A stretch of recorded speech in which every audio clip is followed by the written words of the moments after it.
Philosophical Instructions. Subtitle: Philosophical Instructions, an Introduction to Contemporary Islamic Philosophy. This text has been compiled for the purpose of introducing the students of the Islamic seminaries in Khan to the rudiments of Islamic philosophy. It is arranged in the form of 70 short lessons that cover the breadth of Islamic philosophy, including discussions of the history of philosophy, epistemology, metaphysics, and philosophical theology. The lectures were originally presented by the author to students and were recorded. The transcripts of the tapes were later revised and edited by the author and published in 2 volumes. Get PDF 3, Get EPUB 4, Get MOBI 5. Translator's Introduction. Philosophical Instructions, an Introduction to Contemporary Islamic Philosophy is a textbook compiled for the purpose of introducing the students of the Islamic seminaries in Khan to the rudiments of Islamic philosophy. It is arranged in the form of 70 short lessons which cover the breadth of Islamic philosophy, including discussions of the history of philosophy, epistemology, metaphysics, and philosophical theology. The lectures were originally presented by the author to students and taped at the Darul Haq Institute in Qom in 1981 and 1982. The transcriptions of the tapes were revised and edited by Prof. Misbah and published in 2 volumes by the Islamic Propagation Organization in Qom. In the Persian edition, titled Amuzeshi Falsefe, first printed in 1985-86, each lesson is followed by a summary and review questions, but the lessons themselves are so concise that we decided to omit these materials from the translation. The book was not written for an English-speaking audience, and for this very reason it serves that audience as a very good introduction to Islamic philosophy as it is seen from within the seminaries of Qom. The author, Ayatollah Misbah Yazdi, is one of the most highly respected clerics in the Shi'i world and a revered professor of philosophy. His Philosophical Instructions is a unique work, not only because of its survey of the topics of Islamic philosophy, but because the author self-consciously attempts to defend his considered views from opponents at home and abroad. So, the work is polemical as well as instructional. What is defended is a controversial way of looking at Islamic philosophy as a foundation for religious thought. Philosophy and the interpretation of the Quran, like mysticism, irfan, are looked upon with suspicion by many Shi'i clerics who teach Islamic law and jurisprudence, fiqh and usul. Although the situation has improved somewhat since the Islamic Revolution due to the fact that Imam Khomeini promoted these areas of learning, and due to the esteem in which Allama Tabatabai is held, whose works in these areas have become standards. 1. What are at issue are not so much the methods of philosophy as the doctrines with which it is associated in the Islamic world. Among the scholars of Islam, philosophy is not merely a tradition of thought extending from ancient Greece, winding its way through the Neoplatonists, Muslims, Christians, modern Europeans, and leading to the contemporary academic study of philosophy of science, religion, law, and politics. In the Muslim world, philosophy has always been more than a method and set of topics with a history. It has always demanded the acceptance of specific doctrines which have been considered by some to be inconsistent with Islam. The philosophers of Islam, like the Sufis and the Shia and important thinkers, often claimed allegiance to all 3 of these forms of esotericism, proposed non-literal interpretations of various verses of the Quran and narrations attributed to the Prophet and his forecasts. The reaction from the literal-minded is predictable: charges of heresy, deviation, and infidelity. In the Quran, we seem to be presented with the concept of a personal, if not anthropomorphic, deity, while the philosophers and Sufis claimed that God is existence itself, or the truth of existence, or absolute existence, being. Islam apparently teaches that in the temporal period following death, various physical rewards and punishments are to be encountered. The philosophers and Sufis claimed that the rewards and punishments were somehow simultaneous with our current lives. The resurrection of the body has also been given various mystical and philosophical interpretations which are anathema to the literalists. The literalists are not to be dismissed as stubborn, narrow-minded people who insist on the authority of the Word of God over the use of human reason. Christian fundamentalism does not find a precise analog in Islam. In the quarrel with philosophy, Both sides have employed subtle philosophical arguments to defend their positions, at least since the time of Ghazali d. 1111. The charge of the literalists is often that it is unreasonable to interpret the scriptures as suggested by the mystics and philosophers, and no matter how much we might like to side with the non-literalists, it must be admitted that philosophers and mystics have often provided interpretations of the texts which are hard to swallow. In the Shia milieu, however, esoteric interpretation of texts is an intrinsic part of orthodoxy, for the imams themselves revealed various levels of esoteric knowledge passed down to them from the Prophet along with their status of trusteeship walaya. This esoteric knowledge pertains to the interpretation of the Quran and to doctrine, but it is rarely directly pertinent to the details of ritual law. For the Shia scholars of the law, the fuqaha, whose business is providing clear textual evidence in support of legal judgments as to what actions are obligatory, recommendable, neutral, discouraged, or forbidden, it is natural to develop a preference for a natural common-sense reading of the texts. So, there's a hermeneutic tension to be found in the Shia seminaries. On the one hand, there is a special sensitivity to the esoteric encouraged by the pronouncements of the imams, and on the other hand, interest in the juristic studies fosters a tendency toward literalism and common-sense reasoning. The situation is further complicated if we consider the split among the Shia jurists into the Akbariyan and Uzaliyan. With respect to exegesis, there are two fundamental issues dividing these two groups. First, how to distinguish authentic from inauthentic narrations attributed to the Prophet and his foka, and second, how to derive juridical rulings on the basis of the authentic narrations. The Akbari intended to accept the entire corpus of ahadith or to adjudicate authenticity on the basis of the text of the narrations, while the Uzaliyan sought to derive the authenticity of a report first by estimating the reliability of its chain of transmission and then considering the text itself. Once the authentic reports have been identified, the Akbariyan would let them speak for themselves to answer questions of law, while the Uzaliyan argued that various principles of jurisprudence must be used in order to provide answers to many legal questions, and in these principles common sense and reason are prominent. By the mid-19th century, the Akbariyan had virtually disappeared, and the Uzali attitude toward exegesis, favoring common sense and rationalism, has come to dominate not only studies of Islamic law and the principles of jurisprudence, but the Islamic sciences generally. The literalism associated with the study of the law is a moderate literalism that emphasizes the place of reason and common sense. Philosophical instructions displays a balance between Uzali literalist and esoteric tendencies in the context of a defense of Islamic philosophy. The charge of misinterpreting sacred texts is obviated by the absence of any significant reliance on scripture at all. Reason, as understood from within the scholastic tradition of Shia learning, is the sole standard to which appeal is made, and it is recognized that scriptural language is often used in figurative ways so that esoteric interpretation dictated by reason must finally be accepted to reconcile philosophy with religion. The Islamic philosophy defended is one that derives from the works of Sadr al-Din Shirazi d. 1641,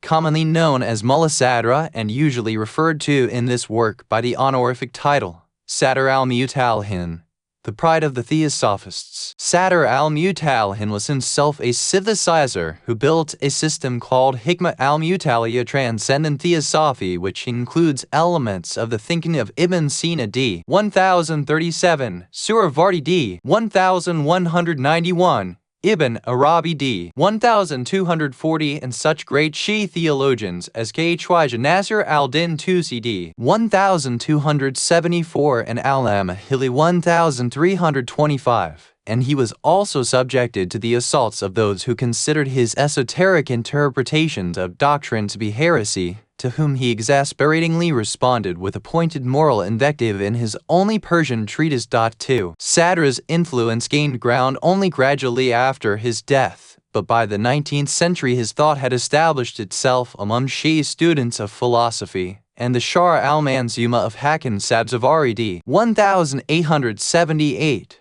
which is in agreement with all of the major theses of Sadra's transcendent theosophy, became a standard text for students who privately studied philosophy in the seminaries. In the latter half of the 20th century, the ulama were confronted by an increasing interest in Marxism among the youth, and they sought to meet this philosophical challenge with an elucidation of the principles of transcendent theosophy. It is for this purpose that Allama Tabatabai wrote his usually Falsafa Ravishi realism, the principles of philosophy and the method of realism in Persian, and following his lead, in Najaf, Shahid Bakir Sadr wrote his Falsafatuna or Philosophy. 3. Allama Tabatabai had studied philosophy in Najaf, and came to Qom shortly after World War II with the express intention of reforming the beliefs of the students of the seminaries and combating the false doctrines of the materialists and others. When he began openly teaching Mullah Sadras Asfar, the leading cleric of the time, Ayatollah Burujidi threatened to cut off the stipends of Allama's students. Ayatollah Burujidi confessed that he himself had studied the Asfar, but privately. He had no objection to the continuation of private lessons in philosophy about the subject was considered dangerous, and it was feared that if publicly taught, it would give rise to unorthodox beliefs. Allama responded that after consulting the poetry of his by random selection of a poem, he was convinced that he must not abandon his teaching. The poem being, I am not the rascal to abandon the beauty nor the goblet. The guard knows that this deed I would not do. Furthermore, he explained that the students of the seminary did not arrive in a state of ideological purity, but were in need of such teaching to quell the doubts they already had and to prepare them for combat with materialism, and that for this reason he would continue his teaching unless officially ordered by Ayatollah Burujidi Dasta. After this, Ayatollah Burujidi never again tried to interfere with Allama's teaching, but thereafter always treated Allama with courtesy, and even gave him the gift of a fine copy of the Quran. 4. The resistance to the public teaching of philosophy did not always stem from disagreement with philosophical principles, but often from religious scruples. It is considered a grave sin to weaken the faith of a Muslim, and philosophy has been viewed as being dangerous because it can plant doubts in the minds of the insufficiently subtle from which they may be unable to extricate themselves. This idea is even expressed by Ibn Sina, who warned a casual reader not to read any further after the discussions of logic have been completed in philosophy is to begin his remarks and admonitions that it is not uncommon to find said warnings in the works of the philosophers in Europe of his Islam that a proper background and training is needed before a correct appreciation of the teaching can be expected. Indeed, was this not the point of the inscription above the door to the academy? In addition to the public teaching of philosophy, the ideological war between Marxism and Islam led to several innovations in Islamic philosophy. Until the 20th century, works in Islamic philosophy were written in order to answer questions posed by Muslim thinkers within the context of Islamic culture. No reference was made to modern European thought. With the threat of Marxism, however, Muslim philosophers addressed themselves to questions raised by the Europeans, especially to epistemological questions. While classical Islamic philosophy was primarily concerned with issues of metaphysics, an important feature of 20th century Islamic philosophy is its attention to epistemology. Allama Tabatabi's Usul Falsafa is the first work of Islamic philosophy to contain a prominent and extended discussion of the epistemological issues associated with modern Western, particularly Marxist thought, and a similar sort of attention is given to the same issues in Bakir Sadr's Falsafatuna. In these works, as in Prof. Misbah's philosophical instructions, skepticism is attacked and the capacities of reason are defended. The modern European rationalists, with attention given primarily to Descartes, are clearly preferred to the empiricists in Kant. Another reason for the attention given to modern European philosophy and its problems is that Western philosophy had begun to make its way into the curricula of the universities of the Islamic world, where Islamic philosophy, unfortunately, was, and more unfortunately, continues to be, largely ignored, and translations of several works on European philosophy began to appear in Arabic and Persian. One of the first traditional methods of study in the West in the 20th century, ever heard of the seminary, was Sayyid Manikaz and Nassar, who studied Iran and then at Najaf and later at the University of Tehran. Apparently became acquainted with Western philosophy through early translations that had made the with Najaf. In Iran, Western philosophy was taught at the University of Tehran since its founding, roughly 50 years ago, and even earlier, among the Shiite scholars, we have evidence that some discussions of Western philosophy were beginning. 7 Prof. Misbah also made use of the Persian translation of several volumes of Kabbalistan's history, and Farrug's Sayri Hikmat, a 3-volume history of Western philosophy. Tate. Although Farrug held a ministerial post in the government of Reza Shah R.1925-41, his work is widely esteemed for its accuracy and the introduction of the apparatus of scholarly references. While the primary aim of Allama's principles of philosophy was to meet the challenge of Marxism, one finds evidence in its pages of a deeper attention to Kant and Hume. So, Allama's project of basing a reform of doctrine in the seminaries on transcendent theosophy was begun with an eye toward Western thought generally, and attention was also paid to the natural sciences. Likewise, in philosophical instructions we find an attempt to provide a philosophical foundation for religious belief based on transcendent theosophy and able to quell the doubts of those acquainted with Western philosophy and science. In order to achieve these aims, certain departures from traditional Islamic philosophy are deemed necessary. For example, for nearly 1,000 years, cosmology has held a central place in Islamic philosophy. The emanation of the world from Allah was held to occur by means of intermediary intellects, often identified with angels or associated with the celestial spheres. The rejection of the medieval system of the celestial spheres by modern astronomy is an embarrassment to Islamic philosophy. The solution posed in philosophical instructions is to remove astronomy from Islamic philosophy. Given its long association with the subject, however, this is no easy task. Some principle must be found from within the tradition of Islamic philosophy itself on the basis of which the excision can be justified. The principle proposed in philosophical instructions is the exaltation of reason. Reason alone, it is held, is nearly sufficient to serve as a foundation for a philosophy capable of supporting religious doctrine. Furthermore, the only element in addition to reason that is needed can be found through introspection. The concerns of philosophy are solely with what can be discovered by reason and introspection alone. Whatever remains is to be conceded to the empirical sciences. It may be helpful for the Western reader to compare the strategy employed here with some trends in Christian theology. In some ways, the program initiated by Allama Tabatabai and continued in philosophical instructions is similar to that of Neo-Thomism,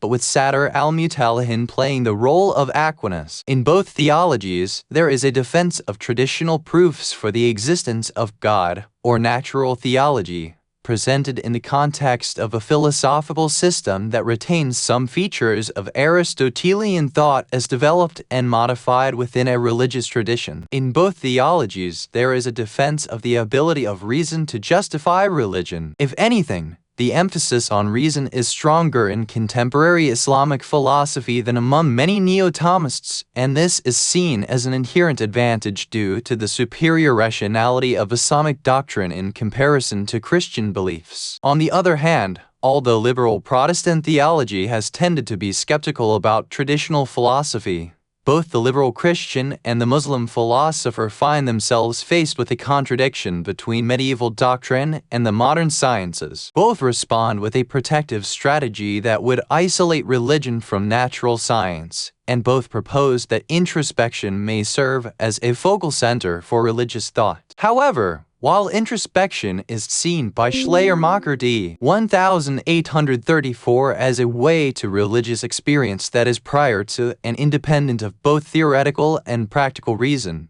Prof. Misbah views introspection as a way to knowledge by direct apprehension of causal relations and their terms. These direct apprehensions are then to be understood by means of the conceptual apparatus provided by pure reason. Liberal Protestant theology came to emphasize religious experience and faith, and to disparage reason as fallen and sinful. Islamic philosophy, on the other hand, makes an appeal to the standards of reason, without which religious belief could be dismissed as ungrounded, supplemented with knowledge by presence. Both Schleiermacher and Prof. Misbah find a complete dependency of human existence through introspection. But while Schleiermacher would eschew the doctrines of any philosophical theology in favor of the experience of this dependency, Prof. Misbah finds through introspection all the data needed to complete a natural theology consonant with transcendent theosophy, in which the existence of God is to be proved through rational reflection on direct acquaintance with existence itself. What? His interpretation of the Quran is the 20-volume Al-Mizan fi Tafsir al-Quran Tehran, Dar al-Kitab al-Islamiyya, ND. The English translation by Sayyid Seed Akhtar Rizvi has reached 8 volumes published in Tehran by the World Organization for Islamic Services, the first volume of which appeared in 1983. His major philosophical texts are Bid'ah al-Hikmah and Nihaya al-Hikmah, both published in Qom by Mu'assasa al-Nashr al-Islami and by Daftar Tablighat Islami. Hugh Carey has translated the former, which has been serialized in vols. Roman 9 Roman 11 of the journal Al-Tawhid. While Allama has not written any systematic work in Islamic mysticism, his views pertaining to this topic have been influential in the works of Ayatollah Javadi Amuli and Ayatollah Husseini Tehrani. Say Asl 3 Roots of Evil, Bed. Sayyid Hassan Nasser, Tehran, University of Tehran Press. 3. Allama Tabatabai usually Falsafa Ravishi Realism, 2nd ed. Tehran, Sagra. 1368/1989, with the extensive annotations of Shahid Mutahari, was completed in 1332/1953. Bakir Sadr S. Fasifatuna, 10th ed. Beirut, Dar al-Ta'aruf, 1980, was completed in A. L. 1379 c. 1959. Filler. C. Allama Ayatollah Sayyid Muhammad Hussein Husseini Tehrani, Mihri Taban Tehran, Bakir al-Ulam, ND. Bibi 60-62. Ibn Sina, al-Sharat wa al-Tandihat, ed. Sulayman Dunya, Beirut, Mu'assasa al-Numan 1413/1992, vol. Roman 2, p. 147. Higgs. See the article on Islamic philosophy in modern Persia by Mahdi Amin Razavi in History of Islamic Philosophy, 2 vols ed. Sayyid Hassan Nasser and Oliver Lehman, London, Routledge, 1995. 1037-1050. A few pages are devoted to a discussion of modern Western philosophy in the Risail Hikmiyya of Ayatollah Mirza Ali Akbar Mudaris Yazdi Hakami d. L. 1344 c. 1926, Tehran, Vizarati Irshadi Islami, 1365/1986. Muhammad Ali Farughi, Seri Hikmet Dar Europe, The Course of Philosophy in Europe, Tehran, Zavar, 1360/1981. The author, Muhammad Taqi Misbah Yazdi, was born in 1934 in Yazd, where he completed primary studies in the Islamic sciences and began reading the major classic texts in Islamic law and jurisprudence. In order to pursue advanced studies, he went to Najaf, but due to financial difficulties, he returned to Iran after 1 year and continued his studies in Qom. There, from 1952 to 1960, he participated in the classes taught by Imam Khomeini, while at the same time he studied the interpretation of the Quran, Ibn Sina's Shifa and Mullah Sadra's Asfar with Allama Tabatabai. He also spent approximately 15 years as the student of Ayatollah Bajad in fiqh. After his formal studies with Imam Khomeini were put to an end by the latter's exile, he spent some years engaged in discussions about the social significance of Islam, including discussions about jihad, judicature, and Islamic government. Around 1964, he cooperated with Shahid Dr. Viheshti, Shahid Bahanar, and Hujjat al-Islam Hashemi Rafsanjani in resistance to the regime of the Pahlavi Shah, and wrote 2 works, one called Bithat, the Prophetic Mission, and the other Intikam, Revenge, the second of which he did the work of publishing himself. He also participated in the founding of a political organization of the clergy in Qom that was primarily led by Ayatollah Rabbani Shirazi, and that included among its members Ayatollah Khamenei, Hujjat al-Islam Rafsanjani, and Shahid Quddus. The founding documents of this organization were obtained by the regime, and those whose names appeared on it were to be prosecuted, and so they went into hiding, including Ayatollah Misbah. When the atmosphere cooled down, he was able to return to Qom to continue his scholarly activities. After that, he worked in the administration of Madrasa Haqqani along with Ayatollah Janati, Shahid Bahishti and Shahid Quddus, and for about 10 years he taught philosophy and Quranic studies there. Then, shortly before and following the Islamic Revolution,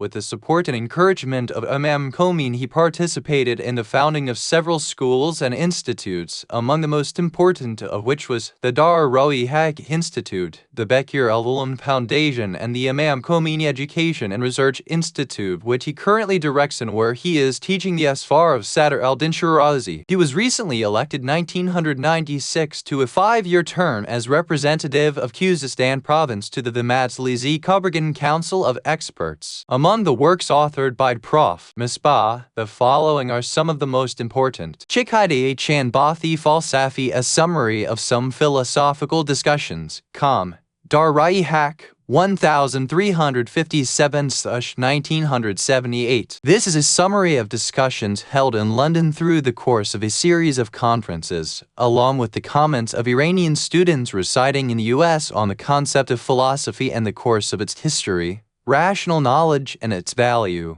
cause and effect, the fixed and the fluid, and actuality and ability. Pasdari as Sangarhe Ideologica Century from the Ideological Trenches. Qom, Dar-e Haq, 1361-1982. This book is a compilation of shorter pieces written by the author, plus an article by Dr. Ahmad Ahmadi concerning idealism and realism. The topics discussed by Prof. Misbah include worldview, knowledge, cause and effect, motion, dialectic, and the materialist worldview. Idealae Tatbiki Comparative Ideology. Qom, Dar-e Haq, 1361-1982. This book consists of 40 lessons delivered by the author following the victory of the Islamic Revolution of Iran, and later transcribed and edited. Topics discussed include the concept of ideology, the relation between worldview and ideology, types of worldview,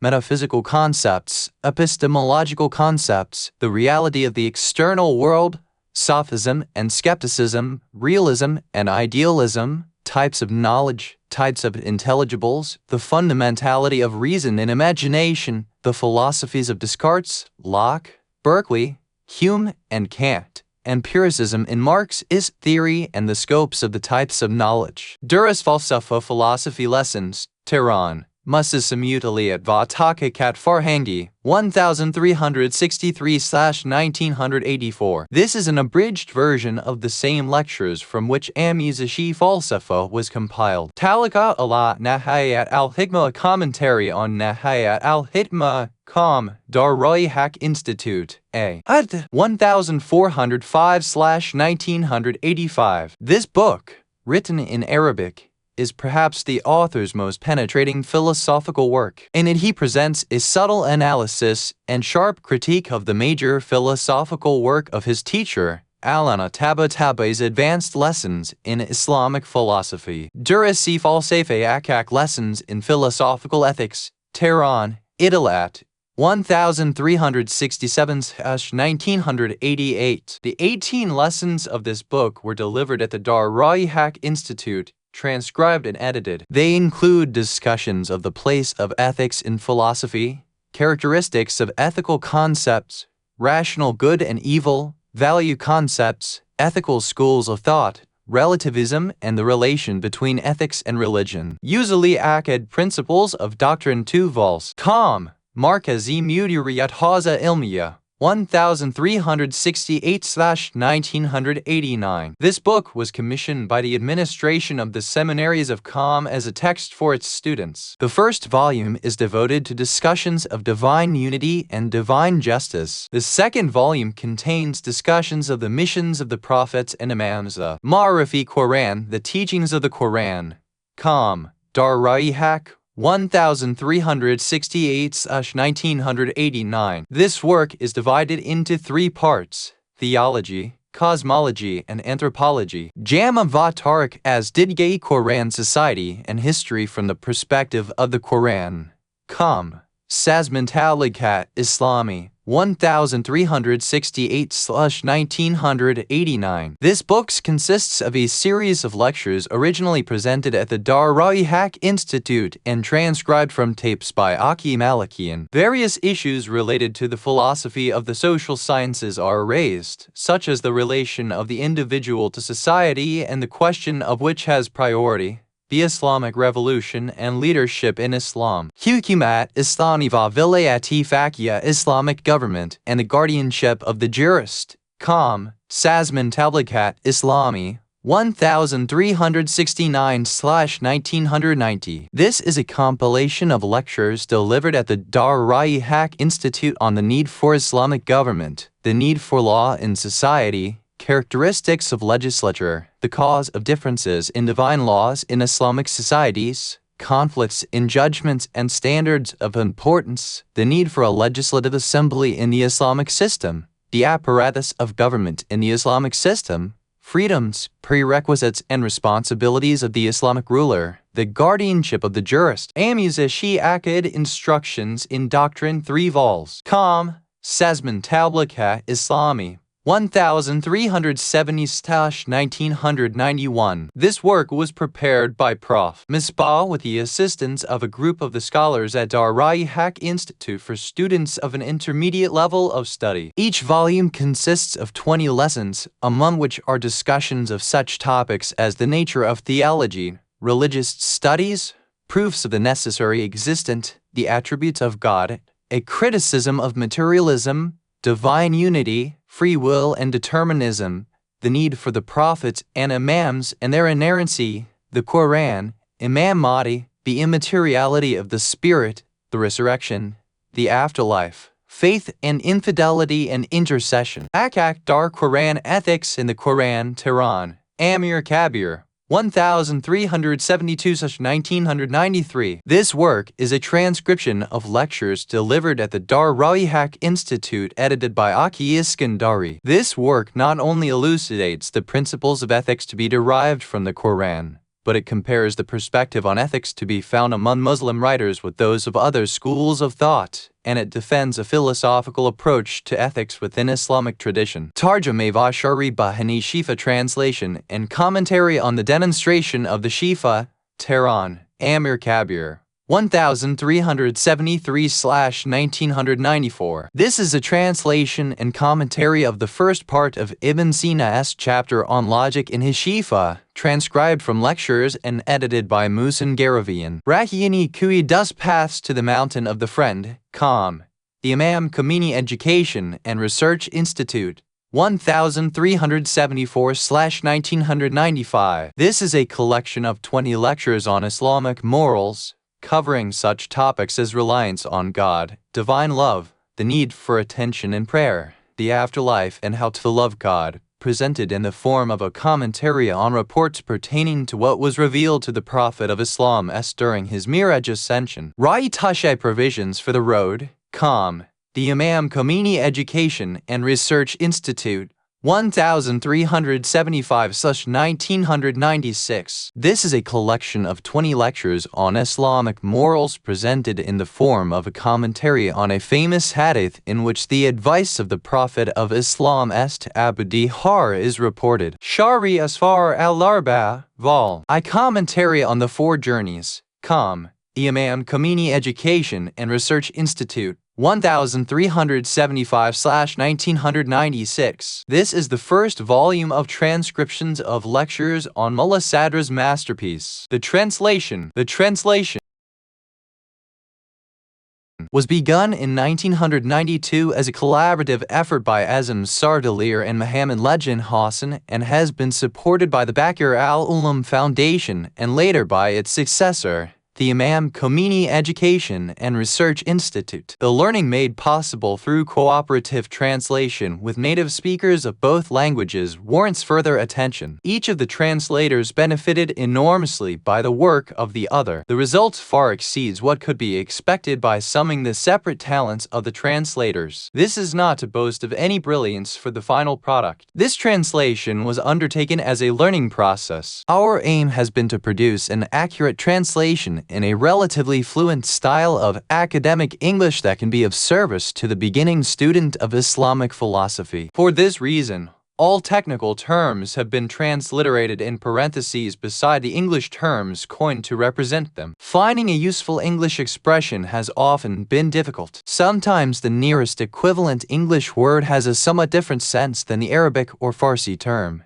and a proper understanding of the text turns upon the difference. Sometimes distinct Arabic terms come closest to a single English word, as there are good reasons for translating both dihat and mahiyya as essence, while other more experienced translators have used the essence and quiddity respectively for these two terms. I have shunned quiddity because it is not used in philosophy in English, while essence is used by English-speaking philosophers, but in different contexts for what the Muslim philosopher would express by one or the other of the Arabic terms. I began by translating both as essence with the Arabic in parentheses, but this made the passages in which both terms occur nearly unintelligible if one read only the English. Finally, William today's suggestion of the UN media have been adopted leading to the use of what we have on this base or English, but it is listened music, and once it is to it, the literal of the Arabic seems to be instead of other suggestions. Essence has been retained for dihat and essential for dadi, although this also leads to divergence from contemporary philosophical usage. In Islamic philosophy,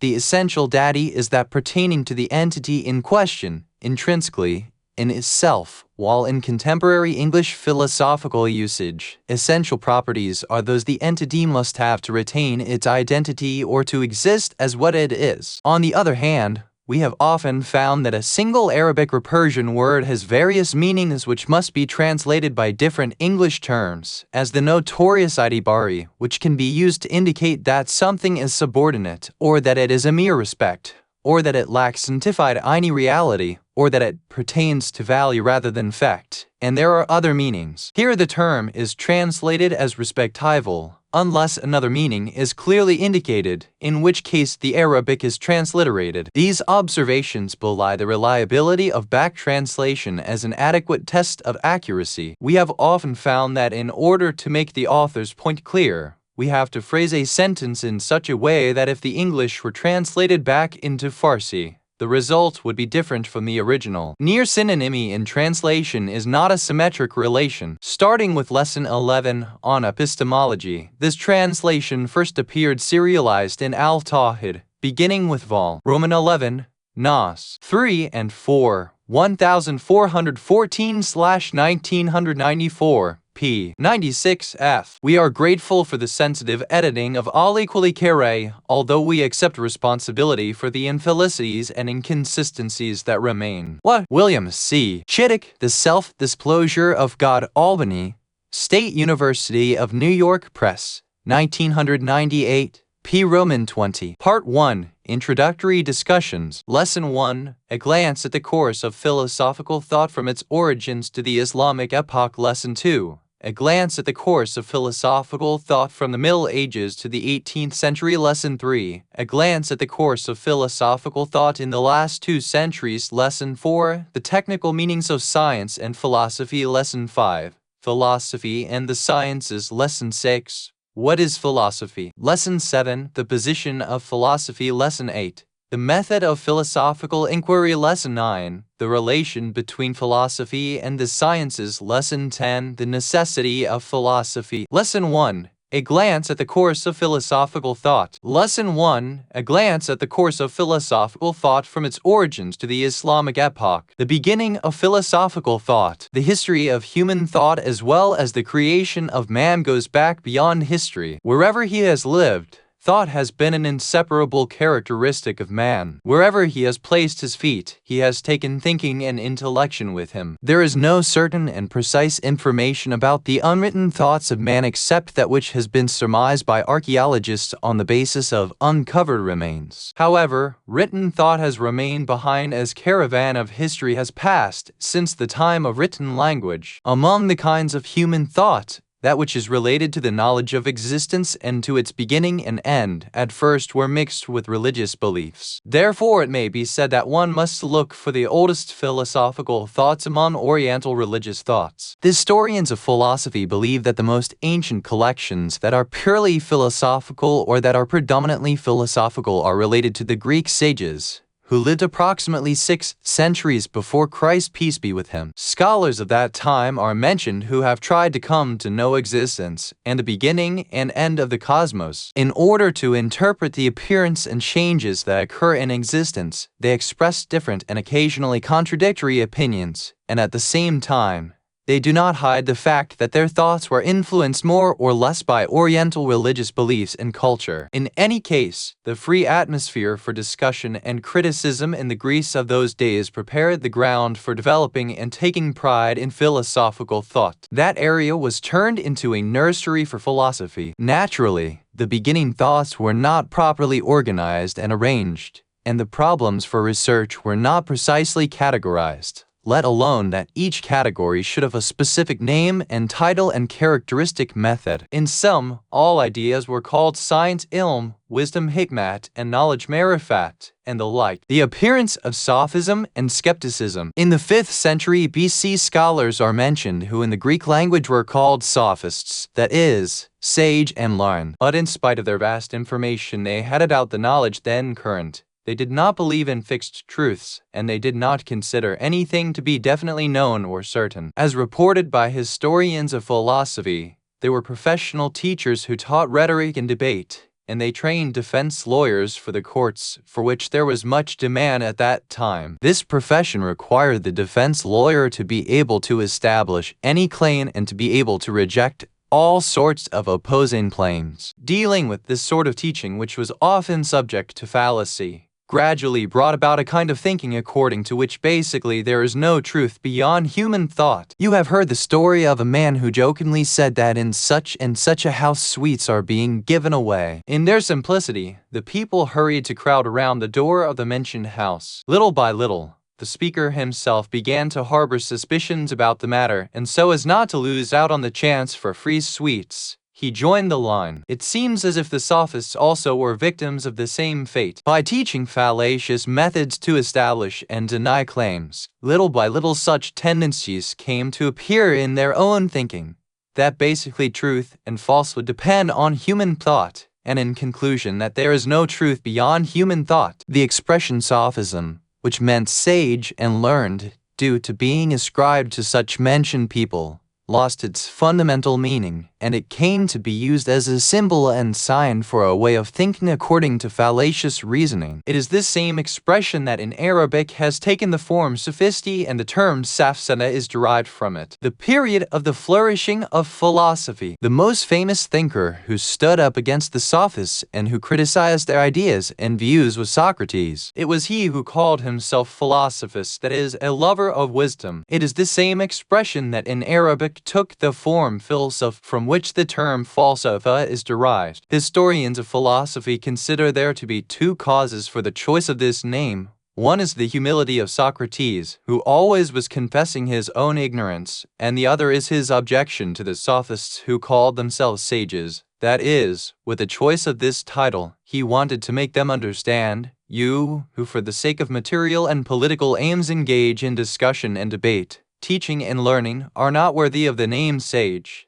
And even I, who reject your ideas with the firmest of reasons, do not consider myself worthy of this title, and I merely call myself a lover of wisdom. After Socrates, his student, Plato, who for years profited from his lessons, endeavored to establish the principles of philosophy, and then his student, Aristotle, brought philosophy to the pinnacle of its flourishing and formalized the principles of thought and reasoning in the form of the science of logic, as he formulated the pitfalls of thought in the form of a section on the fallacies. Ever since Socrates called himself a philosopher, the expression philosophy has been used as opposed to sophistry, and it embraces all the real sciences, such as physics, chemistry, medicine, astronomy, mathematics, and theology. Even today, in many of the world's most renowned libraries, the books of physics and chemistry are classified under philosophy, and only conventional disciplines such as vocabulary,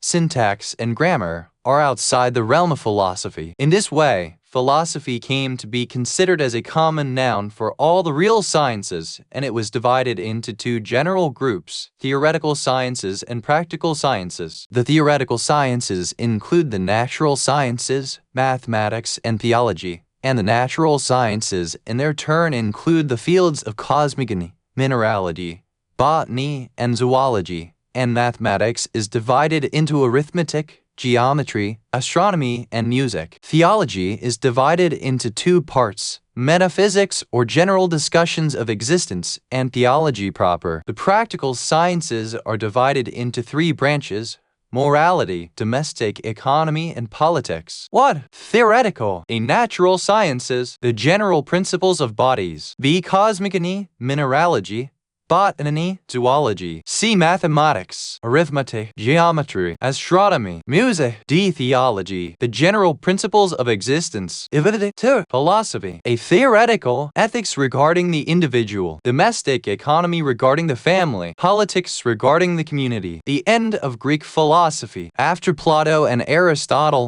for some time their students occupied themselves with the compilation, arrangement, and elaboration on the works of their masters, and more or less kept the market for philosophy brisk. It did not take long, however, for this briskness to be replaced by stagnation, and that prosperity and thriving began to fail, and in Greece there came to be few customers for the commodities of science and knowledge. The masters of the arts and sciences came to dwell in Alexandria, where they engaged in research and education. This city remained the center of science and philosophy until the 4th century. But when the Roman emperors converted to Christianity and propagated the beliefs of the church as official beliefs and ideas, they began to oppose the free realm of thought and science until finally Justinian, the Eastern Roman Emperor, in the year AD 529, issued the edict to close the universities and schools of Athens and Alexandria, and the scholars fled for their lives, and they sought refuge in other cities and lands. In this reason, the gleaming torch of science and philosophy was extinguished in the Roman Empire. The dawn of the sun of Islam. Simultaneous with the above-mentioned process in the 6th century of the Christian era, in another corner of the world, the greatest event of history occurred, and the Arabian Peninsula was witness to the birth, mission, and migration of the eminent prophet of Islam. May the peace and blessings of Allah be with him and with his progeny. He read the message of divine guidance in the ear of the consciousness of the world. As a first step, he called upon people to acquire knowledge, and he held reading, writing, and learning in the highest regard. He founded the greatest civilization and most thriving culture in the world. He encouraged his followers to acquire knowledge and wisdom from the cradle to the grave, min al-mad ila al-lad, from the nearest to the furthest points on the globe, even if to China.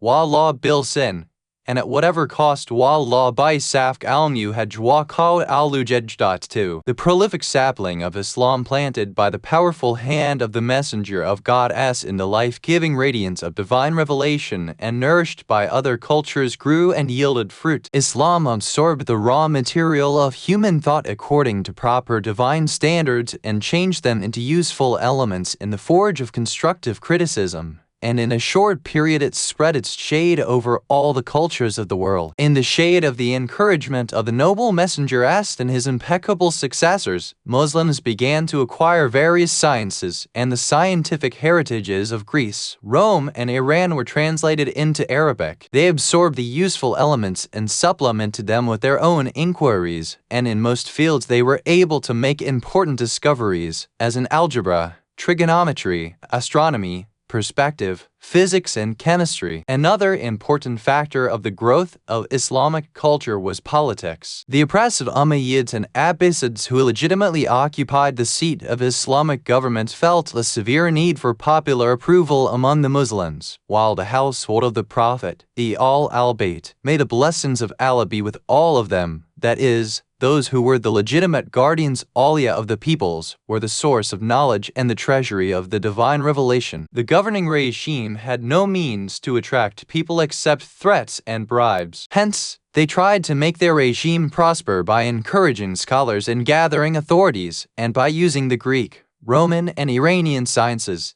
They tried to open a shop in opposition to the al-Bayt. In this way, various philosophical ideas and types of knowledge and crafts with diverse motivations by means of friends and foes entered the Islamic environment, and the Muslims began to inquire about, adopt and criticize them, and brilliant figures began to appear in the world of science and philosophy in the Islamic environment, each of whom developed a branch of the sciences by his own constant endeavors, and Islamic culture bore fruit. Among them, the scholars of Islamic theology and doctrine reviewed and criticized the problems of divine philosophy from different viewpoints, and however much some of them went to extremes in their criticisms, this sort of criticism and nitpicking, questioning and raising doubts caused most of the Islamic thinkers and philosophers to try harder, leading to the enrichment of intellectual and philosophical thought. The development of philosophy in the Islamic epoch, with the widening of the realm of Islamic government and the inclination of different peoples to this life-giving religion, many centers of learning of the world came to be included within the realm of Islam. There was a great exchange of ideas among scholars, exchange of books among libraries, and translation of these books from various languages: Hindi, Farsi, Greek, Latin, Aramaic, Hebrew, etc. into Arabic, which had become the de facto international language of the Muslims, and this accelerated the pace of the development of philosophy, the sciences, and the crafts. Many books of the philosophers of Greece and Alexandria and other reputable centers of learning were rendered into Arabic. In the beginning, the lack of a common language and technical terms agreed upon by the translators, and the discrepancies regarding the principles of Eastern and Western philosophy made the teaching of philosophy difficult and made research and selection among these principles even more difficult. But it was not very long before geniuses such as Abu Nasr, Farabi, and Ibn Sina were able to learn the entire sum of philosophical thought of that time by their constant efforts. With God-given talents that flourished under the radiance of the light of revelation and the explanations of the Imams, they were then able to review and select from among the appropriate philosophical principles and to present a mature philosophical system,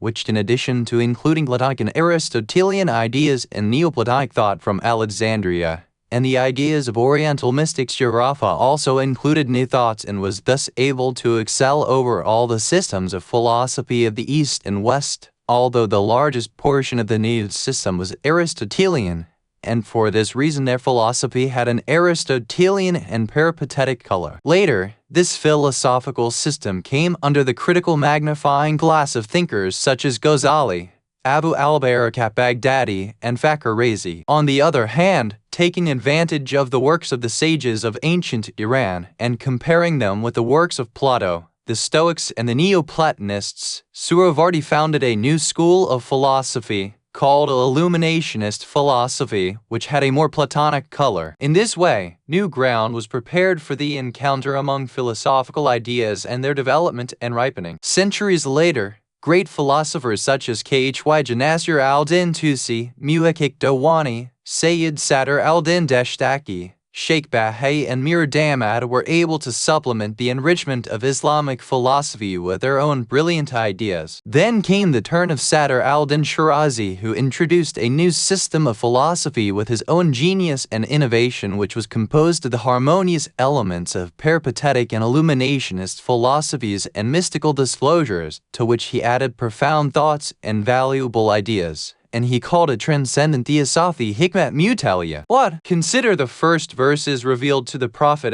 read, "In the name of your Lord who created, who taught by the pen." 96:1-4. The allusion is made here to several well-known hadiths attributed to the Prophet.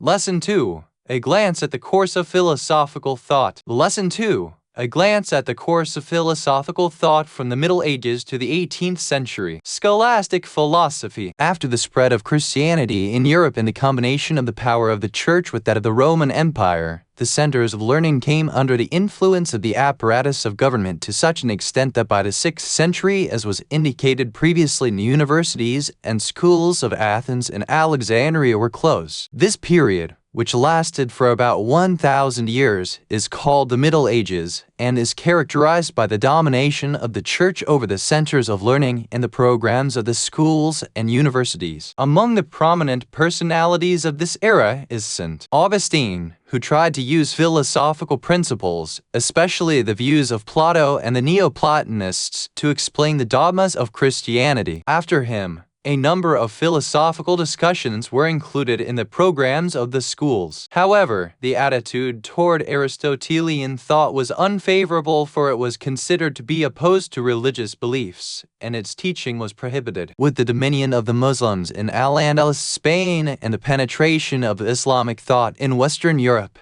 the ideas of Islamic philosophers such as Ibn Sina Avicenna and Ibn Rushd Averroes were more or less discussed, and the Christian scholars also became acquainted with Aristotelian views by means of the books of these philosophers. Little by little, members of the Church could not resist this wave of philosophical thought, and finally St. Thomas Aquinas accepted most of Aristotle's philosophical views, which are reflected in his own books. And gradually, opposition to Aristotle's philosophy decreased, and even came to dominate some centers of learning. In any case, in the Middle Ages, philosophy not only developed in Western lands, but also went through a course of decline, and contrary to the world of Islam, in which the sciences and learning continually flourished and became increasingly enriched, in Europe the only discussions taught in the church-affiliated schools, and which came to be called scholastic philosophy, were those which could justify the dogmas of Christianity, dogmas which were not without deviation themselves. It goes without saying that such philosophy could have no destiny but death and extinction. In scholastic philosophy,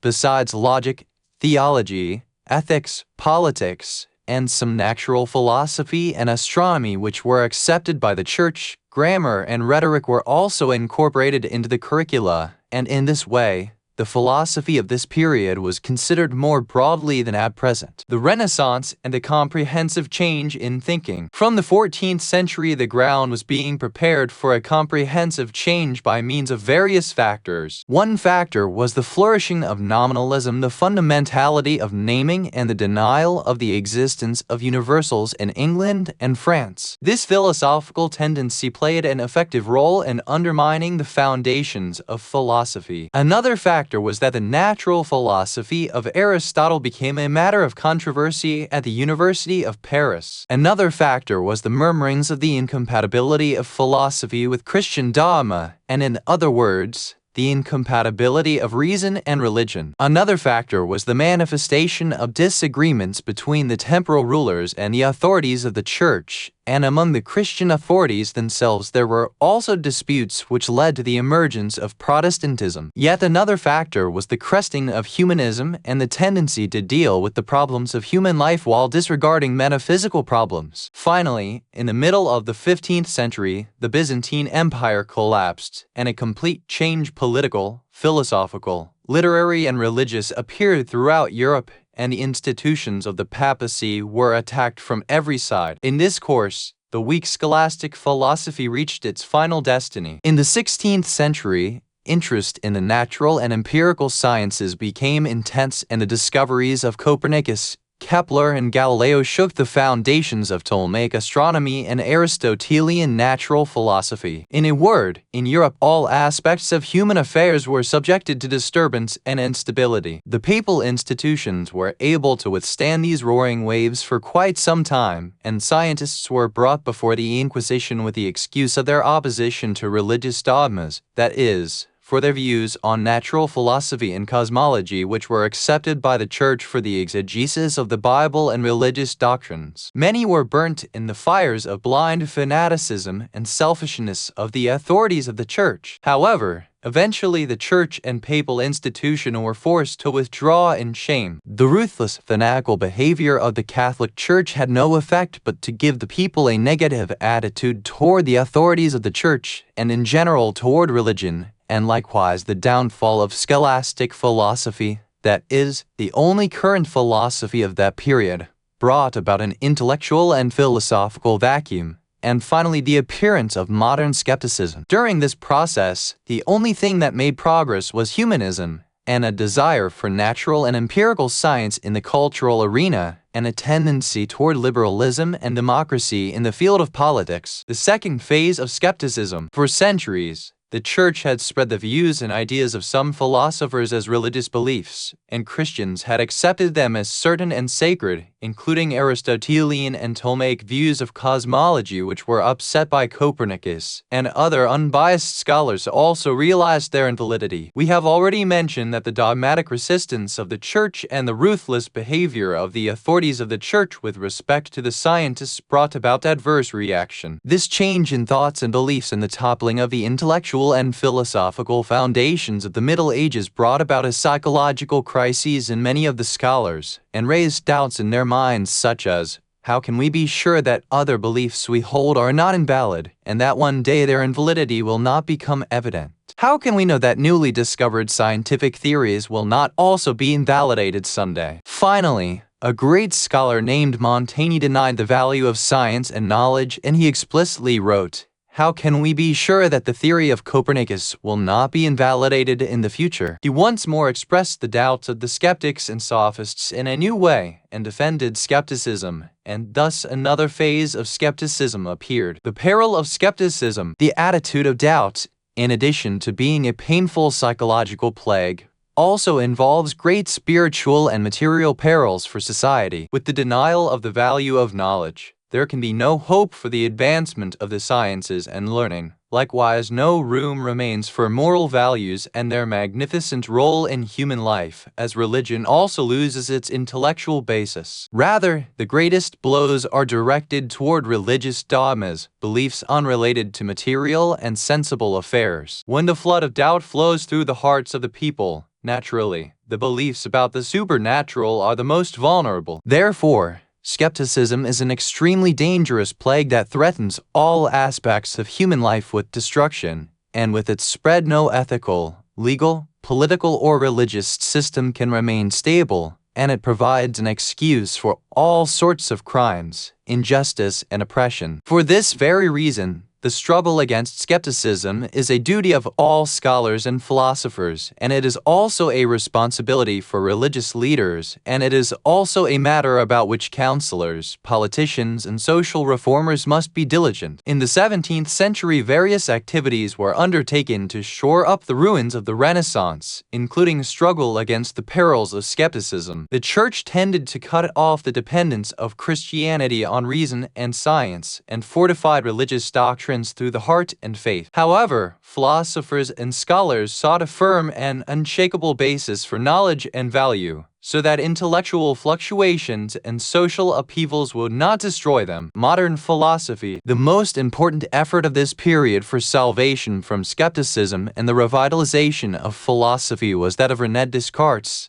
the French philosopher who is called the father of modern philosophy. After much research and meditation, he devised a plan by which to bolster the footings of philosophical thought. His principle may be summarized in his famous proposition, I doubt, therefore I am, or I think, therefore I am. That is, if one follows the way of doubt regarding the existence of everything, one will nonetheless never be able to doubt one's own existence. Since doubt is meaningless without one who doubts, the human existence of doubters and thinkers is also indubitable. Then he tried to formulate specific laws of thought similar to mathematical laws and to solve the problems of philosophy on their basis. In that period of intellectual tumult, the thought and views of Descartes were a source of reassurance for many scholars, and other great thinkers, such as Leibniz, Spinoza, and Malebranche, also sought to reinforce the groundwork of modern philosophy. Nevertheless, these efforts were unable to bring about a harmonious philosophical system having certain and consolidated foundations. On the other hand,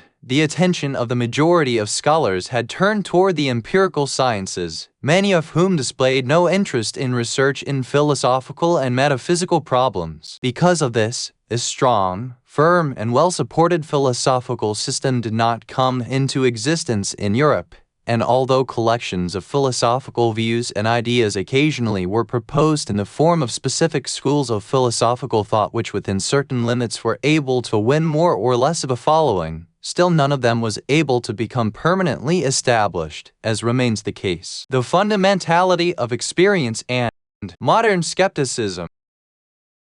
While rational philosophy was being revived on the continent of Europe, and reason was about to find its own place in the understanding of truth, another tendency was making progress in England, which was based on the fundamentality of sense and experience, called empiricism. The beginnings of this tendency go back to the end of the Middle Ages and to William of Ockham, an English philosopher who was a proponent of the fundamentality of naming and was also actually a denier of the fundamentality of reason. In the 16th century, Francis Bacon, and in the 17th century, Hobbes, who were also English, both relied upon the fundamentality of sense and experience. But those who are known as empiricists are another three English philosophers, John Locke, George Berkeley, and David Hume, who discussed the problems of knowledge from the end of the 17th century until about 1 century later. And while criticizing the views of Descartes regarding innate knowledge, they considered the source of all knowledge to be sense and experience. Among them, John Locke was the most moderate and nearest to the rationalists. Berkeley was an avowed proponent of the fundamentality of naming, i.e. a nominalist, but perhaps unconsciously he resorted to the principle of causation, which is a rational principle, and likewise he had other views that were incompatible with the fundamentality of sense and experience. But Hume remained completely loyal to the fundamentality of sense and experience, and to its implications, and he bound himself to skepticism regarding the metaphysical, and to an acceptance of the reality of natural phenomena. In this way, the third phase of skepticism in the history of Western philosophy took shape: Kant's critical philosophy. Hume's thoughts are among those which formed the groundwork for the philosophical ideas of Kant, and in his own words, "It is Hume who awakened me from my dogmatic slumber," and Kant especially found agreeable Hume's explanation of the principle of causality, which was based on the idea that experience cannot establish a necessary relation between cause and effect. For many long years, Kant thought about the problems of philosophy, and wrote many essays and books. He offered a specific philosophical view which, in comparison to similar sorts of views, was more durable and acceptable. But he finally arrived at the conclusion that theoretical reason does not have the ability to solve the problems of metaphysics, and that the rational principles in this field lack scientific value. He explicitly declared that problems, such as the existence of God, the eternity of the soul, and free will could not be established by rational proofs, but that belief and faith in them is implied by the acceptance of an ethical system. In other words, it is an accepted principle of the precepts of practical reason, and that it is ethics which calls us to faith in the resurrection, not the reverse. For this reason, Kant must be considered as a reviver of ethical values, which after the Renaissance were subject to instability and were in danger of fading and being obliterated. On the other hand, he must be considered to be one of the destroyers of the foundations of metaphysical philosophy. Lesson 3. A glance at the course of philosophical thought. Lesson 3. A glance at the course of philosophical thought in the last 2 centuries. Objective idealism. As was indicated earlier, after the Renaissance, no stable philosophical system came into existence, but rather different philosophical schools and views constantly have been and are being born and dying. The number and variety of schools and isms has increased since the 19th century. In this brief overview, there is no occasion to mention all of them, and we shall merely provide a brief mention of some of them. After Kant, from the end of the 18th century to the middle of the 19th century, a number of German philosophers became famous, whose ideas more or less found their source in the thought of Kant. They sought to compensate for the weak points in his philosophy by using mystical sources, and although there were differences among their views, what they had in common was that they began from an individual viewpoint and paid heed to the explanation of being and the appearance of multiplicity from unity in a poetic way, and they were called Romantic philosophers. Among them, Fichte, who personally was a student of Kant, was extremely interested in free will, and among the views of Kant, he emphasized the fundamentality of morals and practical reason. He said,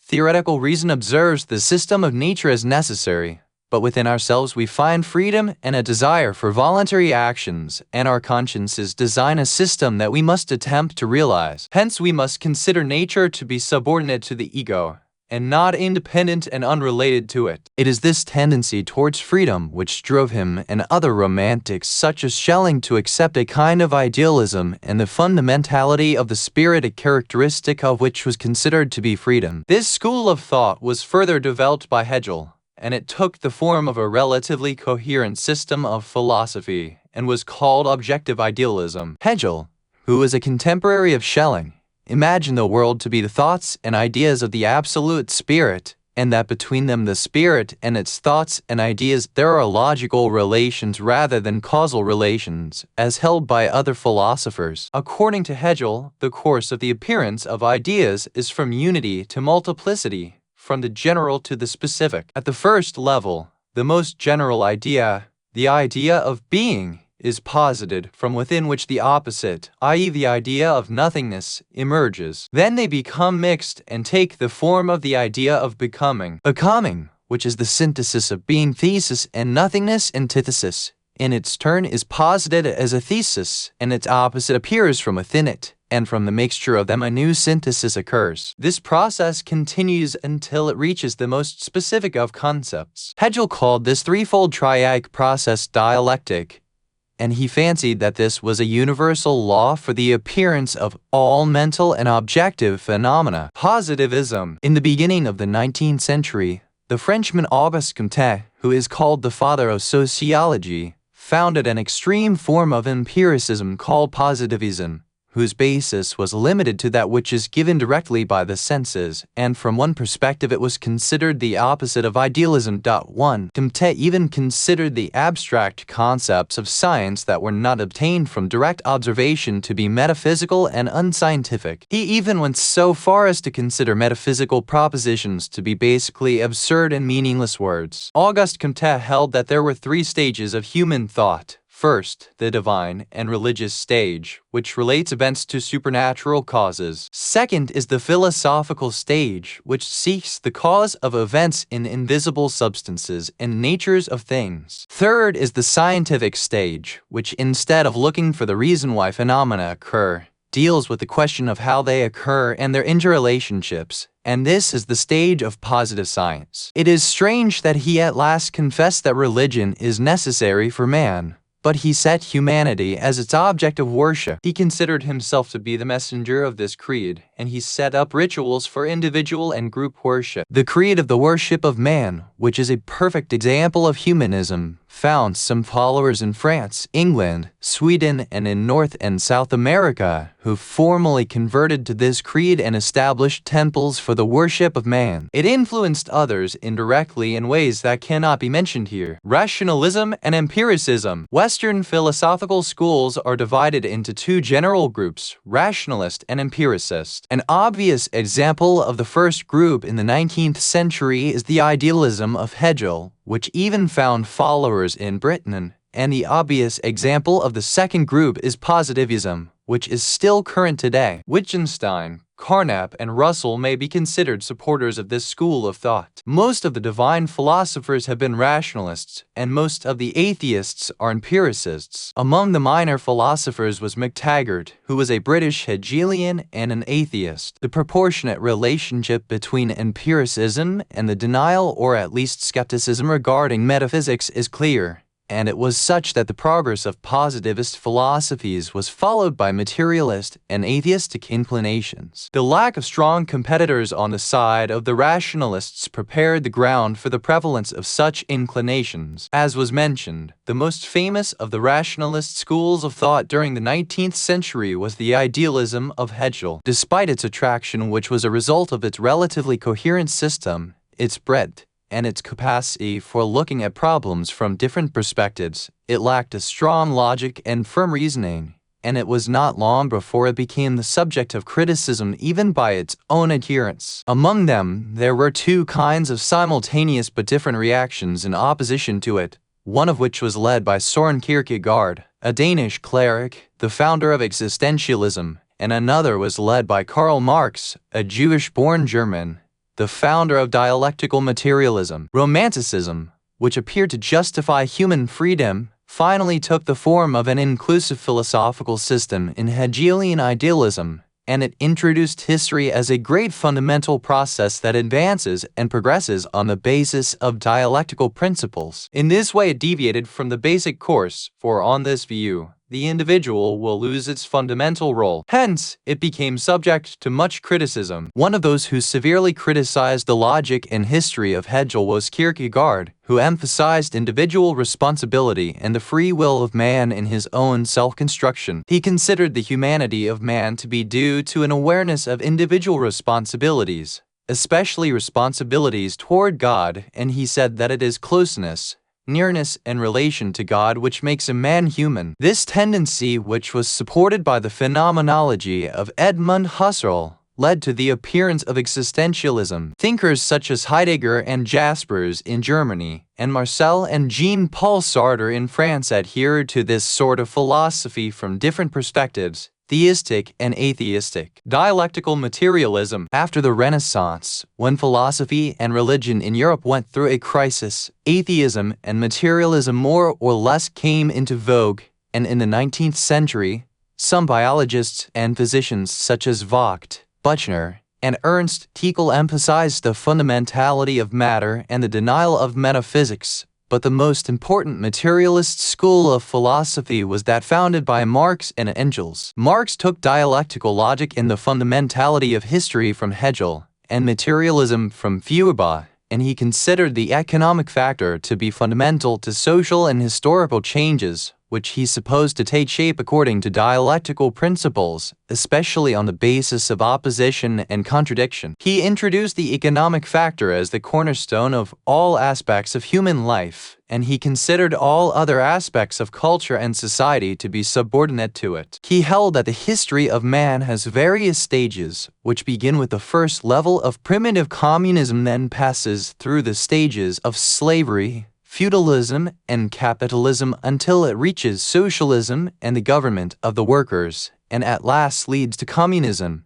that is, the stage in which ownership is completely abolished and there will be no need for any state or government. Pragmatism. At the conclusion of this brief review, let us take a glance at the only philosophical school of thought brought about by American thinkers at the threshold of the 20th century, the most famous of whom is William James, the renowned psychologist and philosopher. This school, which is called pragmatism, i.e. the fundamentality of action, considers a proposition to be true which possesses practical use. In other words, truth is a meaning constructed by the mind in order to obtain more and better practical consequences. This point has not been explicitly proclaimed by any other philosophical school, although its origins may be found in the words of Hume, according to which reason is considered the servant of human passions, and limits the value of knowledge to its practical aspect. The fundamentality of action in the mentioned sense was first presented by the American Charles Peirce, and then was developed into a philosophical propensity by William James, a propensity which found adherents in America and Europe. James,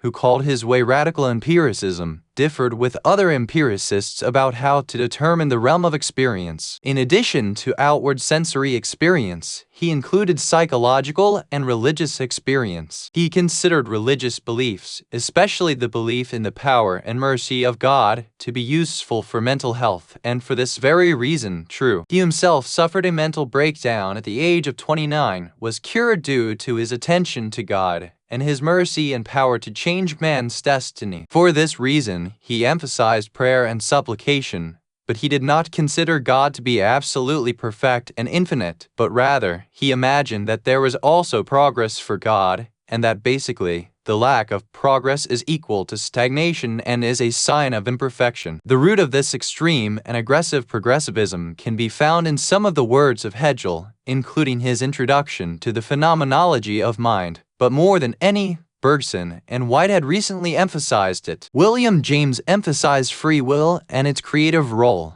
and in this respect he was of like mind with the existentialists. A brief comparison. With this brief glance at the course of man's philosophical thought, in addition to becoming acquainted with a short history of philosophy, It has also become clear how after the Renaissance Western philosophy has gone through ups and downs, and how tortuous has been its course, and at the present time it is shaking with contradictions. Although from time to time subtle discoveries are made by some of the philosophers of those lands, and very precise problems are posed, especially regarding knowledge, and likewise, although enlightening flashes shine from some intellects and hearts, no stable and powerful philosophical system has been brought about. Illuminating intellectual points have not been able to design a well-founded straight line for thinkers, but rather disorders and disturbances have always and continue to govern over the philosophical atmosphere of the West. This is different from the state that has governed Islamic philosophy. For Islamic philosophy has always followed a straight and thriving way, and with the existence of tendencies which from time to time have appeared, it has never deviated from its main course, and various subordinate tendencies are like the branches of a tree which grow in different directions and have added to its growth and flourishing. It is hoped that this progressive course, with the efforts of religious thinkers, will continue in this way so that the other dark environs may be enlightened by the illuminating rays of its light to release lives from aimless wanderings. Earlier this sort of philosophy was proposed by Saint Simon, and the roots of this thinking may be found in Kant. Lesson 4. The technical meanings of science and philosophy. Introduction. In the first lesson it was indicated that the expression philosophy was applied from the beginning as a general term for all the true sciences as opposed to conventional sciences, and in the second lesson we indicated that in the Middle Ages the realm of philosophy was extended to include some of the conventional sciences such as literature and rhetoric. In the third lesson we learned that the positivists set scientific knowledge in opposition to philosophical and metaphysical knowledge, and they considered only the empirical science to be worthy of the name scientific. According to the first meaning, which was also prevalent in the Islamic period, philosophy has various divisions, each of which is called a special science, and naturally there was no conflict between science and philosophy. However, the second meaning appeared in Europe during the Middle Ages and was abandoned by the end of that period. According to the third meaning, which is presently current in the West, philosophy and metaphysics are set in opposition to science. Since this meaning also has gained currency to some extent in Eastern countries, it is necessary to explain something about science, philosophy, and metaphysics and the relations among them. Additionally, the divisions of the sciences and their classification will be mentioned. After the treatment of this topic, we will remark on some especially important points about equivocation, differences in meaning and the technical meanings of a word, neglect of which is a cause of much confusion and fallacy. Homonymity. In all languages as far as it is known, words can be found each of which has a literal meaning, a commonly accepted meaning, and a technical meaning. This is called homonymity. Ishtirak al-Lafsi. For example, in Farsi, the term dush has the meaning of last night, shoulder, and shower, and the term shur is used for lion, milk, and faucet. The existence of homonymity plays an important role in literature and poetry, but in science, and particularly in philosophy, it brings about many difficulties, especially since the different meanings for a word are often so close to each other that distinguishing them becomes difficult. Many errors are made due to this sort of homonymity, and occasionally even authorities fall into this trap. For this reason, some of the great philosophers, such as Ibn Sina, obliged themselves to clarify the meanings of various terms and differences among their technical senses before engaging in precise philosophical discussion in order to prevent confusion and error. By way of example, we will mention a case of homonymity which has many applications and often leads to misunderstandings, and that is the term jabber. The literal meaning of jabber is to compensate or remove a deficiency. Later it was used with the meaning of bone setting, and perhaps it assumed this meaning because bone setting is a way of compensating a kind of deficiency, and possibly it was first used for bone setting and later was generalized to the compensation of any sort of deficiency. A third meaning of this word is to force or place under pressure, and perhaps it assumed this meaning as a result of generalization of a requirement of bone setting.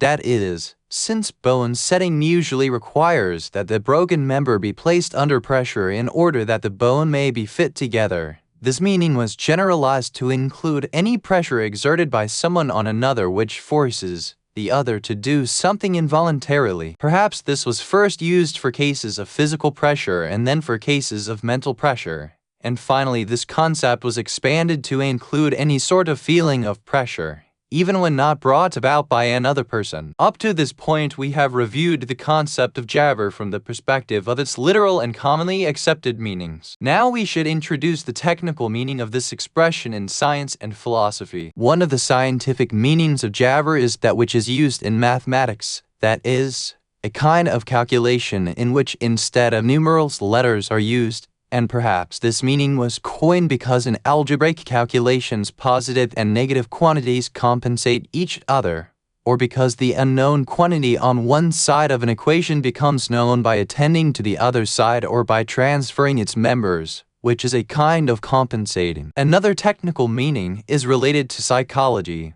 which is used as the opposite of free will. Similar to this is the problem of free will and determinism, which is studied in theology. This term is also used in ethics, law, and fiqh, the explanation of which would take too long. Since the distant past, the concept of jabr as opposed to free will has been confused with certainty, necessity, and philosophical necessity wujub falsafi. In reality, the term was mistakenly used for certainty and necessity, as in foreign languages determinism is viewed as equivalent to it. In conclusion, the illusion is created that every case in which the necessity of cause and effect is accepted, there cannot be free will, and conversely, the denial of necessity and certainty are taken to imply free will. The effect of this illusion on several philosophical problems is manifest, among which is that the early theologians denied causal necessity in the case of voluntary agents, and following this, they accused philosophers of failing to consider God the Exalted as voluntary. On the other hand, the Jabrian determinists considered the existence of a certain fate as a reason for their own position, and opposing them, the Mutazilites, who believed in the free will of man, denied that there is a certain destiny. Although the certainty of destiny is irrelevant to Jabr, in reality these disputes, which have a long history, occurred because of confusion between the concept of Jabr and that of necessity. Another unfortunate example is that some physicists have raised doubts about or denied causal necessity in the case of some phenomena of microphysics,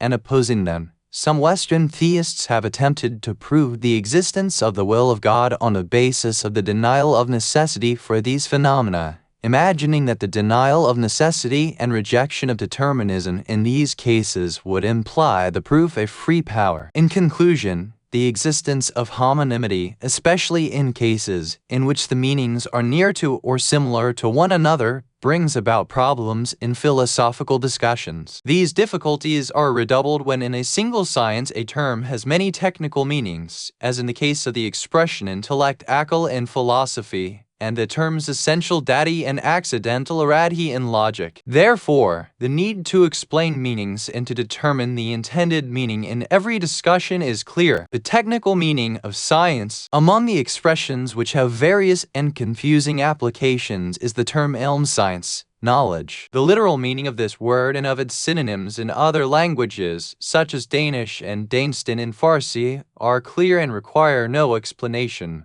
But ilm has various technical meanings, among which the most important are 1. Certain belief corresponding to reality, which is the opposite of simple and compound ignorance, even if used in a single proposition. 2. The set of propositions considered to be relevant to one another, even if the propositions are singular and specific. And it is in this sense that ilm is also applied to the science of history, knowing specific historical events, the science of geography, knowing the specific conditions of different areas on the globe, the science of ritual, the study of the transmitters of hadiths and biography. 3. The set of universal propositions which are considered pivotal in some field, each of which is applicable to numerous instances, even if these propositions are conventional, and it is in this sense that ilm is applied to conventional as opposed to real hakiki sciences, such as vocabulary and grammar. However, singular and specific propositions, such as those mentioned above, are not considered ilm in this sense. 4.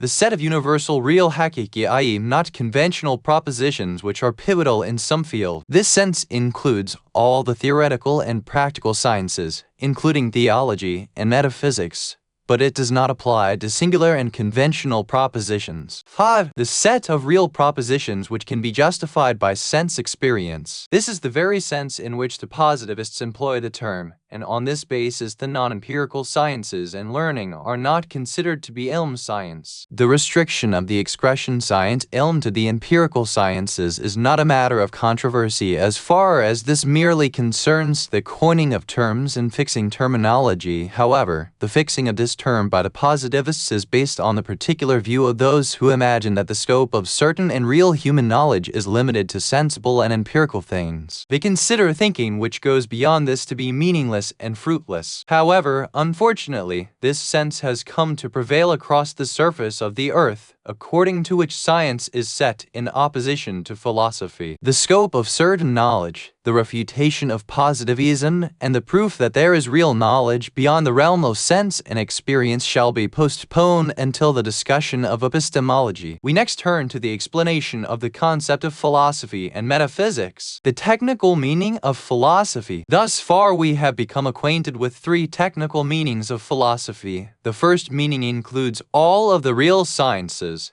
The second meaning additionally includes some of the conventional sciences. The third meaning is specific to non-empirical knowledge and is used for the opposite of science in the sense of empirical knowledge. In this sense, philosophy includes logic, epistemology, ontology, metaphysics, theology, theoretical psychology as opposed to empirical psychology, aesthetics, ethics, and politics, even if in this area there are more or less differences of opinion and sometimes it is employed only for first philosophy or metaphysics, and this may be considered a fourth technical meaning of philosophy. 1. The expression philosophy also has other technical uses, which usually occur modified by an adjective or a genitive construction, as in scientific philosophy and the philosophy of the sciences. Scientific philosophy. This expression is also used in various ways. Positivism. Auguste Comte, after condemning philosophical thought and metaphysics and denying universal rational principles, divided the basic positive sciences into 6 fundamental branches,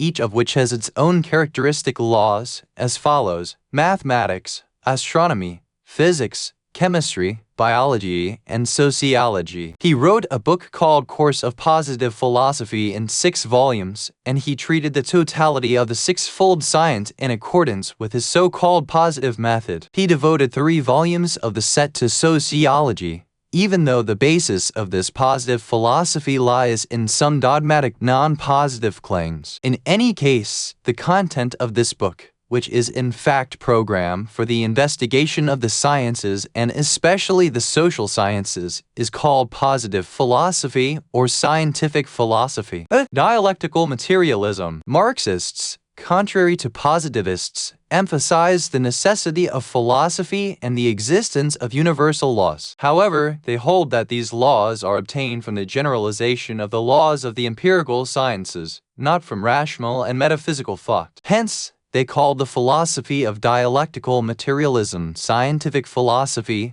for, according to their own claims, it is obtained from the achievements of the empirical sciences, even if it is no more scientific than the philosophy of positivism. Basically, scientific philosophy of scientific is taken to mean empirical is an oxymoron, such as a clean-shaven man with a beard, and in comparative discussions, their claims have been subject to criticism.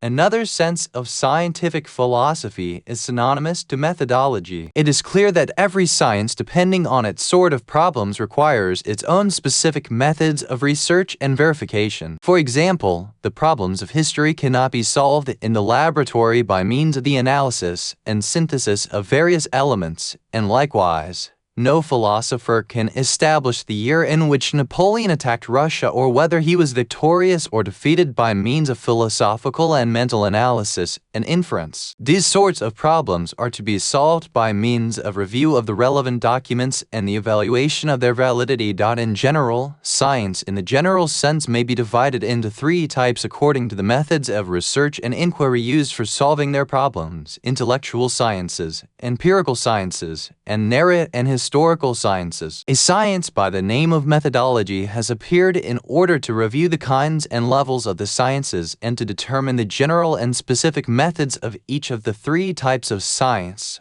which is occasionally called scientific philosophy, as it is also sometimes called practical logic. 1. Theft. Falsafa Umimi Yama Bad al-Tabia, the Farsi translation of Paul Fouquet, Traité élémentaire de philosophie, Paris, 1951, vol. 3. Metaphysique, ch. 6. The Fundamental Problems of Metaphysics, Kilasi Falsafa. Lesson 5. Philosophy and the Sciences. The philosophy of the sciences. In the previous lesson, we mentioned that sometimes the term philosophy is used in genitive constructions, such as philosophy of morals, philosophy of law, etc. We shall now explain this sort of usage. This sort of expression is sometimes used by those who restrict the term science to the empirical sciences and who use the term philosophy for fields of the human sciences which are not susceptible to proof by sensory experience. Instead of saying the science of theology, for example, such people say the philosophy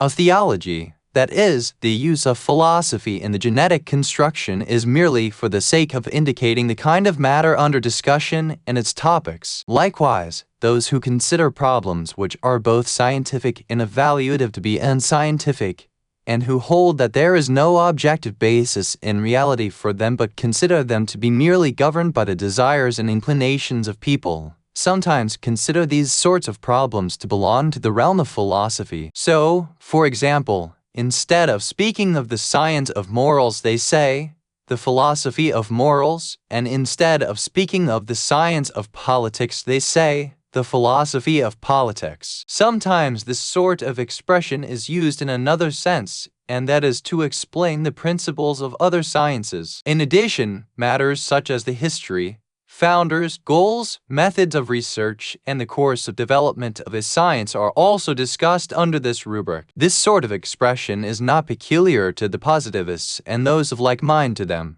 but those who consider philosophical and evaluative knowledge to be science and who consider their methods of research and inquiry to be scientific also use this sort of expression. Sometimes, in order to avoid confusion with the previous usage, they add the word science to the genetic construction. For example, they say the philosophy of the science of history in contrast to the philosophy of history, or they say the philosophy of the science of morals in contrast to the philosophy of morals in the previous sense. Metaphysics. One of the terms which are used in contrast to science is the term metaphysics. Hence, it is necessary to explain something about this word. This term is derived from the Greek metaphysika by dropping the extra ta and transforming the physica to physics to take the form metaphysics. It has been translated into Arabic as ma ba'd al-tabia, that which is after physics. According to that which has been narrated by the historians of philosophy, this word was first used as a name for one of the books of Aristotle, which occurred following his Physics, and which included general discussions of existence. In the Islamic age, this came to be called Umur and general affairs, and some of the Islamic philosophers have considered it suitable to use the expression ma qabl al-tabia, that which is prior to physics. Apparently, this discussion is different from that of theology or theologia, but in the books of the Islamic philosophers, these discussions are combined, and together they are given the name divinity in the general sense. Likewise, theology is specified by the name divinity in the specific sense. Some have taken the term metaphysics to be equivalent to transphysical, meaning that which is beyond physics, and they consider the use of this name for this part of ancient philosophy to be an instance of using a general name for something more specific. For in divinity, in the general sense, God and abstract things beyond physics are also discussed. However, it seems that the first meaning is the correct one. In any case, metaphysics is used for a collection of theoretical intellectual problems, which are a part of philosophy in the general sense. Nowadays, the term philosophy is sometimes restricted to these problems, and one of the new meanings of philosophy is metaphysics. The reason that the positivists considered these kinds of problems to be unscientific is that they are susceptible to verification by sensory experience. Likewise, Kant considered theoretical reason to be insufficient for the verification of these problems, and he called them dialectical or debatable from two standpoints: science, philosophy, metaphysics, and the relations among them. Keeping in mind the different meanings mentioned for science and philosophy, it becomes clear that the relation among science, philosophy, and metaphysics differs in accordance with these different meanings. If science is used for awareness in an unqualified sense, or if it is used for a group of related propositions, it becomes more general than philosophy, for it would then include particular propositions and the conventional sciences. If it is used in the sense of really universal propositions, it becomes equivalent to philosophy in its ancient sense. If it is used in the sense of empirical propositions, it becomes more specific than philosophy in the ancient sense, and it contradicts the modern meaning of philosophy, i.e., the set of non-empirical propositions. Likewise, metaphysics is a part of philosophy in the ancient sense, and is equivalent to it in one of its modern meanings. It should be noted that the contrast between science and philosophy in the modern sense, as is intended by the positivists and those similar to them, is used to denigrate the value of philosophical problems and to deny the nobility and station of reason and the value of intellectual understanding. While this is not correct, in discussions of epistemology it will be made clear that the value of intellectual understanding is not merely any less than that of sensory and experiential knowledge, but is even of an even higher level than these. Even the value of experiential knowledge itself will be found to be due to the value of intellectual understanding and philosophical propositions. Therefore, the restriction of the term science for empirical knowledge and the term philosophy to that which is non-empirical is acceptable if merely a matter of terminology. But one must not misuse the contrast between these terms to pretend that the problems of philosophy and metaphysics are just idle speculation. Likewise, the label scientific does not establish any advantage for any sort of philosophical tendency, and basically, this label is like a patch which does not match the fabric of philosophy, and it can be considered a sign of the ignorance and demagoguery of those who affix it. The claim that the principles of a philosophy such as those of dialectical materialism are obtained from empirical laws is wrong, for the laws of no science are generalizable to any other science, let alone to all of existence. For example, the laws of psychology and biology cannot be generalized to physics or chemistry or mathematics, and vice versa. The laws of these sciences have no use outside their own realms. The division and classification of the sciences. The question will be posed here concerning what basically is the motivation for the separation of this science from one another. The answer is that recognizable problems form a broad spectrum, and although within this spectrum some problems have a close relation to one another, others are completely alien to one another. On the other hand, the acquisition of some kinds of knowledge is dependent on that of others, and at least the understanding of one kind may help in the understanding of another, while for other sorts of knowledge this sort of relation does not exist. With regard to the fact that the acquisition of all the kinds of knowledge is impossible for a student, and assuming that it would be feasible, not all people have the motivation for it. Likewise, the talents and tastes of individuals with regard to the acquisition to different sorts of subjects are different. And given that some sorts of knowledge are related to one another and that the acquisition of some are dependent on others, for this reason, teachers since long ago have decided to classify appropriately related topics together and to so determine the specific sciences and types of knowledge. Different sciences are categorized and the need of each science for others is clarified, and consequently their relative priorities are determined so that, firstly, one who has a specific talent and taste will be able to find that which he seeks from among the masses of innumerable problems, and he may find the way to reach his goal. Secondly, one who would acquire a different field of knowledge should be able to find where to begin, so that the way may be prepared for knowledge of this other field and to facilitate its acquisition. In this way, the sciences have been divided into various parts, and each part, in turn, has been placed in a specific category and level, which include a general division into the theoretical and practical sciences, and the theoretical sciences are divided into the natural sciences,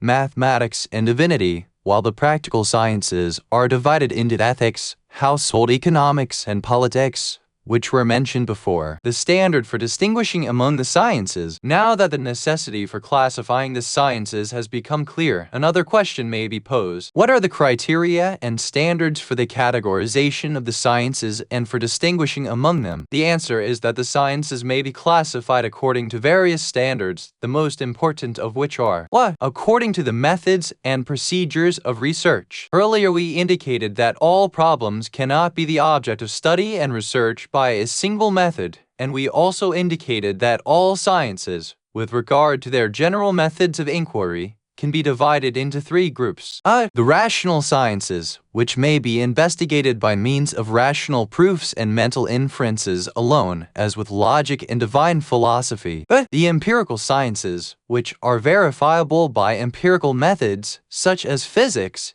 chemistry, and biology. Narrative sciences, which can be investigated on the basis of narrated and historical documentation, such as history, biography, ilm al-rijal, and Islamic jurisprudence, ilm al-fiqh. According to the goal and telos. Another standard on the basis of which the sciences may be classified is the benefits and consequences which result from them. These are the goals and ends which the student takes into consideration when learning them, such as material and spiritual goals or individual and social goals. It is obvious that one who desires to find the way for the realization of his own spiritual perfection needs to study various matters which are not needed by one who is interested in obtaining wealth through agriculture or industry. Likewise, a leader of society needs another kind of knowledge. Hence, the sciences may be classified in accordance with these various goals. 3. According to the subject matter. The third standard according to which the sciences may be distinguished and separated is their subject matter, with regard to the fact that every problem has a subject, and a number of problems are collected under an inclusive topic. This inclusive topic may serve as that about which the various subordinate questions pivot, as numbers are the subject of arithmetic, volume continuous quantities is the subject of geometry, and the human body is the subject of the science of medicine. The classification of the sciences in accordance with their subject matters provides a better way to secure the goal and motivation for separating the sciences, since by using this method the internal relations and harmony among problems and their order and arrangement is better preserved. For this reason, since long ago it has been noted by great philosophers and scientists. However, in subdivisions other standards may be taken into consideration. For example, one may establish a science called theology, whose problems turn about the subject of God the Almighty. Then it may be subdivided into branches which are philosophical, Gnostic, or religious, each of which may be investigated by a specific procedure. In reality, the standard for this subdivision would be the method of research. In the same way, the subject of mathematics may be divided into various branches, each of which may be indicated on the basis of a specific goal, such as the mathematics of physics and the mathematics of economics. In this way, the composition of different standards is brought about, whole and universal. The inclusive topic which is taken into consideration for the subjects of a problem and on the basis of which science appears with the meaning of a collection of related problems, sometimes is a universal topic and has many individual instances, and sometimes it takes the form of a whole and has numerous parts. An example of the first kind is the topic of number or amount, which has various types and classes, each of which is composed of the subject of a specific problem. An example of the second kind is the body of man, which has numerous organs, limbs, and parts, each of which is the subject of a section of the science of medicine. The basic difference between these two sorts of subjects is that in the first kind, the topic of the subject of the science is applied individually to the subjects of its problems, which are its particulars, as opposed to the second sort in which the topic of the subject is not applied individually to the subjects of the problems, but rather is predicated to the collection of parts. The branches of the sciences. From what has already been explained, it has been found that the classification of the sciences is for the sake of facilitating teaching and to fulfill the aims of education to the extent possible. In the beginning, when human knowledge was limited, it was possible to classify all of it into a few groups. For example, it was possible to consider zoology to be a single science, and it would even include problems related to man. However, gradually when the circle of problems expanded, especially after various scientific instruments were made for the investigation of empirical problems. The empirical sciences, more than others, were divided into various branches, and every science was divided into more particular sciences. This process is still increasing. In general, the subdivision of the sciences takes several forms, but one form is that in which the small parts are taken from the subject as a whole, and each part becomes the subject of a new branch taken from the mother science, is endocrinology and genetics. It is clear that this kind of division is specified to sciences in which the relation between the subject of the science and the subject of the problems is the relation between a whole and its parts. Third, another form is that in which more particular types and more limited classes are taken from the universal topic, as entomology and bacteriology. This sort of subdivision occurs in sciences in which the relation between the subject of the science and the subject of the problems is that between universal and particular, not between a whole and its parts. Three, another form is that in which the various methods of research are considered a secondary criteria, and while retaining the unity of the subject, new branches appear. This occurs in cases in which the problems of a science may be investigated and solved in different ways, as in philosophical theology, mystical theology, and religious theology. Four, another form is that in which different goals may be considered as subcriteria and problems appropriate to each goal are introduced as a specific branch of the mother science, as was mentioned in the case of mathematics. Lesson 6. What is philosophy? The relation between subjects and problems. We have thus far become acquainted with various philosophical terms, and now it is time to clarify the subject of discussion of this book, and to explain what we mean by philosophy and what problems are to be discussed in this book. Before defining philosophy and giving a brief introduction to its problems, it is good to provide some further explanation about subject, problem, and principles of the sciences and the relations among them. In the previous lessons, we said that the term science, according to 4 of the 5 mentioned meanings, is applied to a collection of propositions which are considered to be interrelated. Furthermore, it became clear that different relations distinguish the separate sciences. It has also become evident that the best relation among different problems to be considered as a standard for distinguishing among the sciences is the relevance among their subjects, that is, the problems whose subjects comprise the parts of a whole or the particulars of a universal take the form of a single science. Therefore, the problems of a science consist of propositions whose subjects are under the umbrella of an inclusive topic, whole or universal. The subject of a science is that very inclusive topic which embraces the subjects of its problems. Here we had better mention that it is possible for a topic to be the subject of 2 or more sciences, and that the differences among them may be due to their goals or methods of research. However, another point must not be overlooked, which is that sometimes a topic which is considered for the subject of a science is not absolutely the subject of that science, and in reality it has a specific restriction, and the differences among these restrictions for a single subject causes the appearance of several sciences and the differences among them. For example, matter, with regard to its internal composition and characteristics related to synthesis and analysis of elements, becomes the subject of the science of chemistry, and with regard to its outward changes and the characteristics appropriate to them, it becomes the subject of the science of physics. Another example is word, which with regard to changes which occur in its construction becomes the subject of the science of morphology, and with regard to the changes in inflection it becomes the subject of the science of syntax. Therefore, one should be careful about whether the inclusive topic is the subject of a certain science absolutely,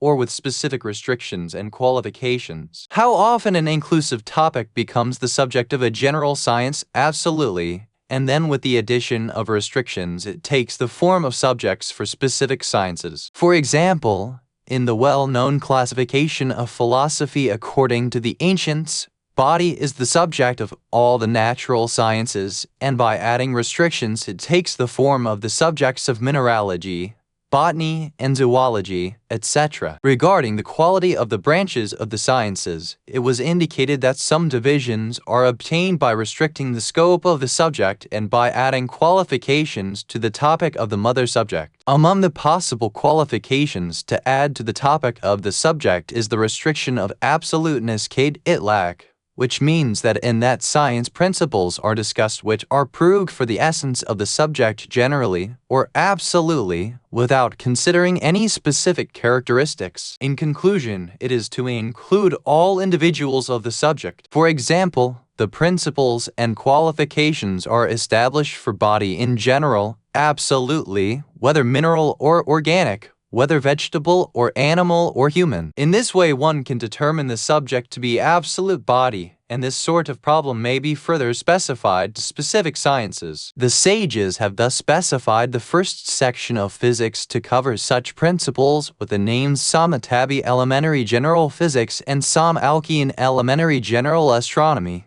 Then they specified the groups of bodies for specific sciences such as cosmology, mineralogy, botany, and zoology. This same work can be done for more particular subdivisions of the sciences. For example, the problems related to all animals can be taken as a specific science whose subject is the animal, absolutely, or animal qua animal. Then specific principles may be discussed for each kind of animal in other more specialized sciences. In this way, body in general makes up the subject matter for the section of ancient philosophy called natural science, and absolute body makes up the subject of the first part of physics, Samatabi Elementary General Physics. Each of the specific bodies, such as the cosmic bodies, the mineral bodies, and living bodies make up the subjects of cosmology, mineralogy, and biology. In the same way, living body in general makes up the subject of the science of general biology. An absolute living body makes up the subject of a science which discusses the principles of all living existence, and the kinds of living existence form the subjects of the particular branches of biology. Here a question may be posed as to if a principle is common among several kinds of universal subjects, but does not include all of them, in which science should such principles be investigated? For example, if something is common among several kinds of living existence, it cannot be considered an accidental property of living body absolutely, for it does not include all living existence.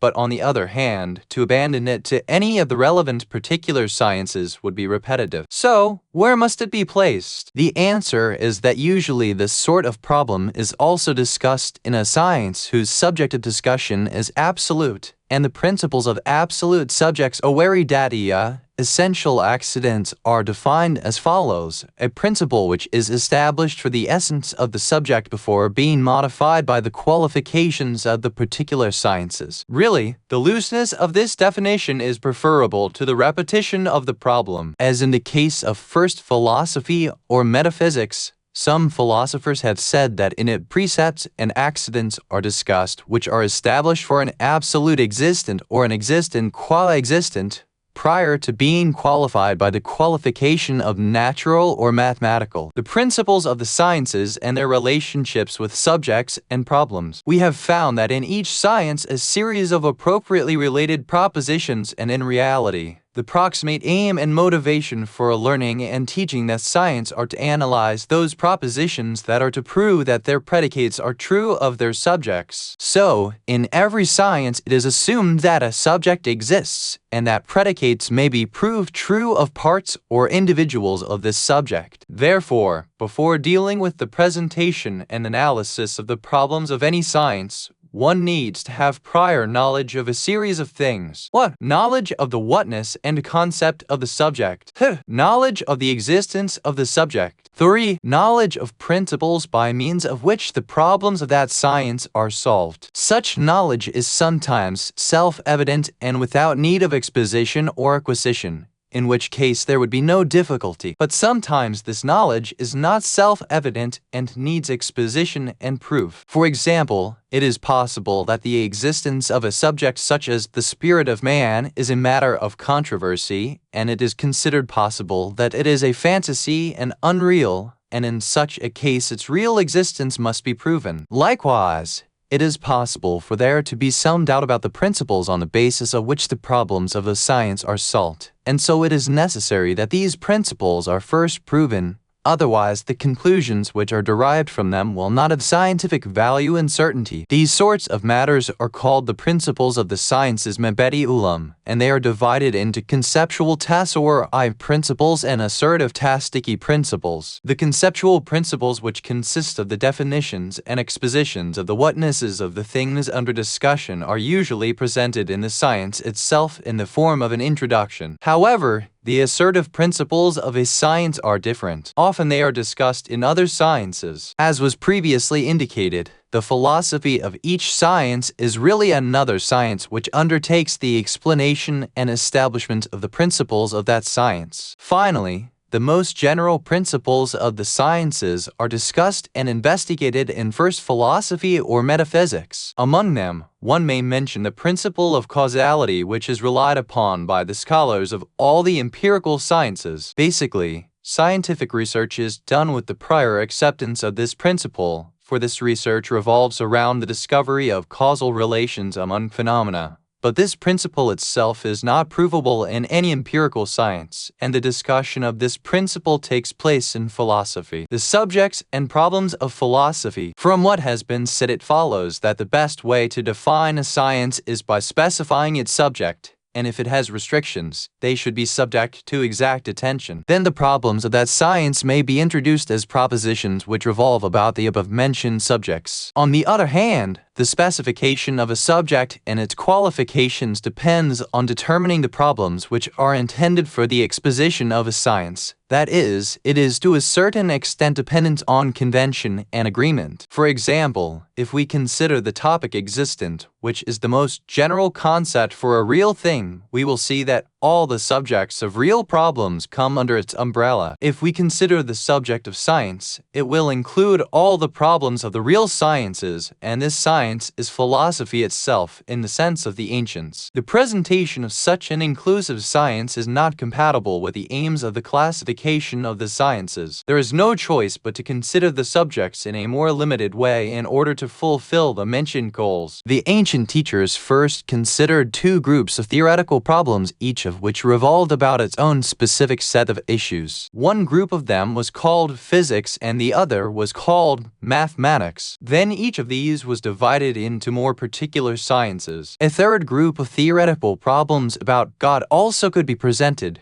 and it is called theology marifat al-rububiyya. However, another group of theoretical intellectual problems remains, whose subjects go beyond those already mentioned, and it is not specified to any particular subject. It seems that for these problems they did not find any particular name to be appropriate, and since it was discussed after physics, it was called metaphysics ma ba'd al-tabi'a. The position of these problems in relation to the other problems of the theoretical sciences is the same as the position of elementary physics with relation to the natural sciences. And just as the subject of the former is the absolute body, the subject of metaphysics is the absolute existent or the existent qua existent, so that only problems which are not specified to the subjects of any particular science are presented under it, although these problems of metaphysics do not include all existence. In this way, the specific science called metaphysics came to exist, and later was called the universal science ilm kulli or first philosophy falsafa ula. As we previously indicated,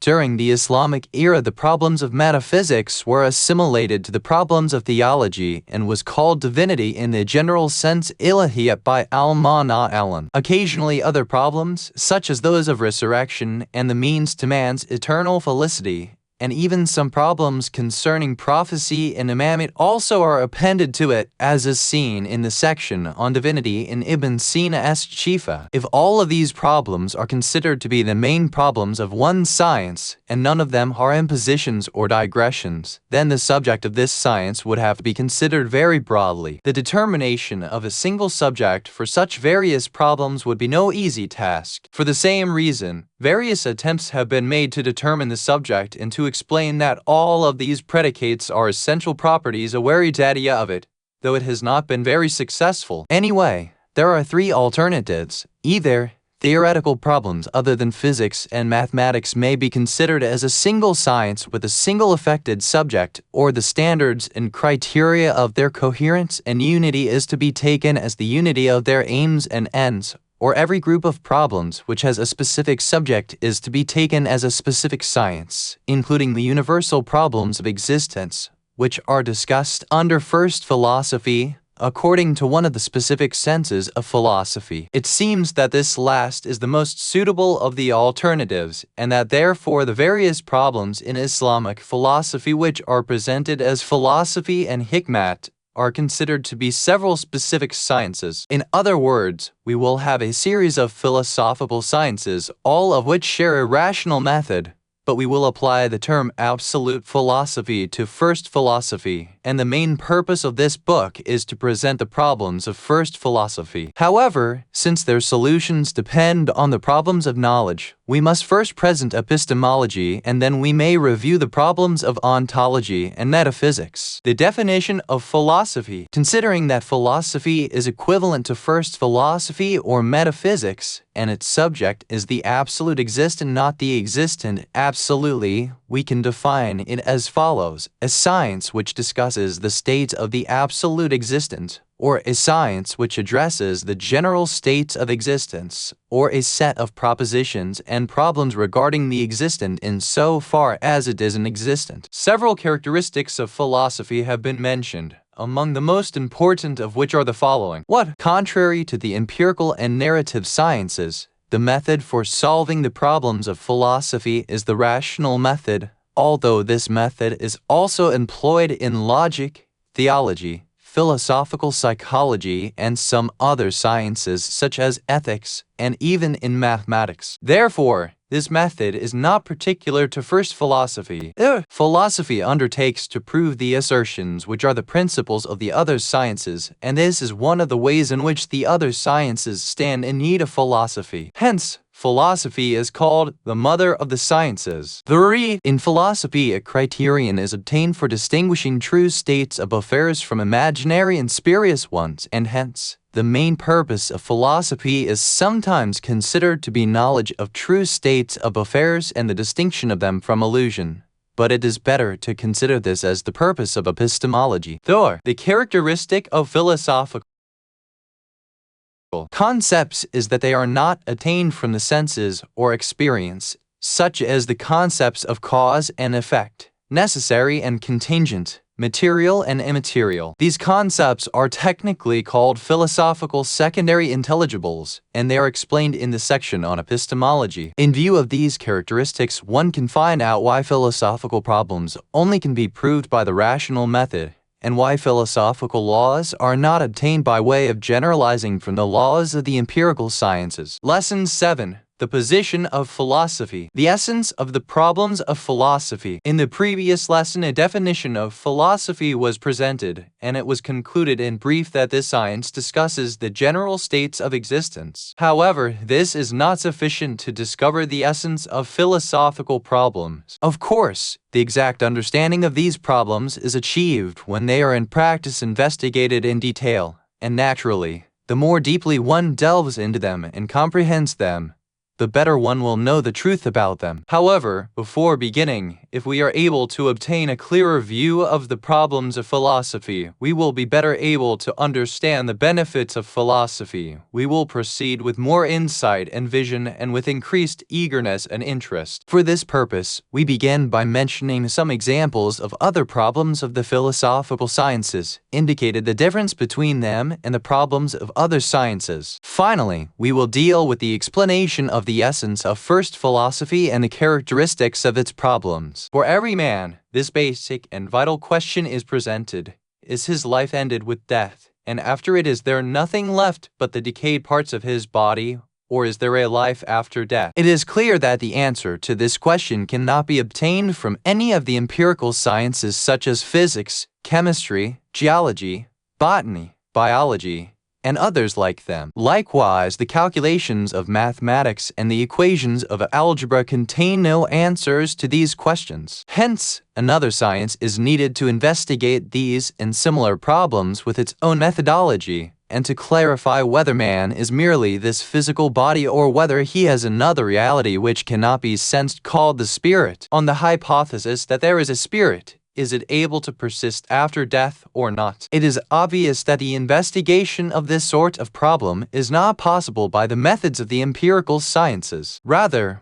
one should use rational methods to solve such problems. Naturally, another science is needed to investigate such non-empirical problems. This is ilm al-nafs, or philosophical psychology. Likewise, other problems, such as those of the will and volition, which are the basis of human responsibility, must be established in this science. The existence of such a science and the value of the ways of solving problems presented in it depend upon the proof of the existence of the reason and the value of rational knowledge. Therefore, another science is needed to investigate the sorts of knowledge and to evaluate them until it becomes known what intellectual perceptions are and what value they may have and what problems they can solve. This is also another philosophical science called epistemology. Regarding the practical sciences, such as morals and politics, there are also basic and important problems which the empirical sciences cannot solve,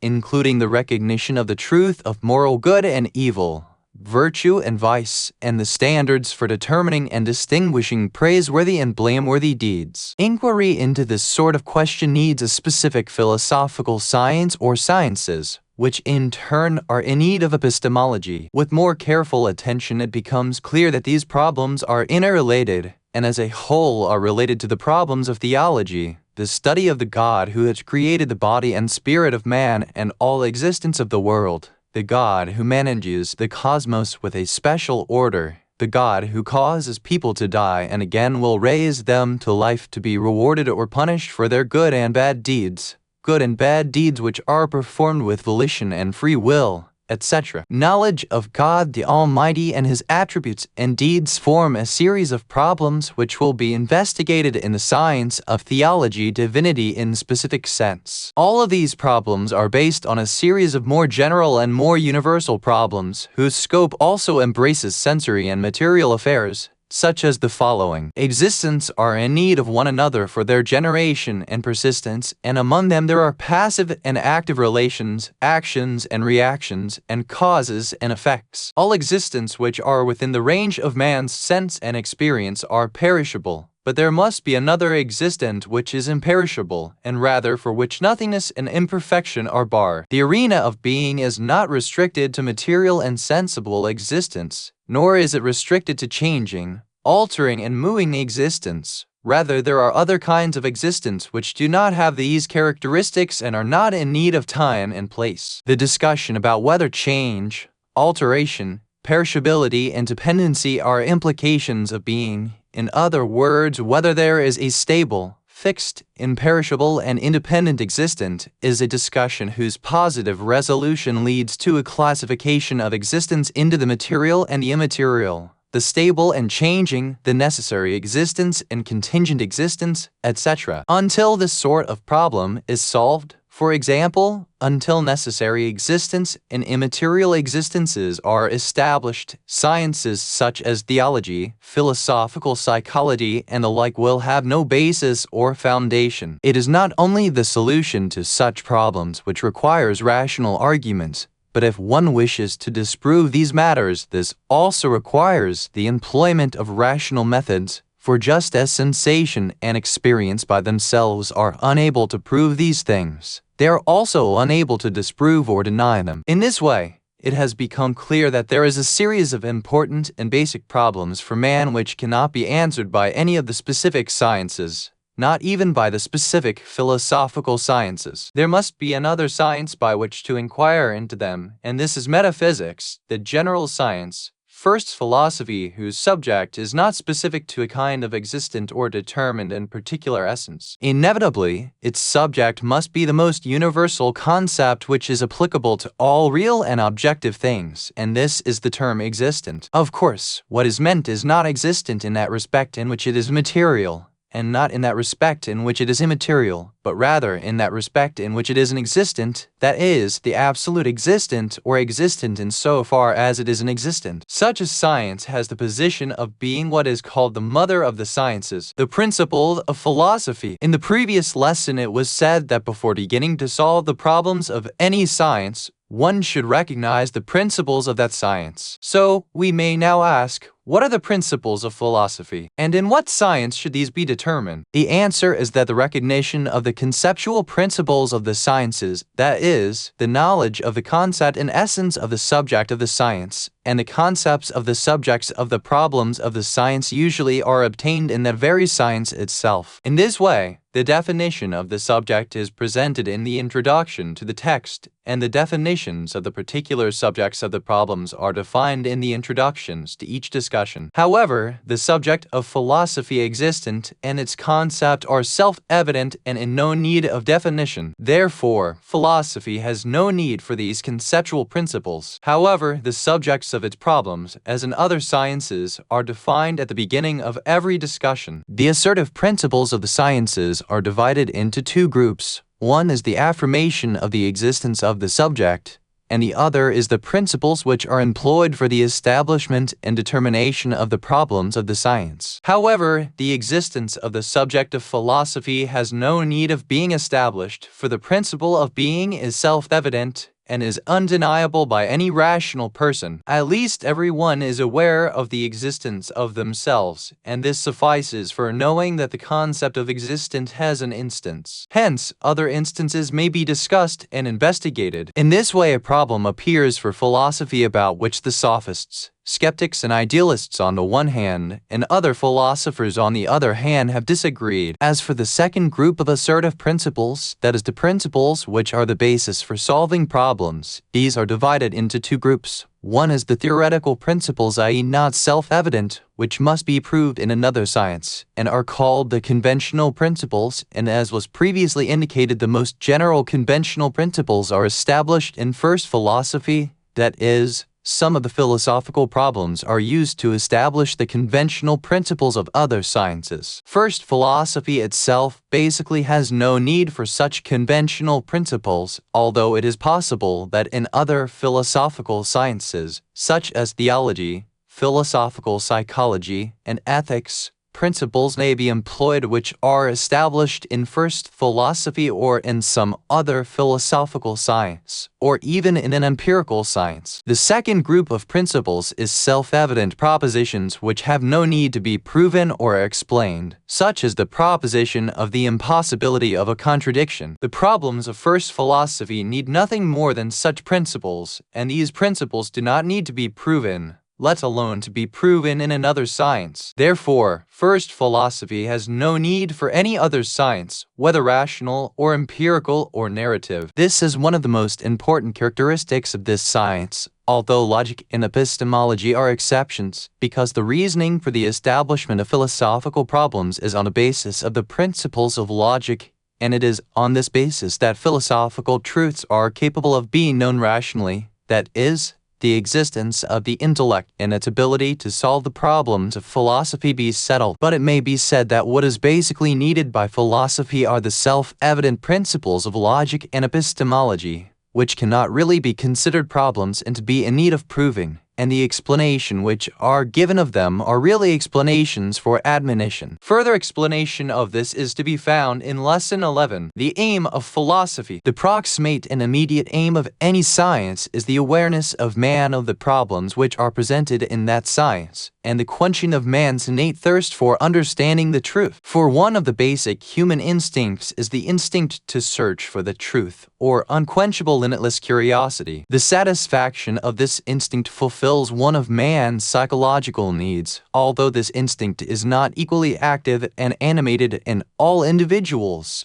But in no individual is it completely dormant and ineffective. Normally, every science has indirect benefits and consequences which somehow influence man's material and spiritual life and fulfills man's other natural and innate desires. For example, the natural sciences prepare the ground for the greater exploitation of nature and a better material life, and are related by a single intermediary to man's natural and animal life. The mathematical sciences are two removes from these aims, although they may also have influence in another way on the spiritual life and human dimension of man. And this is when they are mingled with knowledge of philosophy and divinity in Gnostic or finding attention of the heart, and when they present them phenomena of nature in the form of effects of the power, greatness, wisdom and mercy of God. The relation of the spiritual and human dimensions of man to the philosophical sciences is closer than the relation to the natural sciences, and, as was indicated, the natural sciences are also related to the human dimension of man with the aid of the philosophical sciences. This relation is manifested in theology and then in philosophical psychology and ethics more than in others. For divine philosophy acquaints us with God, the Supreme, and we become aware of the attributes of beauty and majesty, which prepares the ground for our relation to the source of infinite knowledge, power, and beauty. The wisdom of the knowledge of spirit and its physics, in it where the effort of humanity. And can't already and the beyond was beyond the limit down to one and to state as one sentiment method is not limited to web over them with them in knife. Ethics and morals show the general way to the adornment and trimming of the spirit and heart, and the acquisition of eternal felicity and ultimate perfection. As was previously indicated, in order to obtain all of this valuable knowledge, the problems of epistemology and ontology must be solved. Hence, first philosophy is the key to these precious and unending treasures which promise felicity and eternal benefits. It is the blessed root of the good tree which produced the fruit of various spiritual and intellectual virtues and boundless spiritual and divine perfections. It plays the largest role in preparing the ground for human perfection and sublimity. In addition to this, philosophy provides worthy help with the avoidance of satanic temptations and the rejection of materialism and atheism. It safeguards one from intellectual perversions, lapses, and deviations. It provides one with undefeatable arms in the arena of the combat of ideas. It enables one to defend correct views and tendencies and to attack and charge invalid and incorrect thoughts. Therefore, in addition to playing a positive and uniquely constructive role, philosophy also has an irreplaceable defensive and combative role in the expansion of Islamic culture and the destruction of anti-Islamic cultures. It is highly effective. Lesson 8. The method of philosophical inquiry. The evaluation of the rational method. In the previous lessons, it has been repeatedly said that philosophical problems must be investigated by the rational method, and that the empirical method is of no use in this area. However, those who have come more or less under the influence of positivist thinking imagine that this is reason for the imperfection and worthlessness of philosophical thought, because they think that the empirical method is the only sure and scientific method and that no certain conclusions can be obtained by the rational method. On this basis, some imagine that philosophy is the infancy of the sciences, and they consider it to be the duty of philosophy to present hypotheses for solving scientific problems. And even Karl Jaspers, the German existentialist philosopher, writes, "Philosophy yields no certain knowledge, and as soon as knowledge is accepted by all as certain with decisive reasons, then that knowledge cannot be considered philosophical, but rather, it at once becomes transformed into scientific knowledge." Others who have been intimidated by Western industrial and scientific progress reason that Western scientists have achieved bewildering and daily increasing scientific progress only when they abandoned the deductive and rational methods and began to employ the inductive and empirical methods. Evolutionary progress was especially hastened since the time of Francis Bacon, who emphasized the empirical method. This is the best reason for the superiority of the empirical method to the rational method. Unfortunately, some of the new Muslim thinkers and imitators who accept this reason would hang a medal of honor on a chest of Muslim scholars as if they had been inspired by the noble Quran to confront and challenge Greek culture and to replace the deductive and rational method by the inductive and empirical method, so that later, the influence of Islamic culture in Europe would cause the awakening of Western scientists and their awareness of this victorious method. This fantasy has gone so far that some of the ignorant imagine that the research method which is presented by the noble Quran for solving all problems is none other than the empirical and positivist method. They even imagine that the problems of theology, fiqh, Islamic jurisprudence, and morals must be investigated by this method. Of course, it should come as no surprise that those whose eyes are fixed on that which is given by the senses,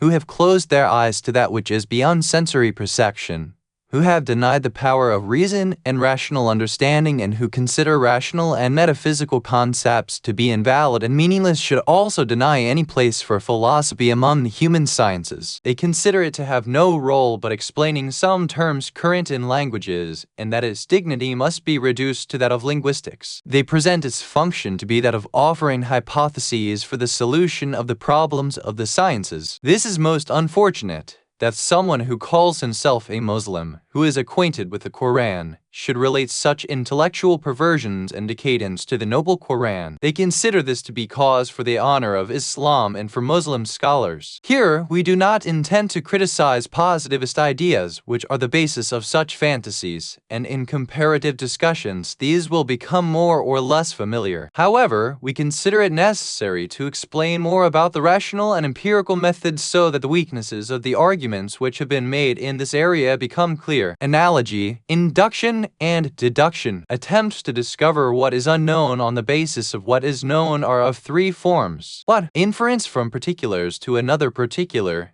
That is, when two subjects are similar to one another and a judgment about one of them is known, we may infer the same judgment about the other on the basis of the similarity which exists between the two of them. For example, if two people are similar and one of them is intelligent, we say that the other is also intelligent. In logical terms, this is called temporal analogy, and in the terminology of fiqh Islamic jurisprudence, it is called qiyas. It is obvious that the mere similarity of two things does not imply that the common judgment about them is certain, and thus, analogy is of no use for attaining certainty and has no scientific worth. The inference from particulars to a universal, that is, when we investigate the individuals of one essence and it is found that they share a common property, we may infer that this property holds the essence and that it occurs in all of its instances. In logical terms, this is called induction, and it is divided into two kinds: complete induction and incomplete induction. In complete induction, it is assumed that all the individuals under consideration are investigated and that their common property is observed in all of them. It is clear that in practice this is impossible, for even if all the present instances of a whatness could be investigated,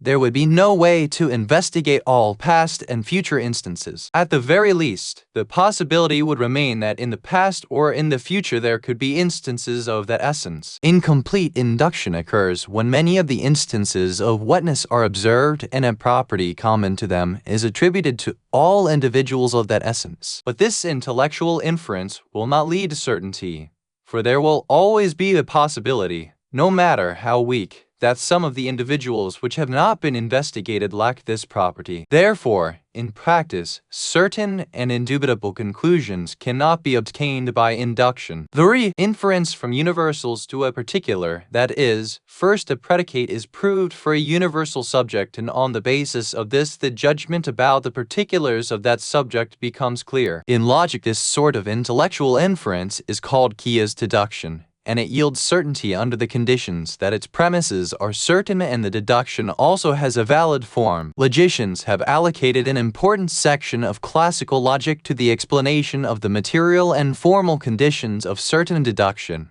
Proof. There is a famous problem which has been raised regarding deduction. If a judgment is known to hold generally, the application of that judgment to all instances of the subject will also be known, but then there would be no need for the formulation of a deductive argument. The scholars of logic have answered that a judgment for a major premise may be known in summary form, but in the conclusion it becomes known in detail. Meditation on the problems of mathematics and the ways of solving them shows how useful deduction is, for the method of mathematics is that of deduction, and if this method were not useful, none of the problems of mathematics could be solved on the basis of mathematical principles. A point which must be mentioned here is that in analogy and induction there is a hidden form of deduction. But nevertheless, in the cases of analogy and incomplete induction, this deduction does not constitute a proof and is of no use for obtaining certainty. If, however, this sort of hidden deduction did not exist, there could be no form of inference at all, no matter how speculative. The hidden deduction of analogy is this: this judgment is true for one of the similar objects, and every judgment which is true of one of a pair of similar objects is also true of the other. It is to be noted that the major premise of this deduction is not certain. In incomplete induction, there is a similar speculative deduction.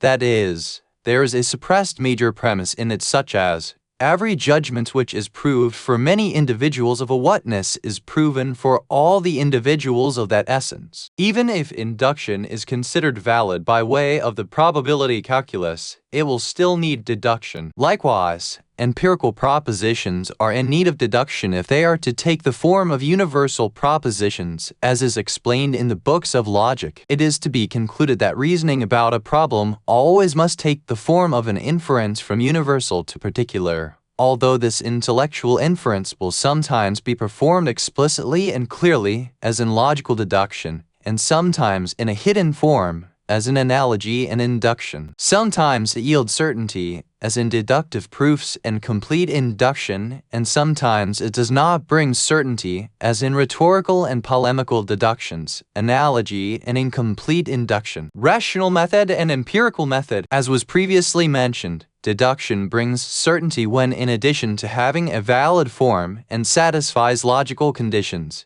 each of its premises is also certain. If certain propositions themselves are not self-evident, inevitably they should lead to self-evident ones that are they should be inferred from propositions which have no need of rational proof. Logicians have divided self-evident propositions Badahiyyat into two general groups: primary self-evident propositions and secondary self-evident propositions. One of the types of secondary self-evident propositions is considered to be empirical mujarabat, that is, propositions which are obtained by experience. According to them, the experience is not a method which is the opposite of the deductive method, and it not only includes the deductive method, but it may also serve as one of the premises in another deduction. Therefore, it is not proper to equate induction and experience, nor to take deduction and experience as opposites. Of course, experience has a variety of other meanings, but this is not the proper place to discuss them. However, taking the empirical method to be the opposite of the rational method is based on considering the rational method to be limited to the deductive method, where the only premises are those of pure reason. These premises are those which are either primary self-evident propositions or are implied by them, not merely by empirical propositions, such as all of the syllogistic proofs which are employed in first philosophy,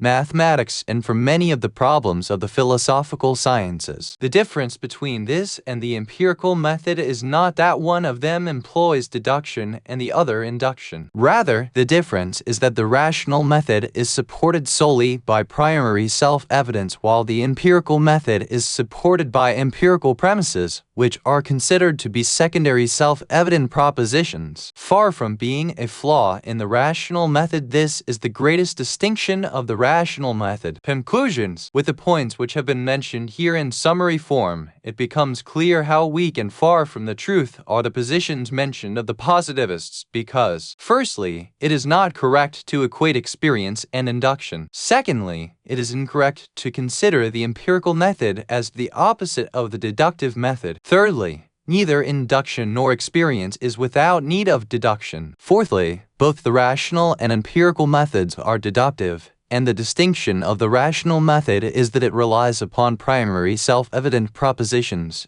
contrary to the empirical method, which relies upon empirical propositions, premises whose value never reaches the level of the value of primary self-evident propositions. It should be noted that this topic requires further explanation and investigation, and some of principles of classical logic are debatable, while we have merely indicated the materials necessary to the extent required to dispel some fantasies in this regard. The scope of the rational and empirical methods. Despite the advantages which the rational method has over the empirical method, it is not applicable to all sciences, and likewise, the empirical method has its own specific scope and cannot be applied to philosophy and mathematics. Of course, this division between the ranges of these methods is not conventional, but is required by the nature of the problems of the sciences. The kind of problem in the natural sciences requires that they be solved by the empirical method and from premises obtained by sensory experience, for the concepts which are used in these sciences and which make up the subjects and predicates of their propositions are those which are obtained from sensible things. Naturally, sensory experiences are also required to prove them. For example, merely by using philosophical and rational analysis,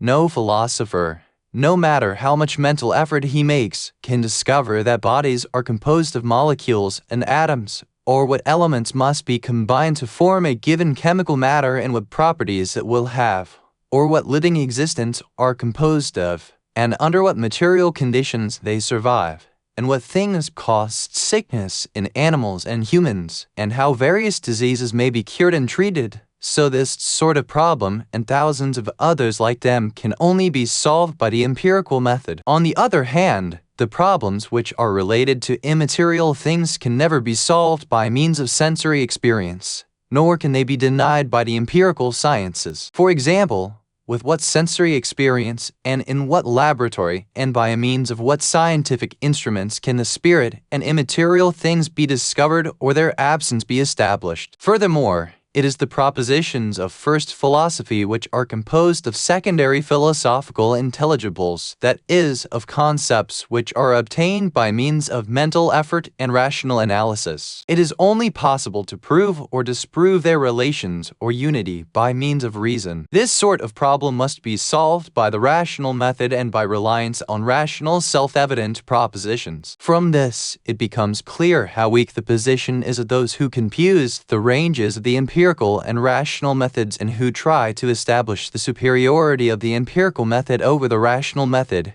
and who imagine that the ancient philosophers only used the rational method, and that it is for this reason that they were unable to make successful scientific discoveries. However, the ancients also used the empirical method in the natural sciences, and among them Aristotle, with the help of Alexander of Macedonia, prepared a large garden in Athens, and grew various kinds of plants and animals there, and he himself observed their states and characteristics. The rapid advance of modern scientists must be considered to be the result of the discovery of new scientific instruments, their endeavors to solve natural and material problems, and the focusing of their thoughts and ideas on discovery and invention, not a result of the turning of their backs on the rational method and its replacement by the empirical method. Let it not remain unsaid that in cases in which the means and instruments of experience were insufficient for solving a given problem, the ancient philosophers tried to compensate for this deficiency by postulating hypotheses, and probably, in order to confirm or explain these hypotheses, they sought the help of the rational method. However, this was due to the immaturity of their philosophical thought and the inadequacy of their empirical instruments, not an indication of their failure to heed or underestimation of the empirical method, and this is no reason to think that the function of philosophy is to provide hypotheses and the function of science to confirm them by scientific methods. Basically,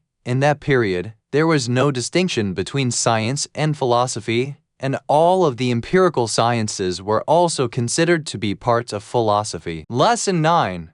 The relation between philosophy and the sciences. The relations among the sciences. Although the sciences, in the sense of collections of appropriate problems, are separated and distinguished from one another according to different criteria, such as their subjects, aims, and methods of inquiry, they are still related to one another. Each of them is able, to some extent, to assist with the solution of the problems of another science. As was previously indicated, mostly, the positive principles of every science are presented in another science, and the best example of the benefit given to one science by another can be found in the relation between mathematics and physics. The relations among the philosophical sciences are also clear, and the best example of this can be found in the relation between morals and philosophical psychology. For one of the positive principles of the science of morals is the possession of will and freedom of man, without which moral goodness and evil,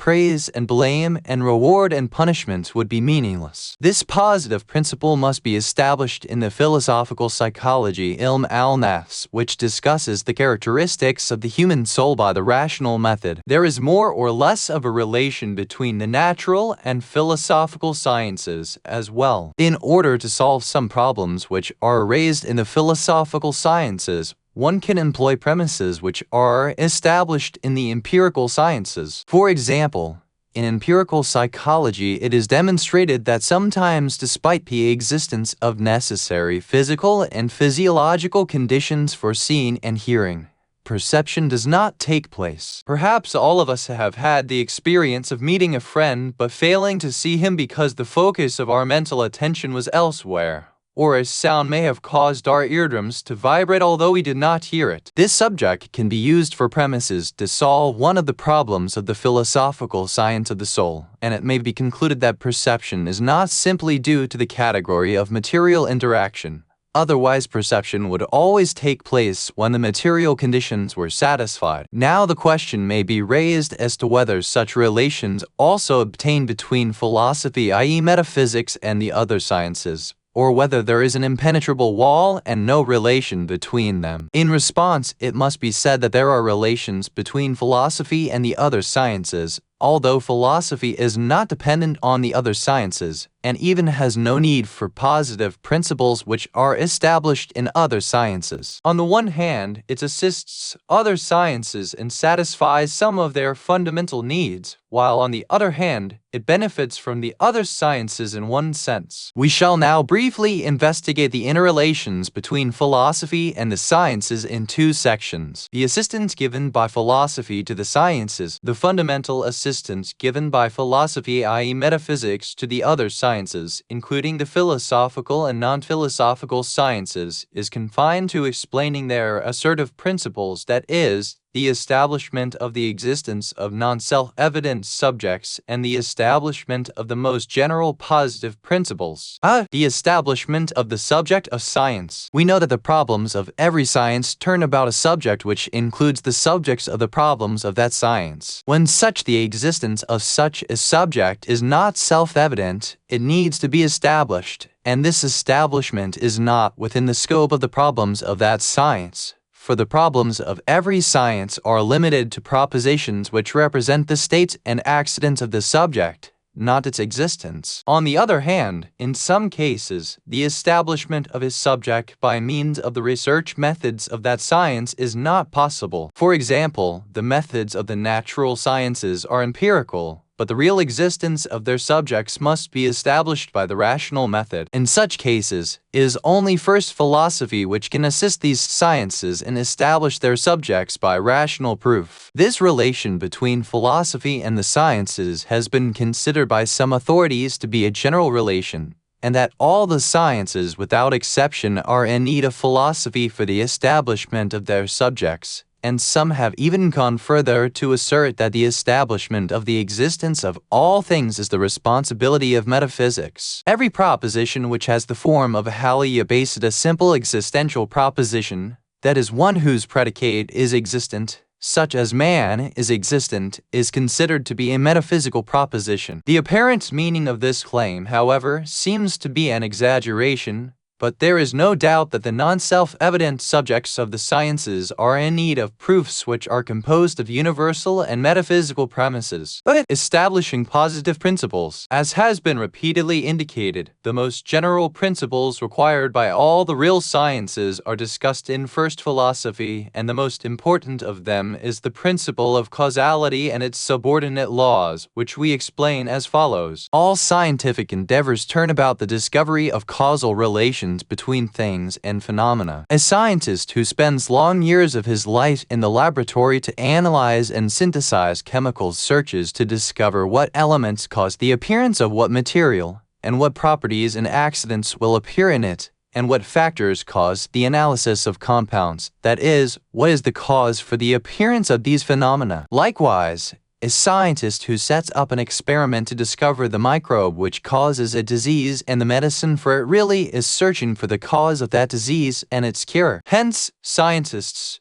prior to beginning their scientific endeavors, believed that every phenomenon has a cause, and even Newton, who discovered the law of gravity by observing the falling of an apple, was blessed by this same belief. If he had imagined that the appearances of phenomena are accidental and without a cause, he would never have been able to make such a discovery. Now the question is, in what science is this very principle which is required by physics, chemistry, medicine, and other sciences to be investigated? The answer is that the investigation of this rational law is not appropriate to any science but philosophy. Likewise, the subordinate laws of causation, such as the law that every effect has a specific and suitable cause, for example, the roaring of a lion in the jungles of Africa does not cause a man to be afflicted with cancer, and the singing of a nightingale in Europe would not cure him. Also, the explanation of these and the following laws are worthy of no science but philosophy. The law that wherever a complete cause occurs, its effect will also necessarily come into existence, and until a complete cause occurs, its effect will never be existent. After their experiments, scientists remain in need of the principle of causality, for the immediate results of their experiments are nothing but the fact that in the cases tested specific phenomena have occurred simultaneously or following other phenomena. The discovery of a universal law and the claim that this cause always brings about the appearance of certain effects requires another principle which can never be obtained by experimentation. The correct view is that this principle is the very principle of causation.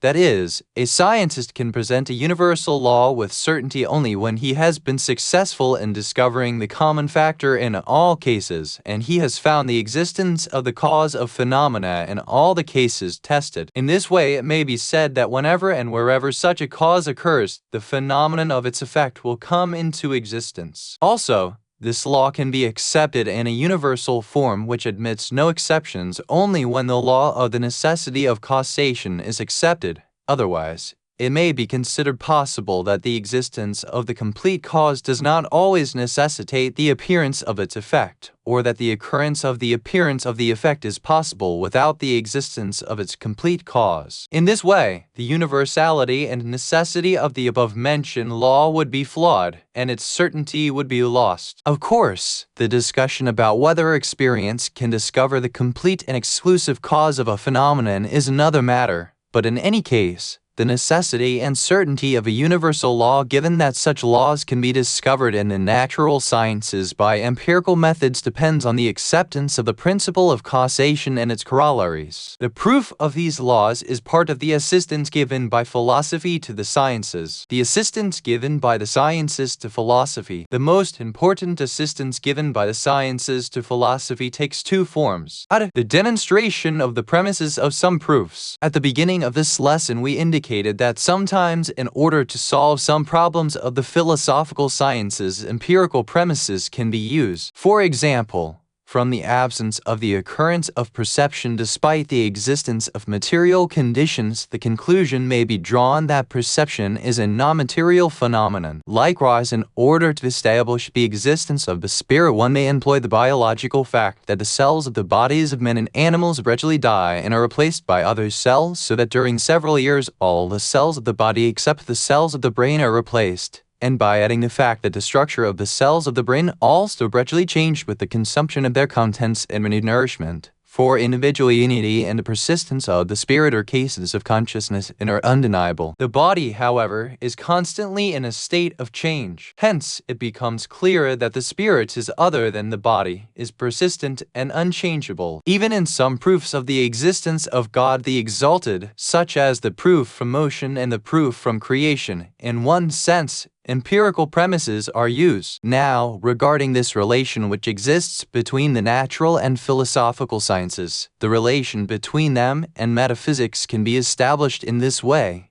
In order to solve a metaphysical problem, such as that existence is not equivalent to matter, and that being material is not a characteristic of all of being and is not an accident of all existence. In other words, existence may be divided into the material and the non-material. For this, a premise may be employed that, for example, is obtained from philosophical psychology, and its establishment, in turn, will all be accomplished with the assistance of the empirical sciences. Also, in order to establish the fact that dependence is not an inseparable implication of being and that there is an independent existent and necessary existent, the proofs from motion and from creation are used, which are based on empirical premises. This relation between the natural sciences and philosophy does not contradict that which was explained before, that philosophy is not in need of the other sciences, for the way of establishing the mentioned facts is not limited to these kinds of proofs, and for each of them there are proofs of pure philosophy,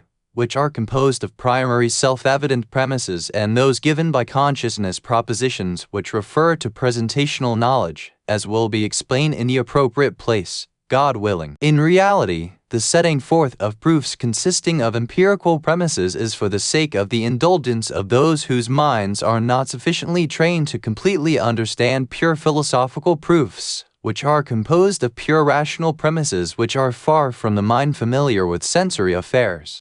Preparing new grounds for philosophical analysis. Every science begins with a number of basic and universal problems, and they develop in order to elaborate and explain specific and particular cases with the appearance of new fields which sometimes appear with the aid of other sciences. Philosophy is no exception to this rule, and its first problems are limited, and it had developed and will develop with the appearance of wider horizons which sometimes are discovered by mental efforts and the exchange of ideas and thoughts, and sometimes through the guidance of revelation, or by Gnostic disclosures, and sometimes they appear by means of things which are established in other sciences, which prepare the ground for comparison with other philosophical principles and new rational analyses, such as the problems of the truth of revelation and miracles given by religion, and other problems, such as the world of images and forms, given by the Gnostic Shurafa. These have prepared the grounds for new philosophical investigations. Likewise, the progress of empirical psychology has opened up new problems for the philosophical science of the soul. Therefore, one of the services the sciences render to philosophy, a cause for the broadening of its vision, the widening of the range of its problems, its development and fruitfulness is to prepare new subjects for philosophical analysis in comparison with its general principles. For example, in the modern age when the theory of the transformation of matter to energy and the composition of particles from compressed energy were presented, a problem was posed for the philosopher as to whether it is possible for something to occur in the material world which lacks the basic attributes of matter, and for example, has no volume. Is it possible for something which does have volume to be transformed into something without volume? Given that the answer to these questions is negative, it will be concluded that energy does not lack volume, despite the fact that this is not provable by sensory experience. Likewise, when energy was introduced by some physicists as being of the same family as motion, the question arose as to whether it is possible that matter, which is assumed to have come into existence from compressed energy,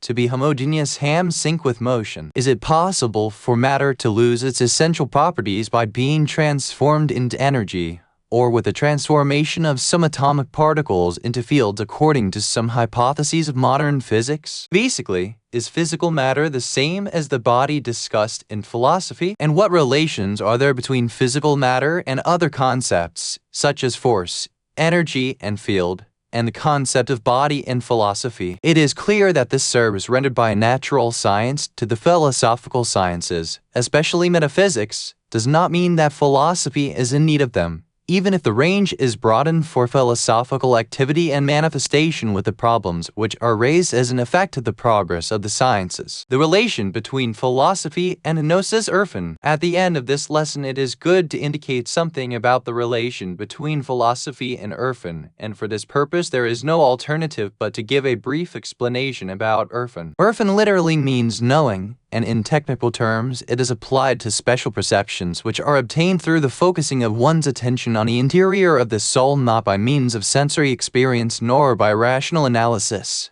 And in the process of this spiritual wayfaring Sayr wa Suluk, some disclosures usually are attained which are similar to visions, and sometimes there is the exact presentation of something which occurred in the past, present, or future, and sometimes it needs an interpretation, and sometimes it appears as an effect of being possessed by the devil. The topics which the Gnostics Urafa explain as their own interpretations, disclosures, and findings of conscience are called scientific gnosis erfan elmi. Sometimes by adding reasonings and inferences they take the form of philosophical discussions. There is also an interrelation between philosophy and gnosis which is investigated in the following two sections. The assistance given by philosophy to gnosis erfan. Real gnosis is acquired exclusively through bondage to God and obedience to His orders. Bondage without knowledge is impossible, and this knowledge requires philosophical principles. But the recognition of correct Gnostic disclosures is achieved by their comparison with the standards of reason and the religious law, and by one or more intermediaries they go back to principles of philosophy.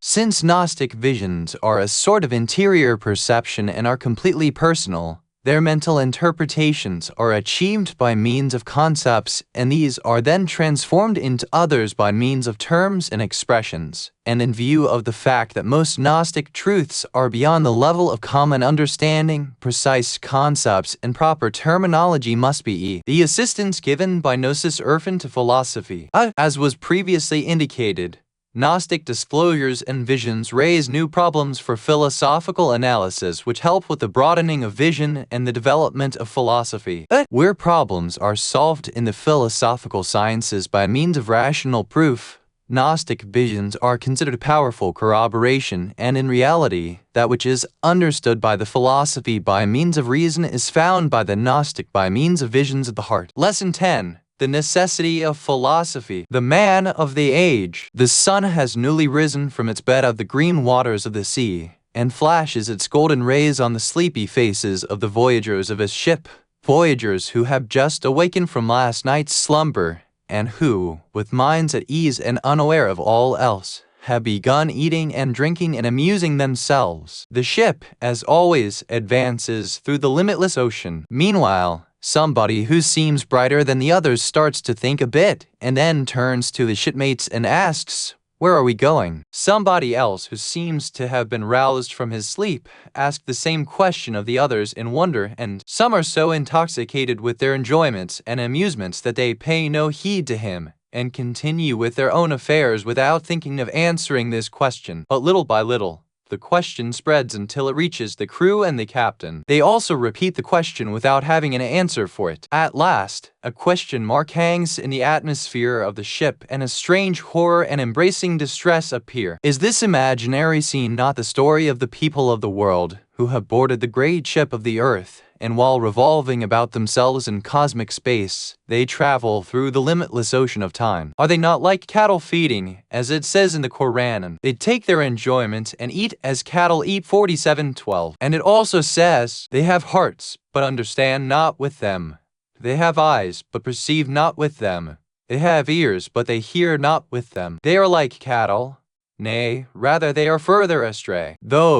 They are the heedless. 7:179. Yes, this is the story of the people of our times, who along with the amazing progress of technology have become afflicted with puzzlement and wandering, and knows not from where they have come and to where they are going, and to which direction they must turn, and which path they must take. This is why absurdism, nihilism, and hippieism have appeared in the space age. Like a cancer, they attack the soul, thought and spirit of civilized man, and like termites eat away at the pillars of palace of humanity and weaken it. These questions raised by conscious people who have roused the semi-conscious have compelled thinkers to seek answers to them. A group of those ready to think correctly have obtained correct, illuminating and orienting answers. They know the true purpose, and they eagerly follow the straight path. However, those who are under the influence of immature thought and psychological factors imagine that there is no beginning and no end to the caravan, and that there are always ships which appear upon the ocean, and by means of roaring waves are aimlessly pulled this way and that. But before they reach the safe and tranquil shore, they drown in the sea. They say, there is nothing but our present life. We die and we live, and nothing but time destroys us. 45:24. In any case, these questions are widely raised for the conscious person.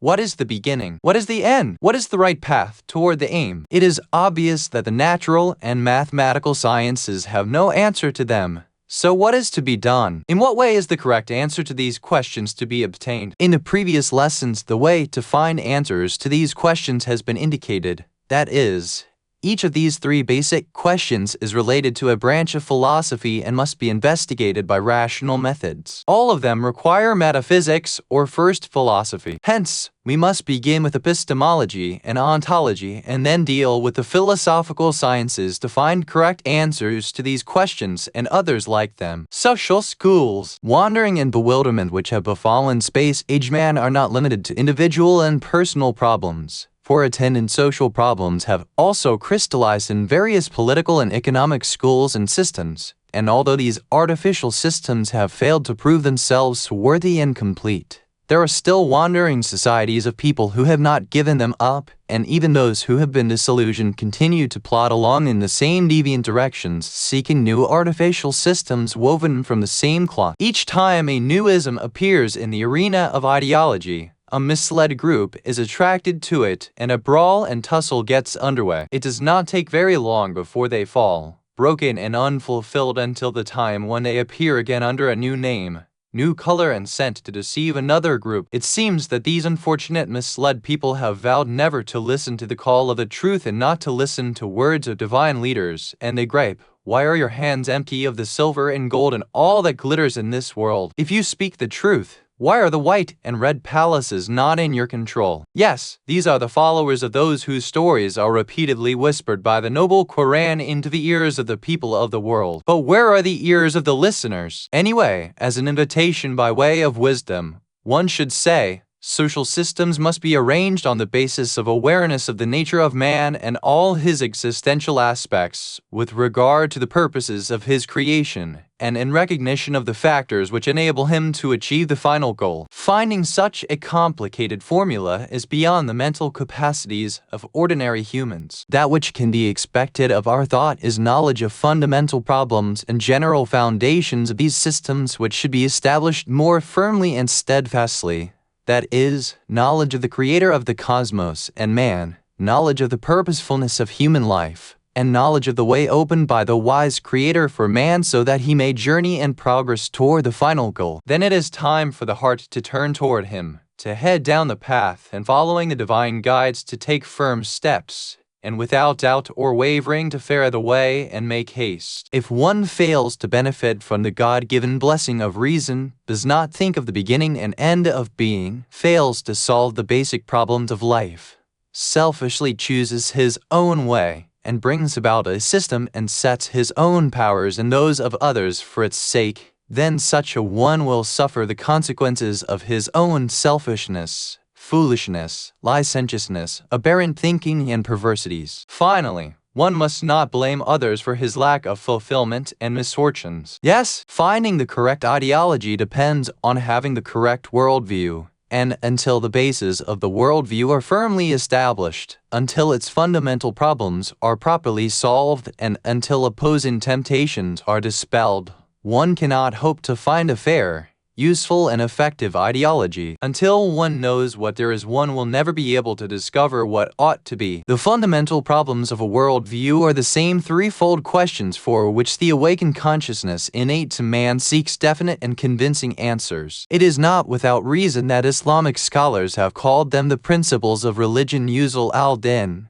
Theology answers the question, what is the beginning? The study of the resurrection answers the question of what is the end. The study of revelation and prophecy answers the questions of what is the way and who is the guide. It goes without saying that the correct and definite solution to these questions depend on philosophical and rational ideas. In this way, we are led by another route to the importance and necessity of the problems of philosophy, and prior to all of them, those of epistemology and ontology. The mystery of humanity. There is a third way to come to appreciate the importance and necessity of philosophy, which can motivate those who are of extraordinary aspiration and who seek advancement, and it is that the true humanity of man depends on the gains of philosophy and the explanation of this is as follows. All animals are known to have the characteristic that their actions are performed with consciousness and will which spring from the instincts. An existent which has no sort of consciousness is outside the realm of the animals. Among the animals there is a distinguished kind whose understanding is not limited to sensory perception and whose will does not conform to natural instincts, but who is another perceptive power called the intellect, such that man's will takes form in the light of his intellect. In other words, what distinguishes man is his own vision and inclinations. So, if one limits oneself to sensory perceptions alone, and does not benefit from his own intellectual powers, and his movements are entirely determined by his animal instincts, then in reality, he is nothing more than an animal, or rather, according to the Quran, he is even further astray than the beasts. Therefore, the real man is one who uses his own intellect in order to determine the most important aspects of his destiny, and on that basis comes to know, in a general way, how to live, and then, in all seriousness, he fares the way. From what has been explained previously, it became known that the most fundamental problems facing the conscious human being which play a crucial role in the social and individual destinies of man are the same fundamental problems of a worldview, problems whose ultimate and definite solutions depend on philosophical efforts. We may conclude that without the benefit of that which is obtained through philosophy, neither individual nor social felicity is possible, nor the achievement of the true perfection of man. The solution to some problems. Regarding these explanations, it is possible that some doubts may be raised, the most important of which will be mentioned with answers to each of them. Objection 1. These explanations can establish the necessity of philosophy only when the worldview is restricted to a philosophical one, and the way to solve its fundamental problems is limited to philosophy, while other worldviews exist as well, such as the scientific worldview, the religious worldview, and the mystical or phony worldview. Answer 1. As has been repeatedly explained, the solution to these sorts of problems is beyond the scope of the empirical sciences, and therefore, there is really no such thing as the scientific worldview in its proper meaning. However, regarding the religious worldview, it can only be of use when we know what the true religion is, and this, in turn, is based on knowledge of the Prophet and the one who sent him, that is, God the Exalted, and it is clear that basis of the content of revelation one cannot prove the one who sent it or the one who received it. For example, one cannot say that since the Quran says that God exists, his existence has been proven. Regarding the mystical worldview, as was indicated in the section on the relation between philosophy and gnosis Irfan, it depends on prior knowledge of God the Exalted and prior knowledge of the correct way of spiritual wayfaring, which must be established on the basis of philosophical principles. Hence, all ways ultimately lead to philosophy. Objection 2. In order for one's efforts to solve the problems of a worldview and of philosophy to be worthwhile, one should be optimistic about reaching a conclusion to one's efforts. But considering the depth and breadth of these problems, one cannot have much hope for success. Therefore, instead of wasting one's life along a way whose destiny is uncertain, one had better investigate those problems for which there is more cause for hope of a solution. Answer 2. First, the hope for a solution to these problems is no less than the hope for reaching an end to scientific efforts to discover scientific mysteries and conquering the forces of nature. Secondly, the value of estimation depends upon more than one factor, that is, its quantity of risk.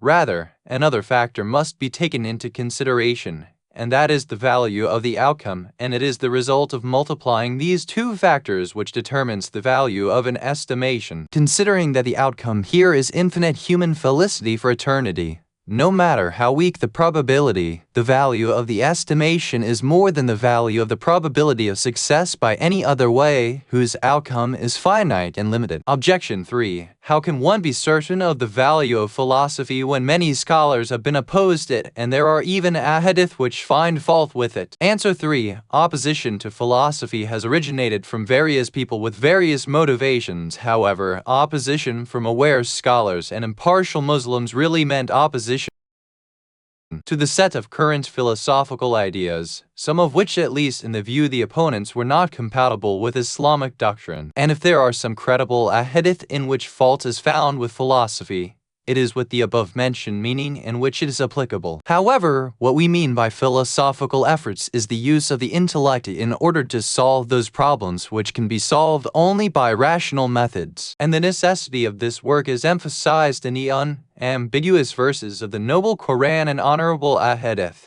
And abundant examples of these efforts may be observed in Ahadith and even in the text of the noble Quran, such as the reasoning about Tawhid and the resurrection in the Book and the Sunnah. Objection 4. If the problems about the proper worldview are investigated by rational and philosophical methods in the Book and Sunnah, then what need do we have for philosophical books and the discussions presented in them, discussions which are often derived from the Greeks? Answer 4. Firstly, the presentation of philosophical discussions in the Book and Sunnah does not change their philosophical essence. Secondly, there should be no objection to extracting this set of problems and arranging them in the form of a science, as was done in the case of fiqh and usul and the other Islamic sciences. The fact that the origins of these discussions are in the books of the Greeks, and even that they have been adapted, does not take away from the value of these problems, as is also true in the case of arithmetic, medicine, and astronomy. Thirdly, in the Book and Sunnah, the doubts which were investigated were those which were current in that epoch,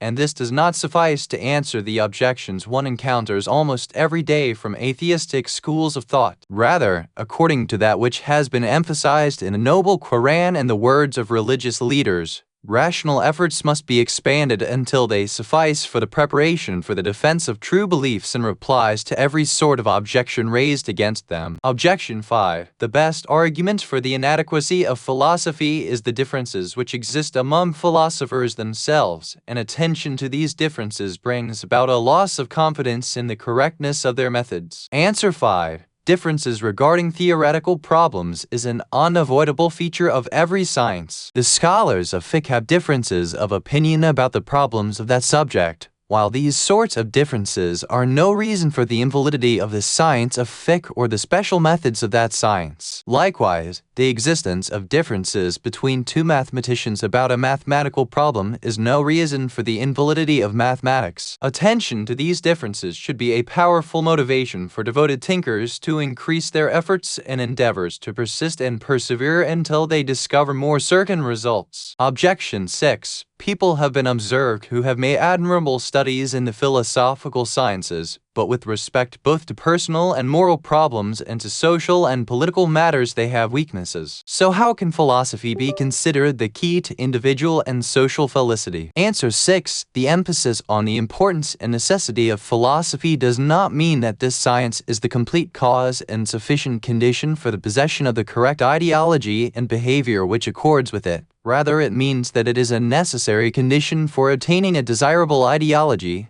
that is, following the right path depends on knowing it, and knowing the straight path depends on having a correct worldview and solving its philosophical problems. If someone takes a proper first step, but his second step falters or deviates, this is no reason for saying that the first step was also deviant. Rather, the cause of the faltering or deviation should be sought in the second step. Part 2. Epistemology. Lesson 11. Introduction to Epistemology. Lesson 12. The self-evidence of the principles of epistemology. Lesson 13. The divisions of knowledge. Lesson 14. Acquired knowledge. Lesson 15. Types of universal concepts. Lesson 16. Empiricism. Lesson 17. The role of the intellect in sensation and ideas. Lesson 18. The role of the intellect in sensation in affirmations. Lesson 19. The value of knowledge. Lesson 20. The evaluation of ethical and legal propositions. Lesson 11. Introduction to Epistemology. The importance of epistemology. There is a series of fundamental problems that confront man as a conscious being whose activities spring from his consciousness, and if man becomes negligent and remiss in his efforts to find correct answers to these problems, he will find instead that he has crossed the boundary between humanity and bestiality. Remaining in doubt and hesitation, in addition to the inability to satisfy his truth-seeking conscience, it will not enable man to dispel anxieties about his likely responsibilities. He will be left to languish or, as occasionally happens, turn into a dangerous creature. Since mistaken and deviant solutions, such as materialism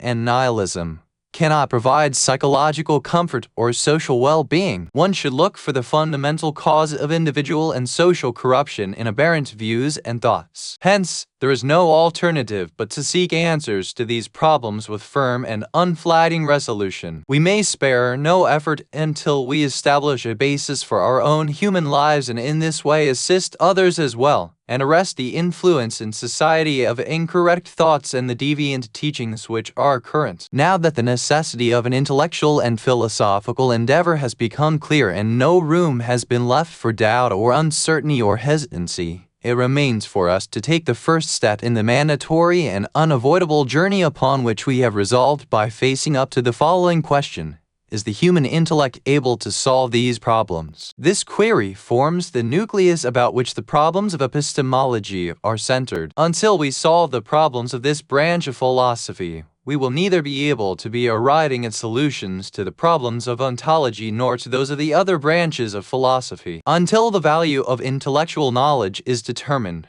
claims presented as actual solutions to such problems will be pointless and unacceptable. There will always remain such questions concerning how the intellect can provide a correct solution to these problems. It is here that many of the well-known figures of Western philosophy, such as Hume, Kant, Auguste Comte, and all of the positivists have blundered. With their incorrect views, they have mislaid the cultural foundations of Western societies, and even the scholars of other sciences, especially the behaviorists among psychologists, have been misled by them. Unfortunately, the battering and ruinous waves of such teachings also have spread to other parts of the world, and apart from the lofty summits and unimpregnable cliffs that rest on the stable and firm grounds of divine philosophy, all else more or less has come under their influence. Therefore, we must endeavor to take the first steady step by laying the foundations of our house of philosophical ideas solidly and sturdily until, with the help of Almighty God, we are worthy to tread through other stages and arrive at our desired goal. A brief overview of the history of epistemology. Although epistemology as a branch of philosophy does not have a long history as a separate science, it may be said that the problem of the value of knowledge, which forms its central axis, has been somehow raised since the most ancient periods of philosophy. Perhaps the attention of thinkers was first drawn to this problem by the discovery of the flaws and defects in the disclosure of external events by the sense organs. This very matter prompted the elitics to distrust sensory perception and to rely more heavily on rational knowledge. On the other hand,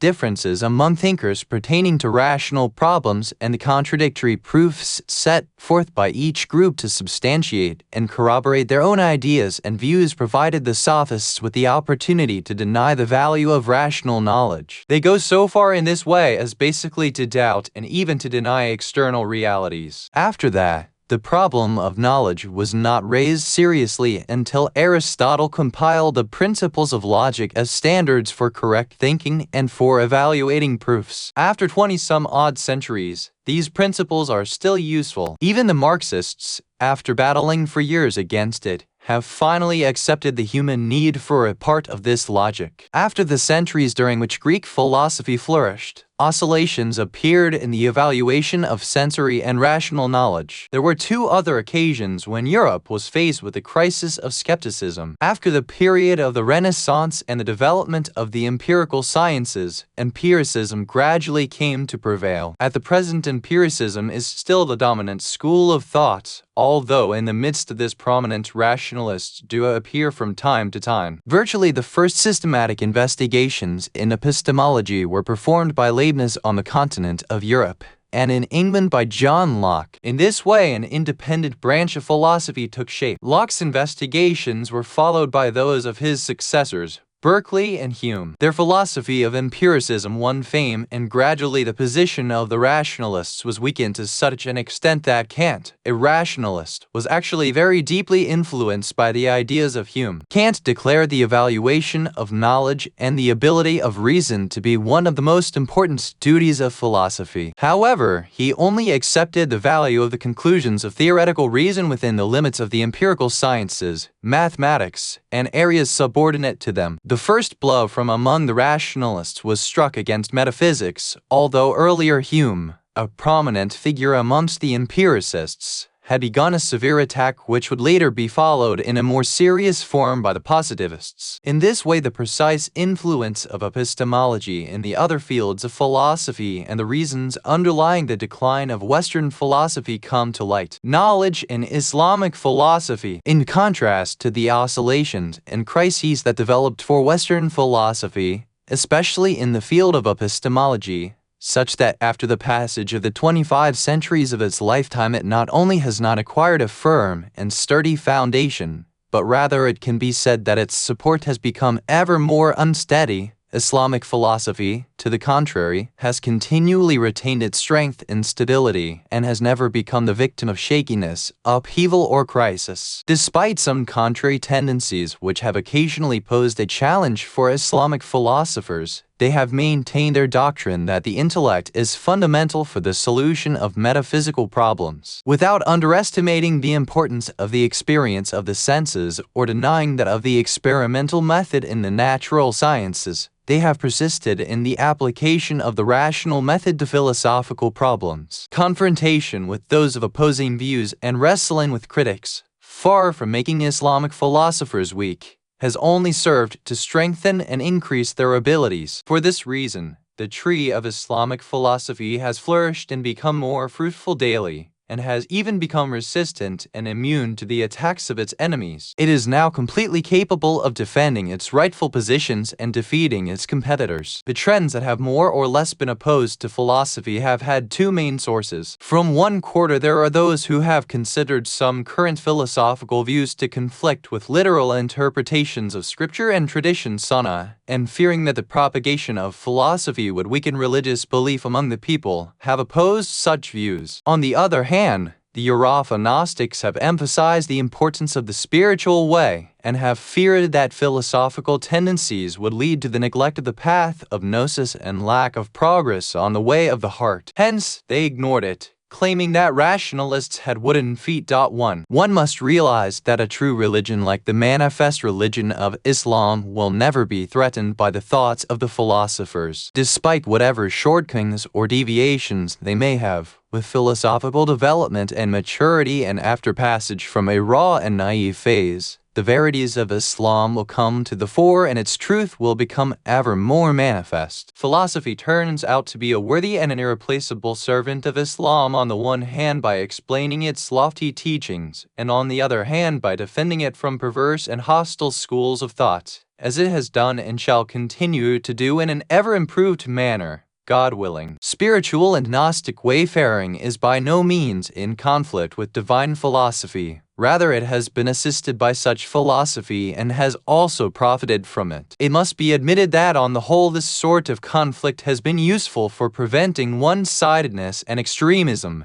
and for demarcating the bounds of each of them. Because of the sturdy, steadfast, and unshakable position of the intellect in Islamic philosophy, no need has arisen for a detailed examination of the problems of knowledge in a methodical and systematic form as an independent branch of philosophy. Merely a few scattered issues pertain to knowledge, addressed in various chapters of logic and philosophy, have sufficed. For example, in one section pertaining to the teachings of the sophists where their invalidity is pointed out, and in another section where the divisions of the sciences and their principles are explained. Even the problem of mental existence, which is one of the topics germane to the problems of knowledge, was not advanced as an independent topic until Ibn Sina. Even after that, all angles and sides of the issue have not been comprehensively examined and researched. Now, considering the current conditions, when Western thought has almost penetrated our cultural environs, raising questions about many of the axioms of divine philosophy, philosophical questions can no longer be limited to their former framework, and the discussion can no longer be carried on in the traditional manner. Since this manner has not only prevented the development of philosophy through interchange with other schools of thought, but also has made our intellectuals, who inevitably have become and will continue to become familiar with Western thought, pessimistic about Islamic philosophy, bringing about the illusion that Islamic philosophy has lost its effectiveness and is unable to compete with other philosophical schools. Hence, day by day, their tendency toward foreign culture increases, with disastrous results. This situation could be seen during the previous regime in our universities. To repay our debt to the Islamic Revolution and the sacred blood which has been shed for it, and to fulfill our divine responsibility, we should increase our efforts to explain the foundations of philosophy and propagate them in such a way that they may answer the doubts posed by the perverted and atheistic schools of thought, and we should support the current needs for belief and make it available to young seekers of truth and investigators, so that the education of Islamic philosophy can spread, and so Islamic culture may be ensured against the encroachment of alien ideas. The definition of epistemology. Before we begin to define epistemology, shanasi, it is necessary to comment on the word shanak, knowledge. To this word, which is equivalent to ma'rifa in Arabic, has various usages. Its most general meaning is knowledge in general, awareness, and information. Sometimes it is used for particular perception and sometimes for recognition. Sometimes it is employed for science which corresponds to reality with certainty. There are some debates in philology and etymology about the foreign synonyms which need not be mentioned here. Knowledge is the subject of the science of epistemology, may be understood as having any of these meanings or any other. In fact, it is based on convention. But since the goal of surveying epistemological problems is not particular to any specific kind of knowledge, it is better to use the general meaning which is equivalent to knowledge in a general sense. The concept of knowledge is one of the clearest and most self-evident concepts, so that it not only is in need of no definition, but its definition is impossible, since there are no more obvious terms by which to define it. The phrases and statements which are used in philosophical and logical books as definitions of knowledge and science are not genuine definitions. The purpose of mentioning them is to specify its instances in some specific science or field of study. For example, logicians define knowledge as the obtaining of the form of something in the mind, and the purpose of this definition is to specify their intended instance, which is acquired knowledge. Or it refers to the view concerning certain problems of ontology of some philosophers who define knowledge as the presence of a non-material being to another non-material being, or the presence of a thing to a non-material existent. The purpose of these definitions is to state their view about the non-material nature of knowledge in the knowing subject. If we are to explain knowledge, it is better to say that it is the presence of the thing itself, or its particular form, or its general concept in a non-material existence. In addition, we should say that it is not necessary for knowledge that the knower always should be other than the object known. It is possible, as in the case of awareness of one's own self, that there be no difference between the knower and the object of knowledge. In fact, in such cases, unity is the most perfect instance of presence. By the definition we have presented of the word knowledge, we may define epistemology as the science which discusses human knowledge and the evaluation of its types and the criteria of their validity. What?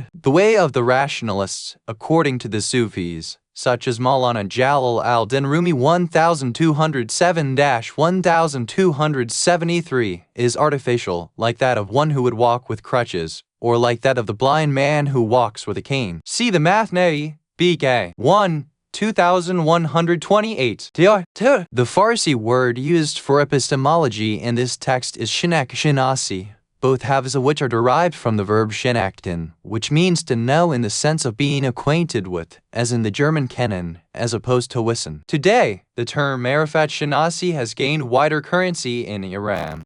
Lesson 12. The self-evidence of the principles of epistemology. The nature of the dependence of philosophy on epistemology. Understanding the concept of knowledge in a broad sense which includes every kind of awareness and perception. Many topics of epistemology could be presented, some of which do not formally come under this science, such as those concerning revelation, inspiration, and the kinds of mystical disclosure and intuition. However, one problem which is usually included for discussion in this branch of philosophy pivots about the senses and the intellect. But we cannot discuss all of these issues here, for our principal aim is to explain the value of intellectual perception and to affirm the truth of philosophy and the validity of its rational methods. For this reason, we shall only present those topics which are useful for metaphysics and theology, and incidentally for some other areas of philosophy such as philosophical psychology and philosophical ethics. At this point, it is possible to raise the question of what are the basic premises which support epistemology, and in what way they can be confirmed. The answer is that epistemology is in no need of borrowed axioms for its subjects, for its issues can be clarified solely on self-evident primary grounds badihi et olia. Another question which may be raised is this: if the solutions to the problems of ontology and other sciences which are arrived at by rational methods depend upon whether or not the intellect has the capacity to solve these sorts of problems, doesn't that imply that first philosophy metaphysics also is in need of the science of epistemology to provide the basic axioms of philosophy, although it is said that philosophy has no need for any other science? Elsewhere we have indicated the answer to this question. Here we present a more precise answer. First, the premises directly needed by metaphysics are really self-evident judgments and have no need of proof, and the explanations regarding these judgments given in the science of logic or epistemology are in truth expository, clarifying rather than argumentative. That is, they are a means to direct the attention of the mind toward a truth which the intellect understands without need for reasons. The reason for discussing this kind of judgment in these sciences is that misconceptions have arisen about them which turn into doubts, as in the case of the most self-evident of judgments, that is, the impossibility of contradiction, leading some even to imagine that contradiction is not only not impossible, but that it underlies all reality. Doubts which have arisen about the value of rational knowledge are cut from the same cloth. It is to address these doubts and to remove these misconceptions from the mind that these discussions are undertaken. Really, the inclusion of these judgments among the topics of logic or epistemology is a digression, an indulgence, or condescension for the sake of those who harbor suspicions. If someone did not accept the value of rational knowledge, albeit unconsciously, how could one argue with him on the basis of rational proof? Even the arguments advanced in favor of such doubts would be of a rational nature. Note carefully. Secondly, the need of philosophy for the principles of logic and epistemology is an application of knowledge to knowledge. To explain, someone whose mind has not been poisoned by doubt can reason to a certain conclusion with respect to most topics, and his reasoning would be in accord with logical principles without the need for attending to them and without knowing, for instance, that his reasoning accords with the first form of the syllogism and the conditions that govern it, or without being aware that there is an intellect which understands these premises and which accepts the validity of the conclusion that follow from them. On the other hand, it is possible that some, in order to refute rationalism or metaphysics, may employ reasoning and be unaware of the rational metaphysical premises they use, or in order to refute the rules of logic they may base their reasoning on the rules of logic, or even in order to invalidate the inviolability of the law of contradiction, they may resort to this very principle without being aware of it, and if they were told, "This reasoning of yours is both valid and invalid," they would become annoyed and regard this as mockery. Thus, in reality, the dependence of philosophical reasoning on the principles of logic or the principles of epistemology is not the sort of need that the sciences have for the posited principles of their subjects. Rather, it is a secondary need involving the dependence of the principles of these sciences upon themselves. That is, it is the need for reconfirmation in science, for acquiring further confirmation for these judgments, as in the case of the self-evident propositions concerning which it is said that they depend on the impossibility of a contradiction. It is clear that the dependence of self-evident propositions on this principle is not of the same kind as the dependence of speculative propositions on self-evident propositions. Otherwise, the difference between self-evident and speculative propositions would not remain, and at least one proposition, the principle of non-contradiction, has to be accepted as being self-evident. The possibility of knowledge. Every rational person is of the belief that he does know things, and that he can know things. Hence he makes an effort to acquire information concerning matters of his needs or interests, And the best sign of this sort of effort is what scientists and philosophers have done by bringing about the various fields of the sciences and philosophy. Hence, the possibility and actuality of science is not something that any rational person whose mind has not been confounded by doubt would deny or even have reservations about. That which is open to discussion or examination and which it is reasonable to disagree about is identification of the frontiers of human knowledge and specification of the means of acquiring certain knowledge, and the way to distinguish correct from incorrect thought, and matters of this kind. As has been indicated in previous discussions, in Europe,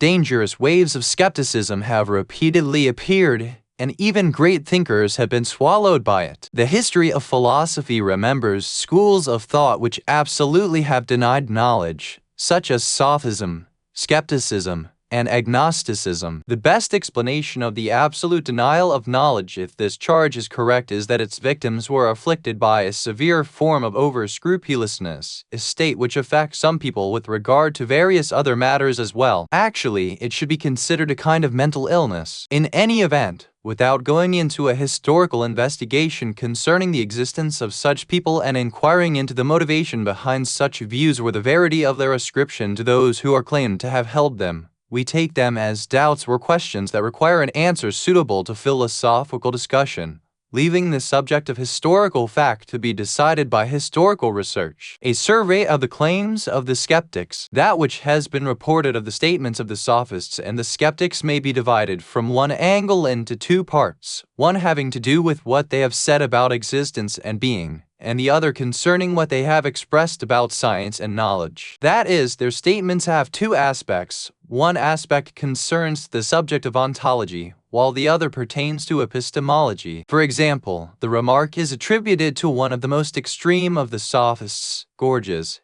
Nothing exists, and if there were anything, it could not be known. And even there were knowledge of being, this knowledge could not be communicated to others. The first phrase of this remark is about being, which must be discussed in the section on ontology, but the second phrase is relevant to the present discussion, epistemology, and so, naturally, it is this second phrase which we shall proceed to discuss, while the first phrase will be examined in the discussions of ontology. First, this point must be mentioned. All who would doubt everything will not be able to doubt their own existence, the existence of their doubt, nor their perceptual faculties, such as the power of sight and hearing, and the existence of mental forms and their own psychological states. If someone even expresses doubts about these cases, he is either sick and must be cured, or he is lying and expresses evil intentions, and so must be corrected and reprimanded. Likewise, someone who speaks and discusses or writes books cannot doubt the existence of a party to the discussion or the existence of the paper or the pen with which he writes. At the extreme, it might be said that I perceive all these things within myself, but I doubt their existence in the external world. As would appear from the statements of Berkeley and some other idealists, they accepted all objects of perception as mere forms within the mind, and denied their external existence. However, they accepted the existence of other people who have minds and perceptions. This view is not an absolute denial of knowledge and existence,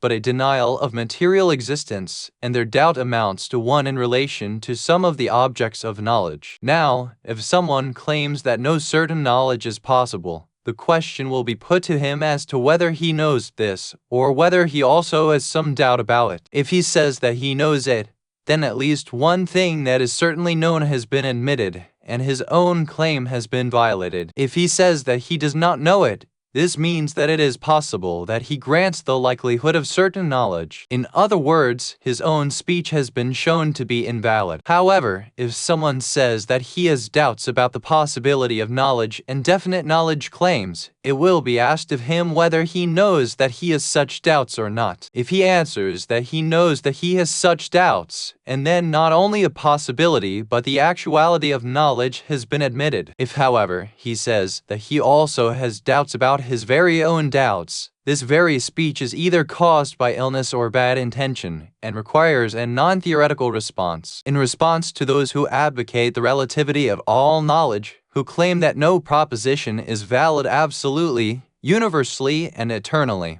one may ask such a person whether that claim itself is valid absolutely, universally and eternally, or whether it is relative, particular, and temporary. If it holds always in all cases and with no qualification or condition, then it is true. Then at least one proposition which is absolute, universal, and eternal has been proved. If this knowledge itself is also relative, this means that in some cases it is not valid, and in the cases where it does not hold there are propositions which are absolute, universal, and eternal. The rejection of the doubts of the skeptics, one of the doubts upon which the sophists and skeptics rely, and which they have expressed in various forms and by presenting different examples, are the following. Sometimes one acquires certainty about the existence of something by means of the senses, but afterwards he comes to realize that a mistake has been made. Thus one comes to know that sensory perception is not necessarily reliable. It follows that the likelihood arises that my other sensory perceptions may also be mistaken, and the day may come when their error will also become apparent. Likewise, sometimes a person finds a principle to be certain on rational grounds,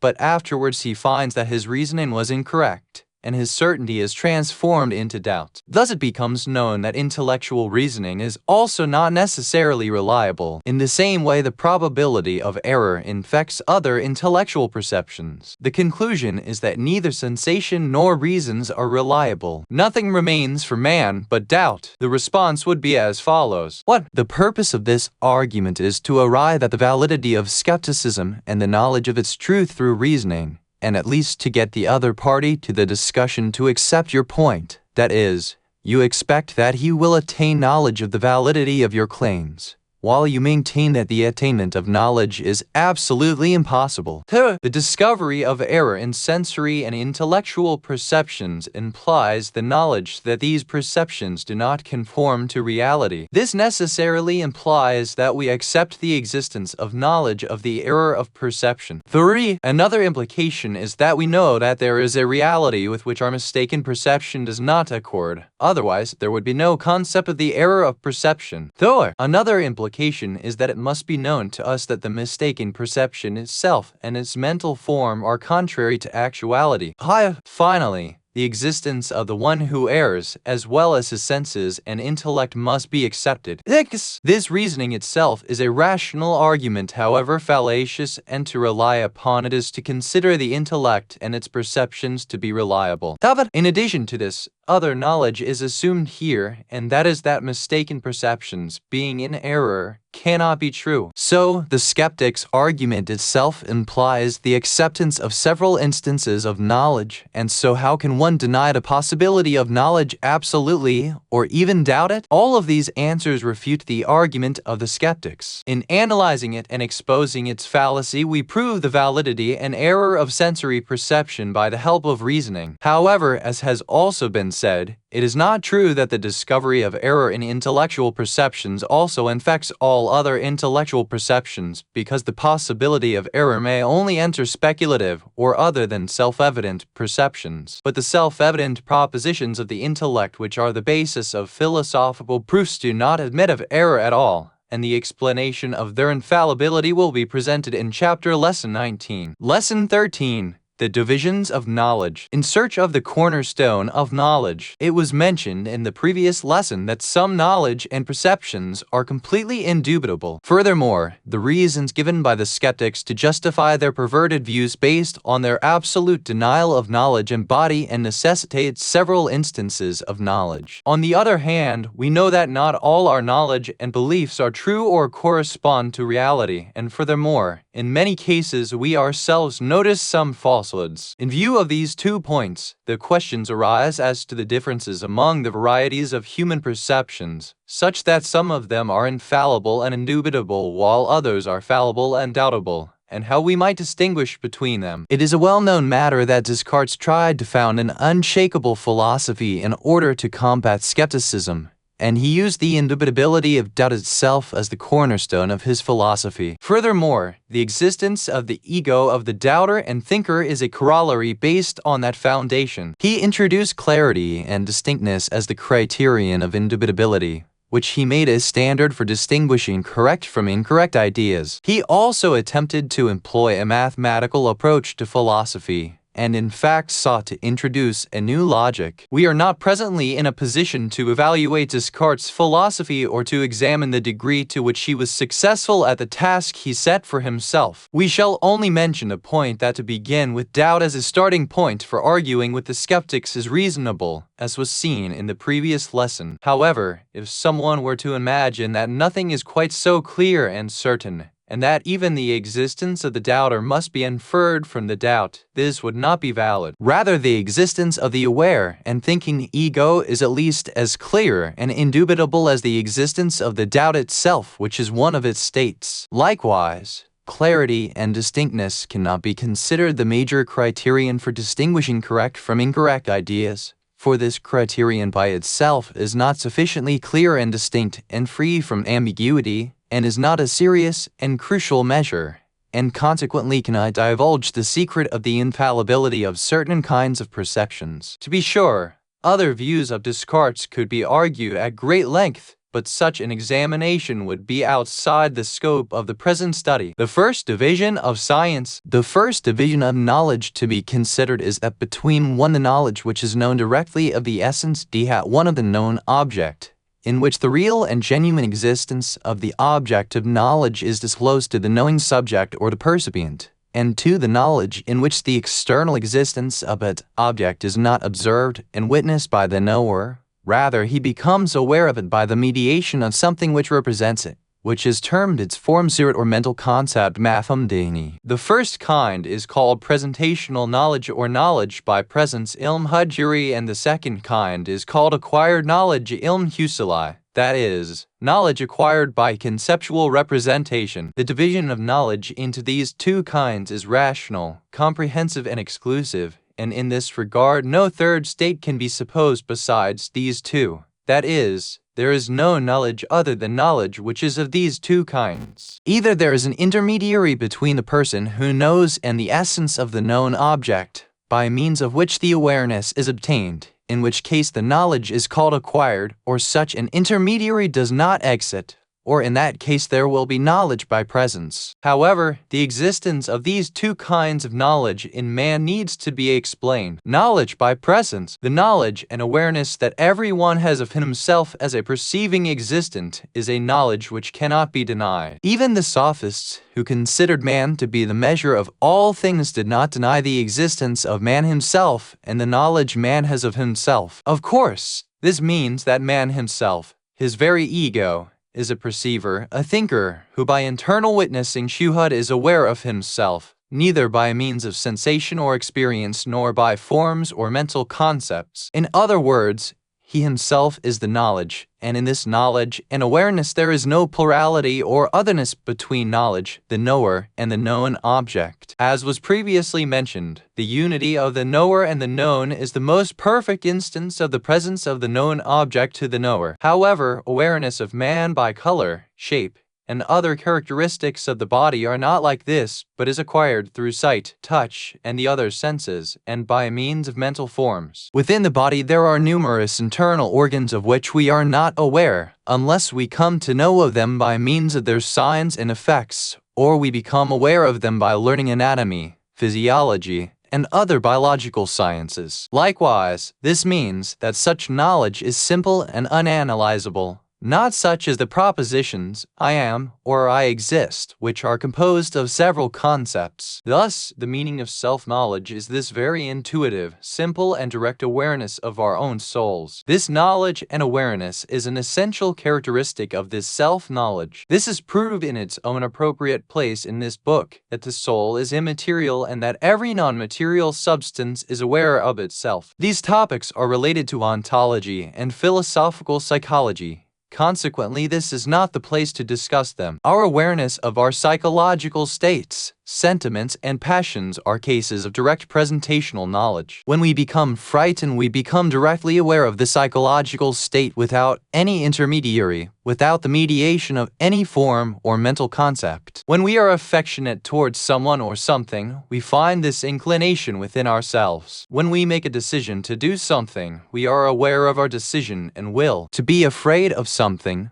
or to like something, or to decide to do something without awareness of the fear, or affection, or will is meaningless. For the same reason, the existence of our doubts or suppositions is undeniable. No one can claim that he is unaware of his own doubt, and that he doubts the existence of his doubt. Another instance of knowledge by presence is the knowledge the self has of its perceptive and motor faculties. The awareness the self has of this ability to think or imagine or of its motor abilities is presentational knowledge and is direct. These things are not known by means of forms or mental concepts. For this reason, one never makes a mistake about their employment. For example, one never uses the perceptive faculty instead of one's motor abilities, and one never uses one's ability to move instead of thinking about something. Among the things known by presence are the forms and mental concepts themselves, which are not known to the self through the mediation of other forms and concepts. If it were necessary for knowledge of anything to be obtained by means of forms and mental concepts, one would have to know every mental form by means of some other form, and knowledge of that form also by means of another form. In this way, for everything you knew would have to know an infinite number of other things and have an infinite number of other mental forms. It is possible that a question might be raised here, for if presentational knowledge is the thing known itself, then it becomes necessary that mental forms will be both presentational knowledge and acquired knowledge. For these forms, in one respect, will be known by presence, so they themselves will be knowledge by presence itself. In another respect, it is supposed that they are cases of acquired knowledge of external things. So, how is it possible that one knowledge can be both presentational knowledge and acquired knowledge? The answer is that mental forms have the property of mirroring outer forms and representing external things, and as they are means for knowing external things, they are considered as cases of acquired knowledge. With respect to the fact that they are present before the self, and the self is directly aware of them, they count as presentational knowledge. These two respects are different from one another. The respect of their being present is the self's direct awareness of them, and the respect of their being acquired is their representing external things. In order to explain this further, we shall attend to the analogy of the mirror. We are able to observe a mirror in two independent ways. One way is that of one who wants to buy a mirror,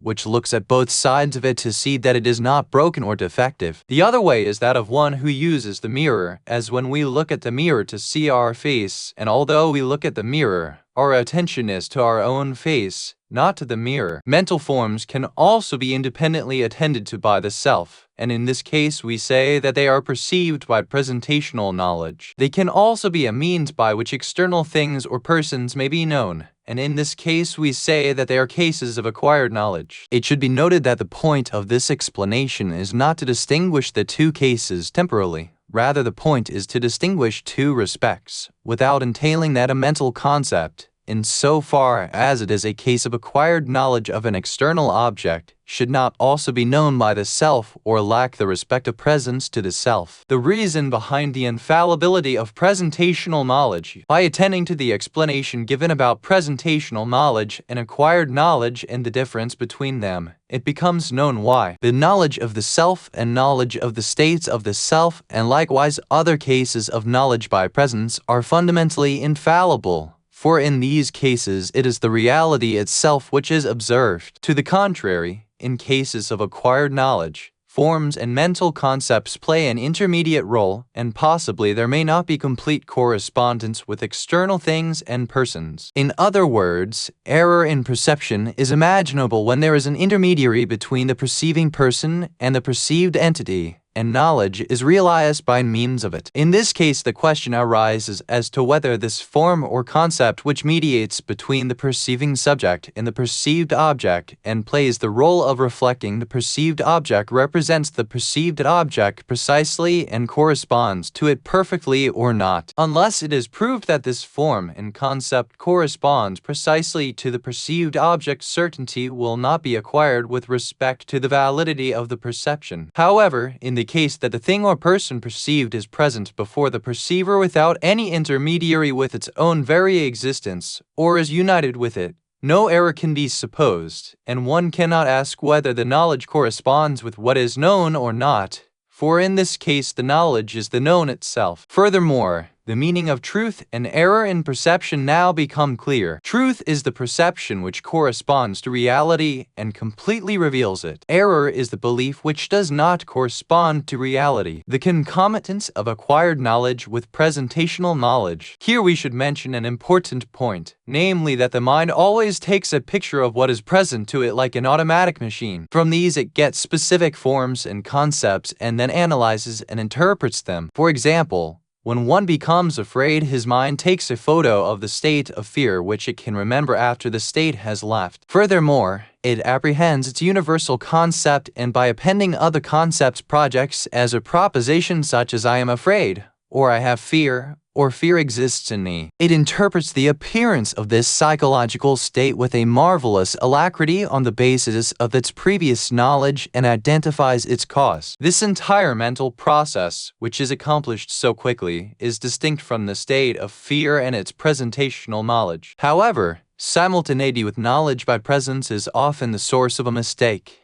And one fancies that since he finds fear with knowledge by presence, he also comes to know its cause with knowledge by presence, but that which is apprehended with knowledge by presence is simple, without any form or concept, and also devoid of any interpretation whatsoever, and that is why it allows no room for error. To the contrary, the simultaneous interpretation is from acquired perceptions which by themselves provide no guarantee of truth and correspondence to reality. With this explanation, it becomes clear why and how mistakes occur in some cases of acquired knowledge. For example, a person feels hungry and thinks that he needs food. But this is a false appetite, and he does not really need to have a meal. The reason is that which has been perceived with the infallible presentational knowledge was that specific feeling, which was accompanied by a mental interpretation based on comparison with previous feelings, according to which the cause of the feeling must be a need for food. This comparison, however, is incorrect, and because of it an error occurs in specifying the cause and providing a mental interpretation. The errors which occur in Gnostic disclosures are also of this sort. Hence, it is necessary to be completely precise in specifying presentational knowledge and to distinguish it from its accompanying mental interpretations in order not to err as a result of this confusion. Gradation in knowledge by presence. Another noteworthy point is that all cases of presentational knowledge are not equal with respect to intensity or weakness. Rather, sometimes knowledge by presence is adequately powerful and intense to come to one's consciousness, while at other times it is so weak and pale that one is only semi-conscious or even unconscious of it. Sometimes the difference among the levels of knowledge by presence are caused by difference in the levels of existence of the perceiving subjects, that is, to the extent that the self is weak with respect to the degree of existence, his presentational knowledge will also be weak and pale. To the extent that the degree of his existence is more perfect,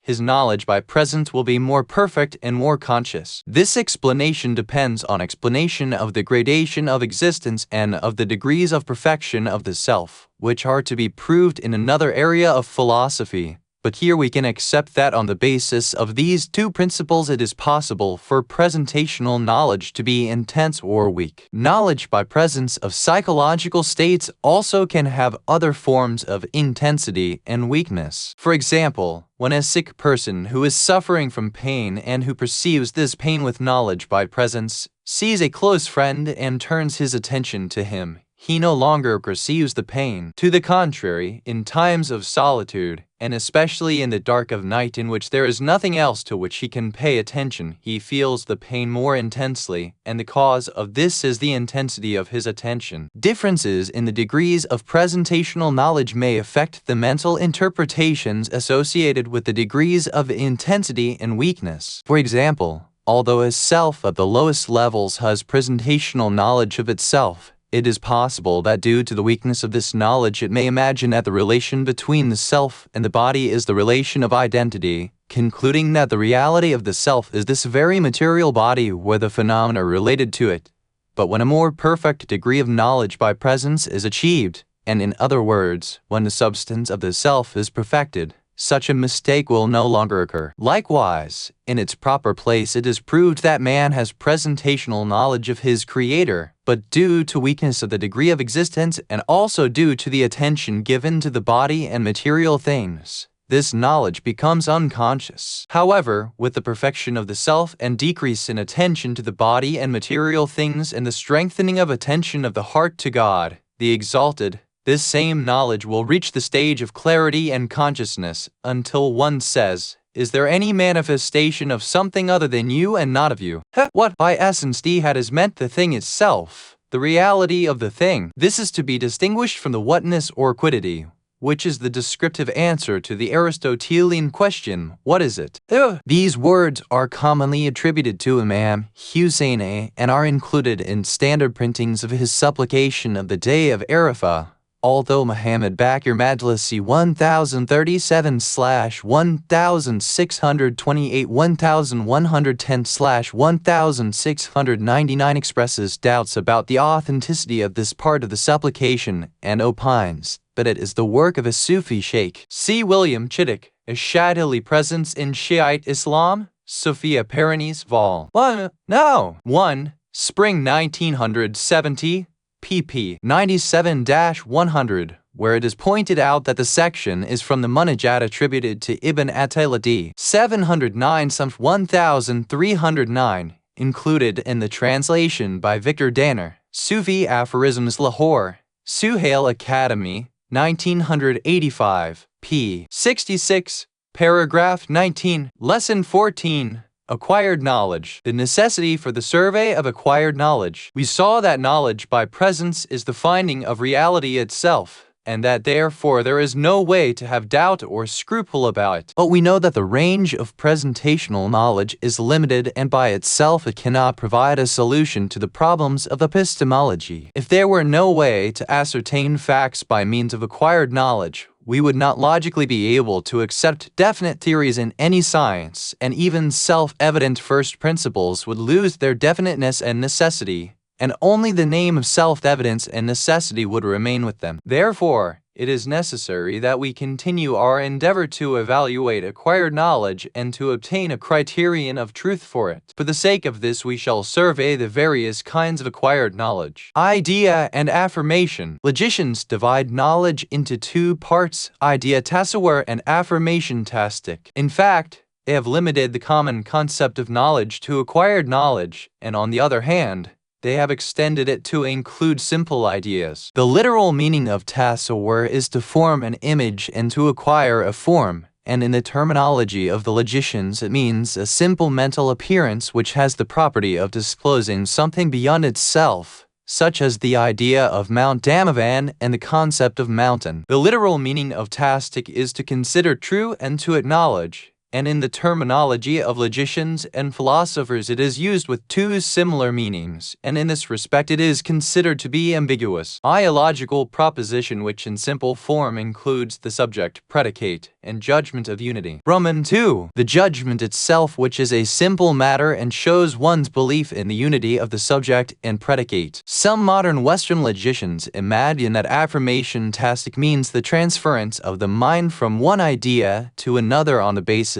of the rules of the association of ideas. But this conception is incorrect, for neither is affirmation necessary everywhere there is an association of ideas, nor is an association of ideas required everywhere there is affirmation. Rather, affirmation rests on judgment, and this is the very difference between a proposition and several ideas accompanying each other and following one upon the other in the mind, pictured without any relation between them. Elements of the proposition. We know that affirmation in the sense of judgment is something simple, but in the sense of proposition it is composed of several elements. Several different views have been expressed about the elements of the proposition. Since it would require a lengthy discussion to survey all of them, and such a survey properly belongs to the subject of logic, we shall merely have a glance at them here. Some say that each predicative proposition kadhiya hamliya is composed of two elements, subject and predicate. Others add the relation between these two as a third element. Yet others consider the judgment of the occurrence of the relationship or the lack of occurrence of the relationship to be a fourth element of the proposition. Some distinguish between affirmative and negative propositions and say that with regard to negative propositions a judgment does not exist, but rather they consider it to be a case of the negation of judgment. Others deny the existence of the relation in simple existential propositions haliyabasada, i.e. propositions which assert the existence of the subject in the external world, and in primary predications, i.e. propositions in which the conceptual content of the subject and the predicate are the same, such as man is a rational animal. However, undoubtedly, in logic no proposition can be without either a relationship or judgment, for, as we said, affirmation rests on judgment, and judgment is with respect to two elements of the proposition. However, it is possible that one may have to recognize a difference among propositions from a philosophical and ontological point of view. Divisions of ideas. From one perspective, ideas can be divided into two types, universal and particular. A universal idea is a concept which can represent numerous things or persons, such as the concept of man, which applies to millions of individuals. A particular idea is a mental form which only represents one existent, such as the mental form of Socrates. Each of the ideas, whether universal or particular, may be further divided by other divisions about which we shall provide a brief explanation. Sensory ideas. These are simple phenomena in the soul which result from the effects of the relations between the sensory organs and material realities, such as images of scenery which we see with the eyes, or sounds which we hear with the ears. The subsistence of this kind of idea depends on the subsistence of relations with the external world, and after being cut off from contact with the external world they vanish in a short period of time, such as 1/10 of a second. Imaginary ideas. These are simple specific phenomena in the soul which are subsequent results of sensory ideas and links with the external world, but their subsistence does not depend upon links with the external world, such as the mental image of a view of a garden which remains in the mind even after the eyes are closed, and may be recalled even after years have gone by. Ideas of prehension 1:1. Many philosophers have mentioned another kind of particular idea which is related to particular meanings, and which is exemplified by the feeling of enmity which some animals have for some others, a feeling which requires them to flee. Some philosophers have extended this term to cover particular meanings in general, including the feelings of affection and enmity of man. Undoubtedly, universal concepts of affection and enmity are a kind of universal ideas. They cannot be counted as types of particular ideas. The perception of particular affections and enmities in the perceiver himself, that is, the affection which a person finds in himself for another, or the enmity which he feels in himself for another, is really a kind of presentational knowledge of qualities of the soul,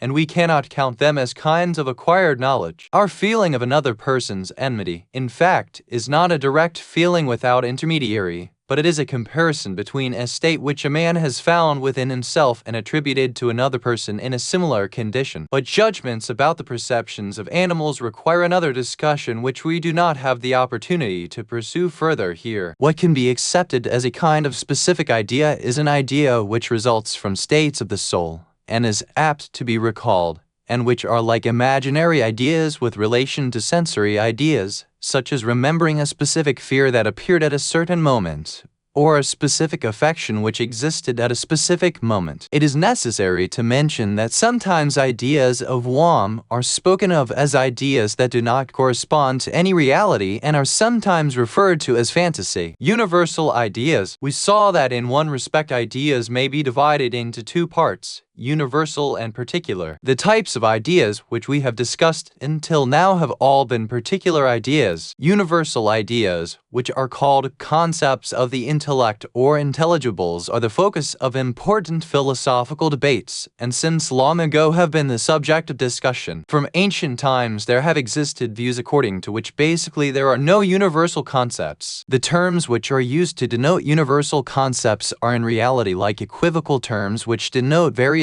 things. For example, the term man, who is used to designate many individuals, is like some proper name used by several families to name their children, or like a family name which applies to all the members of a family. Proponents of this theory are known as nominalists. At the end of the Middle Ages, William of Ockham inclined toward this theory, and it was later accepted by Berkeley. In modern times, positivists and some other schools must also be considered to hold this kind of position. To the other theory, which is similar to that which has been mentioned, is that universal concepts are vague particular concepts, such that some features of particular and specific forms are omitted so that they may conform to other things or persons. For example, our idea of a specific person could be adapted to his brother by deleting some of its features. By deleting more features, it could be applied to even more people, and by continuing in this way, the idea becomes more general and applies to more and more people until at last it may even be applied to animals or even plants and minerals, such as a phantom seen from afar,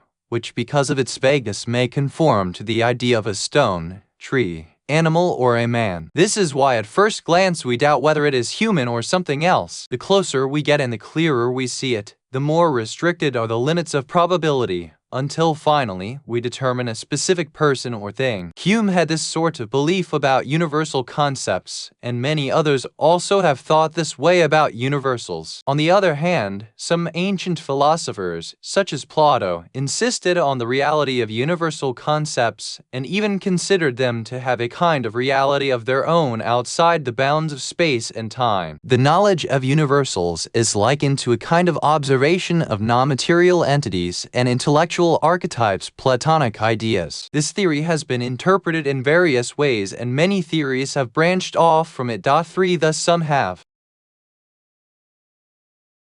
held that the human spirit prior to acquiring a body had seen intellectual truths in the world of immaterial entities, and after acquiring a body it forgot them. And by seeing material individuals, the spirit becomes reminded of these immaterial truths, and the perception of universals is this remembering. Others, who do not subscribe to the spirit's existence prior to its attachment with the body, understand sensory perception as a means to prepare the self to observe immaterial entities. This observation which is obtained by this capacity is observation from afar, and the perception of universals is this same observation of non-material realities from afar, in contrast to Gnostic disclosures, which are obtained by a different kind of preparation and are observed from up close. Some Islamic philosophers, like Mullah Sadr and the late Allama Tabatabai, accepted this interpretation. The most famous theory of universal concepts is that they are a special kind of mental concept realized with the attribute of universality in a special stage martaba of the mind. Hence, in one of its definitions, the intellect is termed as the faculty for the apprehension of universal mental concepts. This theory is ascribed to Aristotle and has been accepted by most Islamic philosophers, noting that the first and second theory in fact imply the denial of intellectual perception,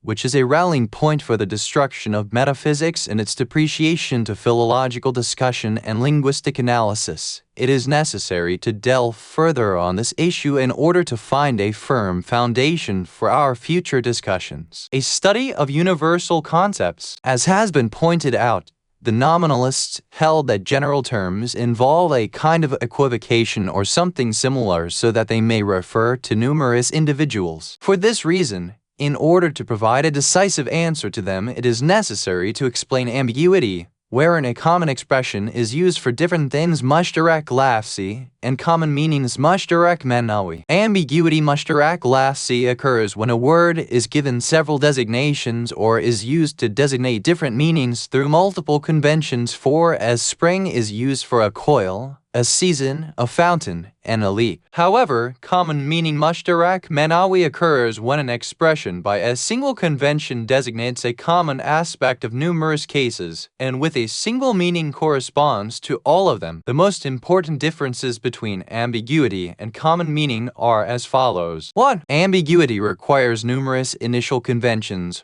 whereas common meaning requires no more than one initial convention. 2. Common meaning is true of the potentially infinite number of individuals or instances, whereas ambiguity is only true of a set number of meanings. 3. Common meaning is a single general meaning which is understood without a need for comparison, whereas ambiguity involves several meanings, the determination of which requires determining indications that fix the meaning. Now, with regard to these distinctions, we shall resume our discussion of such expressions as man, animal, etc. to find whether each of these expressions can be understood as having a single meaning without need for a determining indication, or whether several meanings come to mind when one hears them, and if there is no determining indication we remain puzzled about which of them the speaker meant. Undoubtedly, we do not take Muhammad, Ali, Hassan, and Hussein to be the meanings of the word man. Therefore, when we hear this expression, we are not in doubt about the sense of this expression, asking which of these meanings it has. Rather, we know that this expression has a single meaning which is common among these individuals and other men. Hence, it is not ambiguous. Now let us see if this kind of expression has limited instances or whether it is true of an infinite number of individuals. It is obvious that the meaning of this expression does not accept any sort of limit on the number of its instances, but may be truly applied to infinite individuals. Finally, we see that none of these expressions has an infinite number of designating conventions. No one is able to imagine in his mind an infinite number of individuals while specifying an infinite number of designating conventions for a single expression. On the other hand, we see that we ourselves can designate a single expression in such a way that it conforms to an infinite number of individuals. Hence, universals do not require an infinite number of designating conventions. Consequently, universal terms are a kind of those which have common meaning, not of those which are ambiguous. One may object that this explanation is not sufficient to explain the impossibility of numerous designating conventions,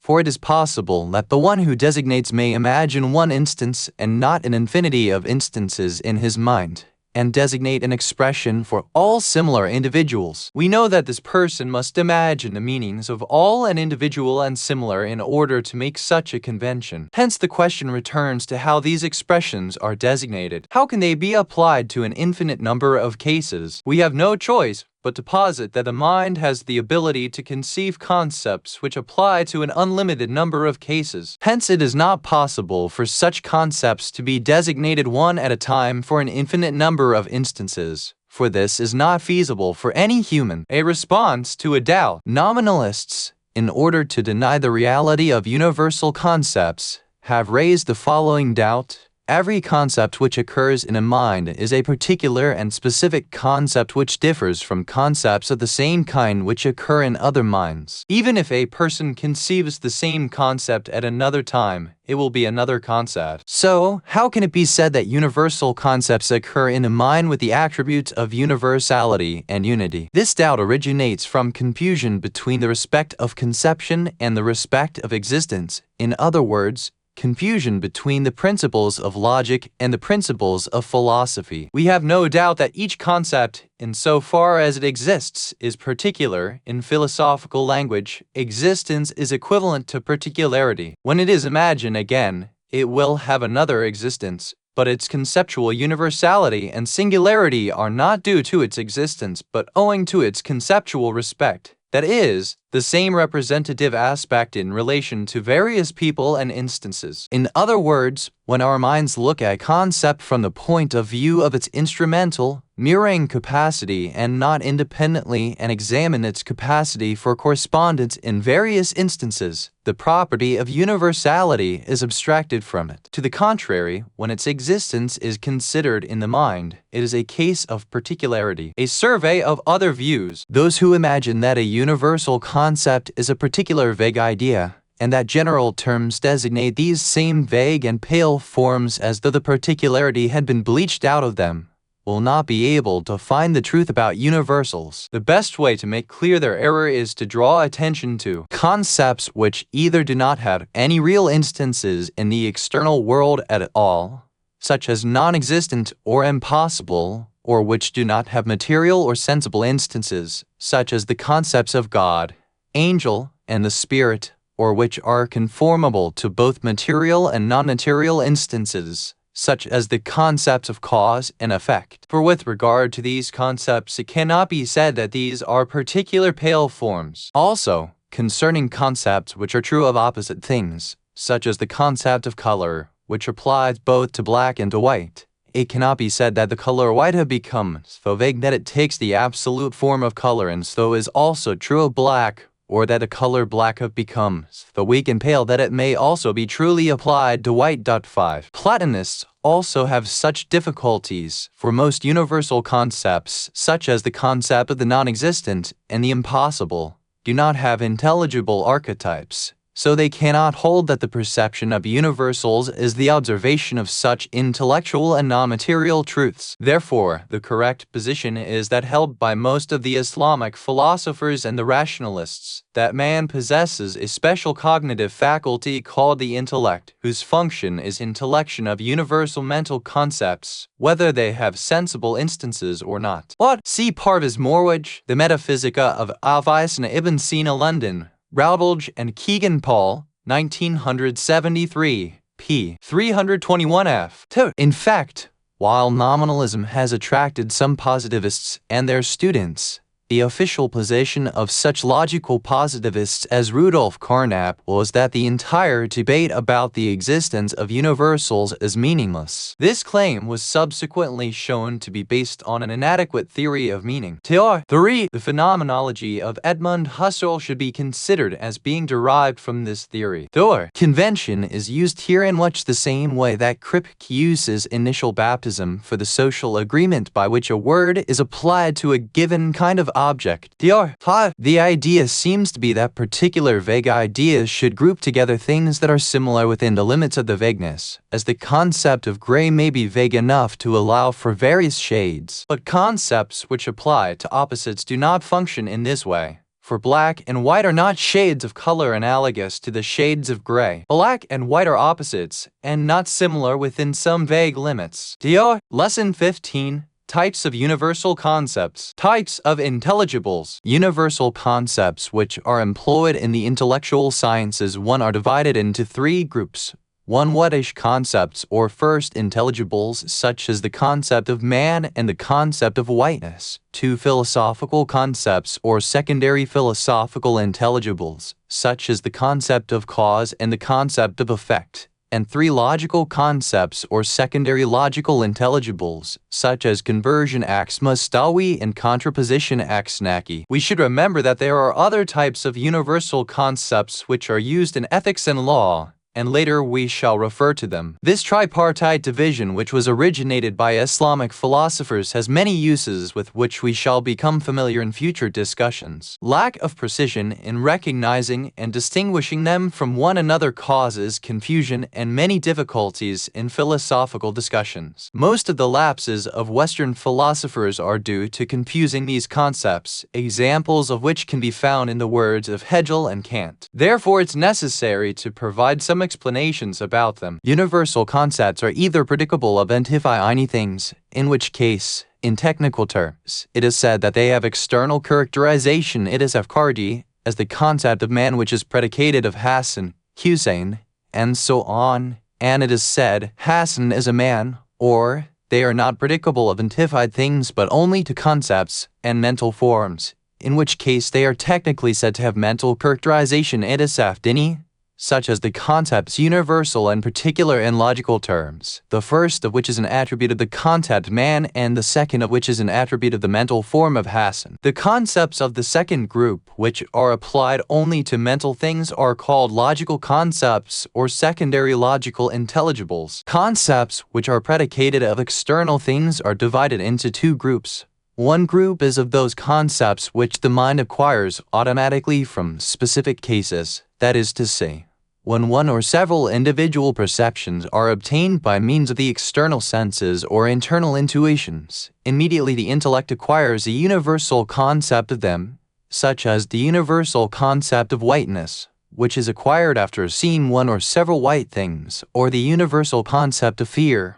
which is acquired after the appearance of specific feelings once or several times. Such concepts are called whatish concepts or first intelligibles. There is another group of concepts whose abstraction requires mental effort and comparison of things with one another, such as the concepts of cause and effect, which is abstracted by attending to the relevant relation after comparing 2 things such that the existence of one depends on the other. For example, when we compare fire with the heat which comes from it, we notice the dependence of the heat on the fire. The intellect abstracts the concept of cause from the fire and the concept of effect from the heat. If there were no attention and comparison, these kinds of concepts would never be obtained. If fire were seen thousands of times, and in the same way if heat were felt thousands of times, but no comparison were made between them, but the appearance of one from the other were not noticed, the concepts of cause and effect would never be obtained. These kinds of concepts are called philosophical concepts or secondary philosophical intelligibles, and in technical terms it is said, the occurrence errad and characterization itisaf of first intelligibles are both external. 2. The occurrence errad is mental, but the characterization itisaf is external for secondary philosophical intelligibles. The occurrence errad and characterization itisaf of secondary logical intelligibles are both mental. The definitions and applications of the expressions mental occurrence and external occurrence, and likewise the designations philosophical concepts and secondary intelligibles, are controversial. We consider these only as technical terms and justify them as was mentioned. Characteristics of each of the types of intelligibles.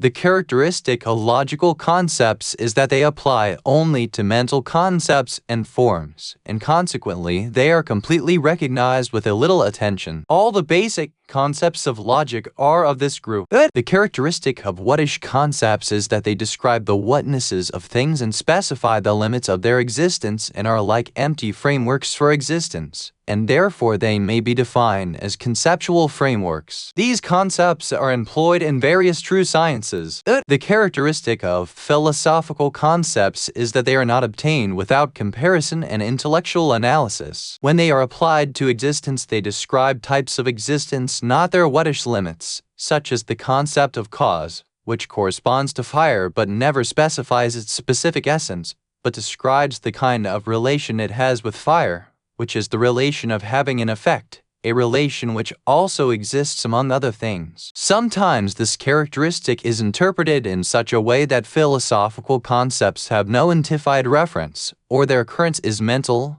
although this interpretation is controversial and requires justification and explication. All pure philosophical concepts are of this group. Another characteristic of philosophical concepts is that there are no particular concepts or ideas for them. For example, it is not the case that in our minds there is a particular form of causality and a universal concept, and likewise for the concept of effect and other philosophical concepts. On the other hand, every universal concept for which there is a sensory, imaginary, or prehensive wami idea, such that the difference between them is only in universality and particularity, then it will be a whatish concept, not a philosophical concept. It is to be noted that the opposite of this characteristic does not generally hold of whatish concepts, that is, it is not the case that for every whatish concept there is a sensory, imaginary, or prehensive form. For example, the concept soul is a species concept and a whatish concept.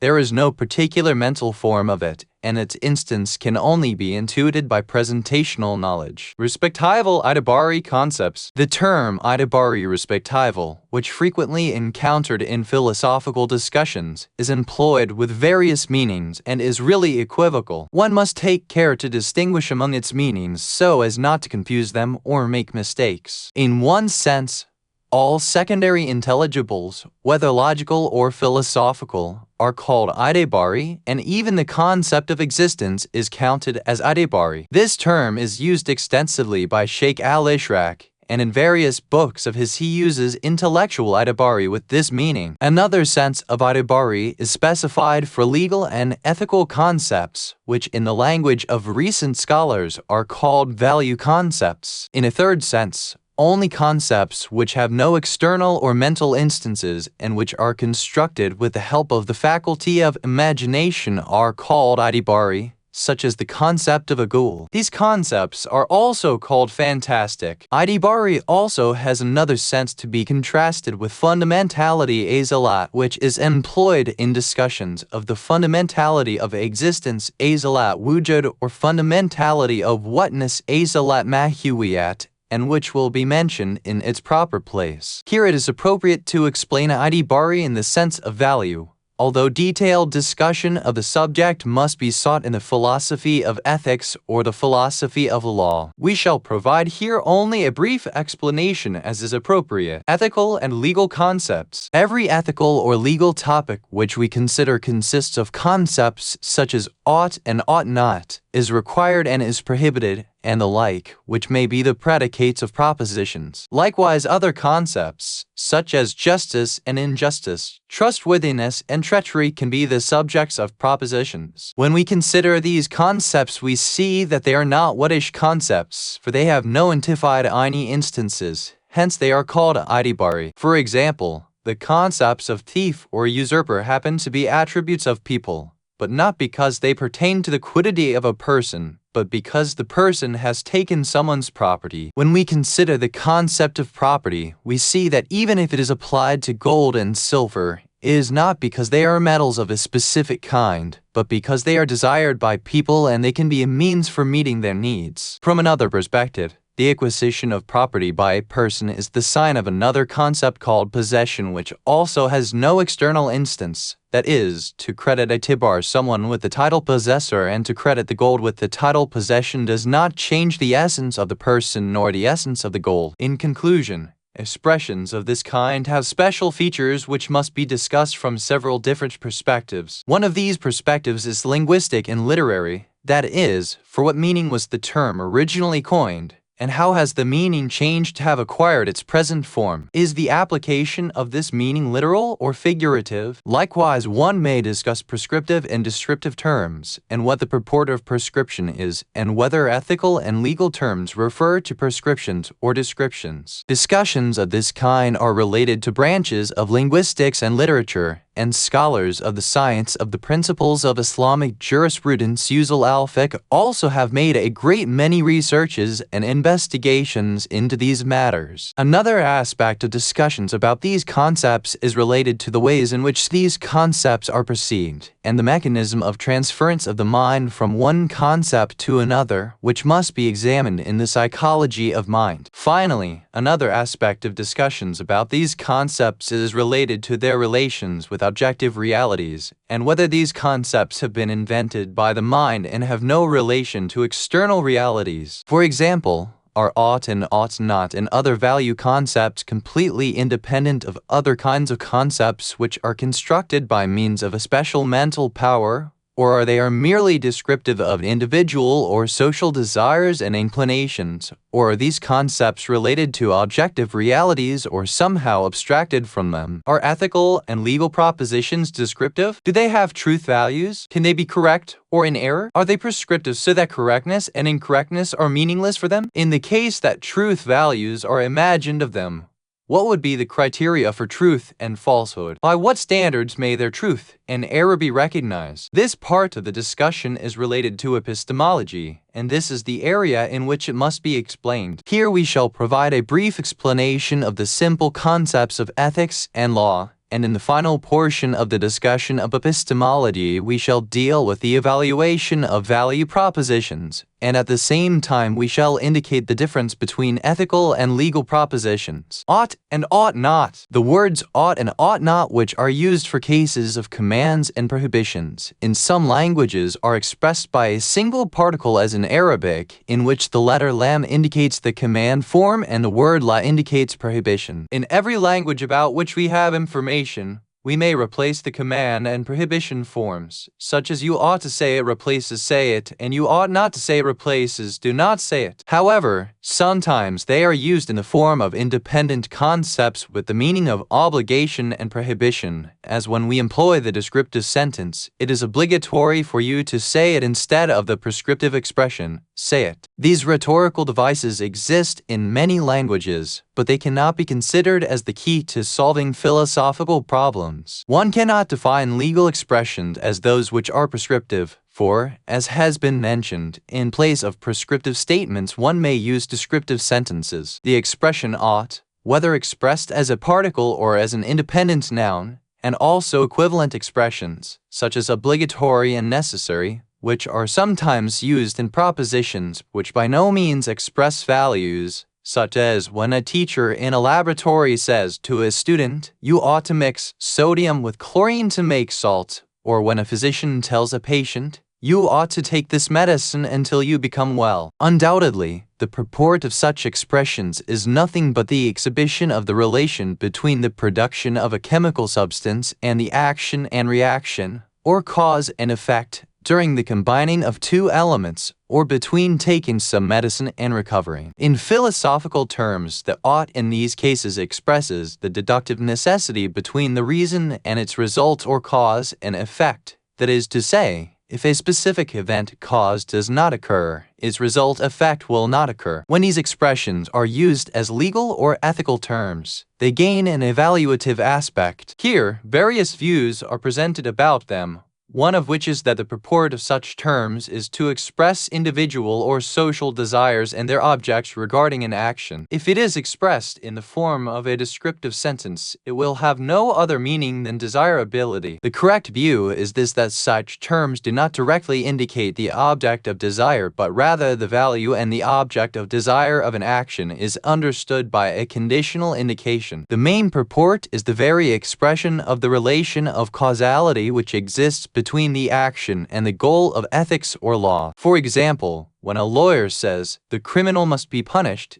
even though the aim of this action is not mentioned, in reality he wants to present the relation between punishment and the goal or one of the goals of the law, that is, security for the society. Likewise, when a moral trainer says, "A loan ought to be repaid to the creditor," he really wants to describe the relation between this action and the goal of morality, such as the ultimate perfection of man, or eternal felicity. For the same reason, if we ask a lawyer, "Why ought criminals to be punished?" the answer would be, because if criminals were not punished, chaos and anarchy would be imposed on the society. Also, if we asked a moral trainer, "Why ought loans to be repaid to their creditors?" an answer will be given appropriate to the standards accepted in ethical philosophy. Therefore, the kind of concept of ought and moral and legal obligation is also that of the secondary philosophical intelligibles. If it is possible for other meanings to be included, or if they may be used in another way, it will be in a kind of figure of speech. Legal and ethical subjects. As was mentioned, another group of concepts are used in legal and ethical propositions which include the subjects of these propositions, such as justice and injustice, ownership and marriage. There are also discussions from the point of view of lexicography and etymology about these concepts and the changes in literal and figurative meanings, which are related to literature and linguistics. In brief, it can be said that most of them are borrowed from whattish and philosophical concepts and used with conventional meanings in accord with the practical needs of man in individual and social contexts. For example, for the sake of controlling desires and putting limits on behavior, in general, limits are assigned the violation of which is called injustice and despotism. The opposite is called justice and fairness, as with respect to the necessity of limiting man's domination over property acquired in a special way, contractual domination over some pieces of property are considered as ownership. What is noteworthy from the epistemological point of view is whether these concepts are only based on the desires of groups or individuals and have no relation to objective truth independent of the inclinations of social groups and individuals. Consequently, either these concepts are not susceptible to intellectual analysis, or one can search for a basis for them among objective truths and external realities, and they can be analyzed and explained on the basis of cause and effect. In this context, the correct view is this: these concepts, although they are conventional and respectable in a specific sense, they are not generally without relation to external reality and outside the realm of the law of cause and effect. Their validity is based on the recognized needs of man to attain felicity in his own perfection. This recognition, as in other cases, sometimes is correct and corresponds with reality, and sometimes is in error and opposed to reality. Possibly, one may put forth legislation for his own personal interests, and may even impose it on a society by force. However, even then, it cannot be considered as being done capriciously and without standard. It is for the same reason these things can be examined critically, and some conventions may be confirmed and some may be rejected. For each of them reasons and arguments can be given. If this legislation were merely an expression of personal inclinations, like a matter of individual taste in the choice of the color of one's clothing, it would never have been worthy of praise or blame. Approval and disapproval would otherwise have no meaning but agreement or disagreement in taste. Consequently, the worth of these concepts, although dependent on convention and contract, is considered as a symbol of objectively true relations between man's actions and their results, relations which must be discovered in the behavior of man. In truth, these contractual and conventional concepts are grounded on existential relations and true welfare. 1. The intellectual sciences aqli, derived from reason, are contrasted with the transmitted sciences naqli, the revealed or literally narrated sciences. Tiar, Mohaghag, and Izatsu translate ARU letter 1E0D as occurrence and Itisaf as qualification. In the Metaphysics of Sabzavari Tehran, Iran University Press, 1983, p. 67. Both concepts pertain to the relation between the concept and the object to which it applies, but ARU letter 1E0D refers to the application of the predicate concept to the object, a relational property of the predicate concept, while Itisaf refers to the qualification of the object by the concept. Any translation of these terms is bound to be artificial, but as a memory in the Itisaf will be called the characterization and the ARU letter 1E0D will be called the occurrence, indicating that the former pertains to the character of the object while the latter to the manner in which the predicate concept occurs to one who applies it to the object, in keeping with the author's explanation. Lesson 16. Empiricism. Positivism. In the previous lessons, we briefly mentioned the kinds of ideas while at the same time introducing opposing opinions held concerning them. Here we explain more fully some of the famous noteworthy positions to be found in Western sources. We know that most of the thinkers of the West basically deny the existence of universal ideas, and so naturally they do not accept the power by means of which these ideas are perceived, called the intellect. In the present age, positivists have not only developed the same taste, but also have gone beyond it. They hold that true perception is limited to sense perception, to perception which is obtained as a result of contact with the sense organs by material phenomena, and which, following the cessation of the relation with the external world, remain in some weaker form. They believe that man constructs verbal symbols for objects of perception which are similar to one another and that when he speaks or thinks, he brings to mind all cases of the same kind, or he repeats the same verbal symbols which were posited for those cases. And in reality, thinking is a kind of mental speaking. Hence, those which philosophers call universal ideas or intelligible concepts, in their view, are nothing but those same mental words, only when these words directly represent objects of sense perception, and their instances can be perceived by the sense organs, and can be shown to others, are they considered as meaningful and verifiable, otherwise they are considered words without meaning. In truth, they only accept a portion of the whattish concepts, and these only as mental words whose meanings are their particular sensory instances. However, they do not accept the secondary intelligibles, especially metaphysical concepts, not even as meaningful mental words. On this basis, they consider metaphysical topics as unscientific and absolutely meaningless. They limit experience to sensual experience, and do not pay attention to inner experiences which are acquired through knowledge by presence. At least they are considered unscientific because in their view, the word scientific is only applicable to cases which can be proven for others by the senses. In this way, positivists consider discussion of instincts and motives and other psychological matters which are perceived by inner experience as unscientific. Only external behavior is held as the subject of psychology fit for scientific discussion. Consequently,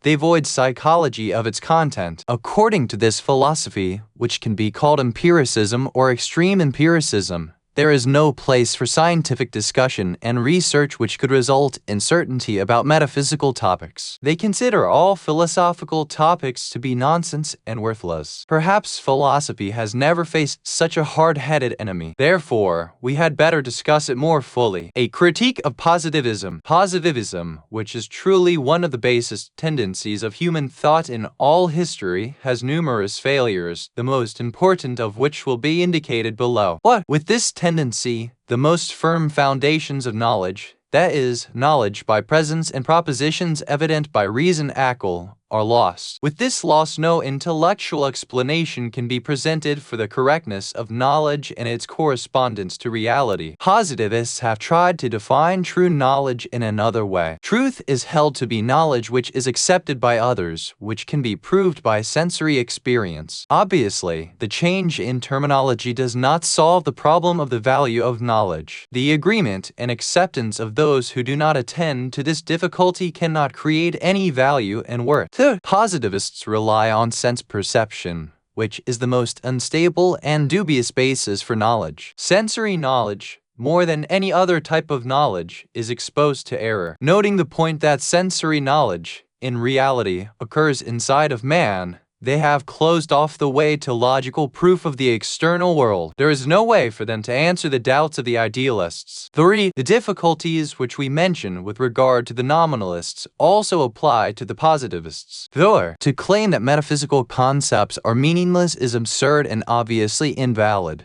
For if words which refer to these concepts were generally devoid of meaning, there would be no difference between them and nonsense, and the denial and affirmation of them would be equivalent. For example, that fire is the cause of heat could never be equivalent to its opposite. Even if one denies causality, he denies a proposition whose concepts he understands. 5. According to the positivists, there is no way for scientific laws to be regarded as universal, definite, and necessary, for these characteristics do not admit of confirmation by the senses. Cases are acceptable to them if and only if they are cases in which sensory experience is obtained without paying heed to difficulties which arise due to the fallibility of sense perception, which applies to all cases of it. That whereof sensory experience cannot be obtained, one must be silent, and one must absolutely withhold one's affirmation and denial. The most important dead end down which positivists have been led is the subject of mathematics, which is explained and solved by intellectual concepts, that is, the same concepts which are meaningless in their view, as though they had been disgraced, while no sage would dare to consider the propositions of mathematics meaningless or unscientific. Hence, a group of new positivists had no choice but to accept a kind of mental knowledge for logical concepts, and have sought to join mathematical concepts to them. This is an example of confusing logical concepts with other concepts. It is sufficient to show the invalidity of their view to point out that mathematical concepts have instances in the external world, i.e. in technical terms. Their characterization in a saf is in the external world. The characteristic of logical concepts is that they do not correspond to any but mental concepts. The priority of sensation or intellect. Among Western scholars, there are other forms of empiricism than positivism, which are more moderate and less fraught with difficulties. Most of them accept intellectual perception,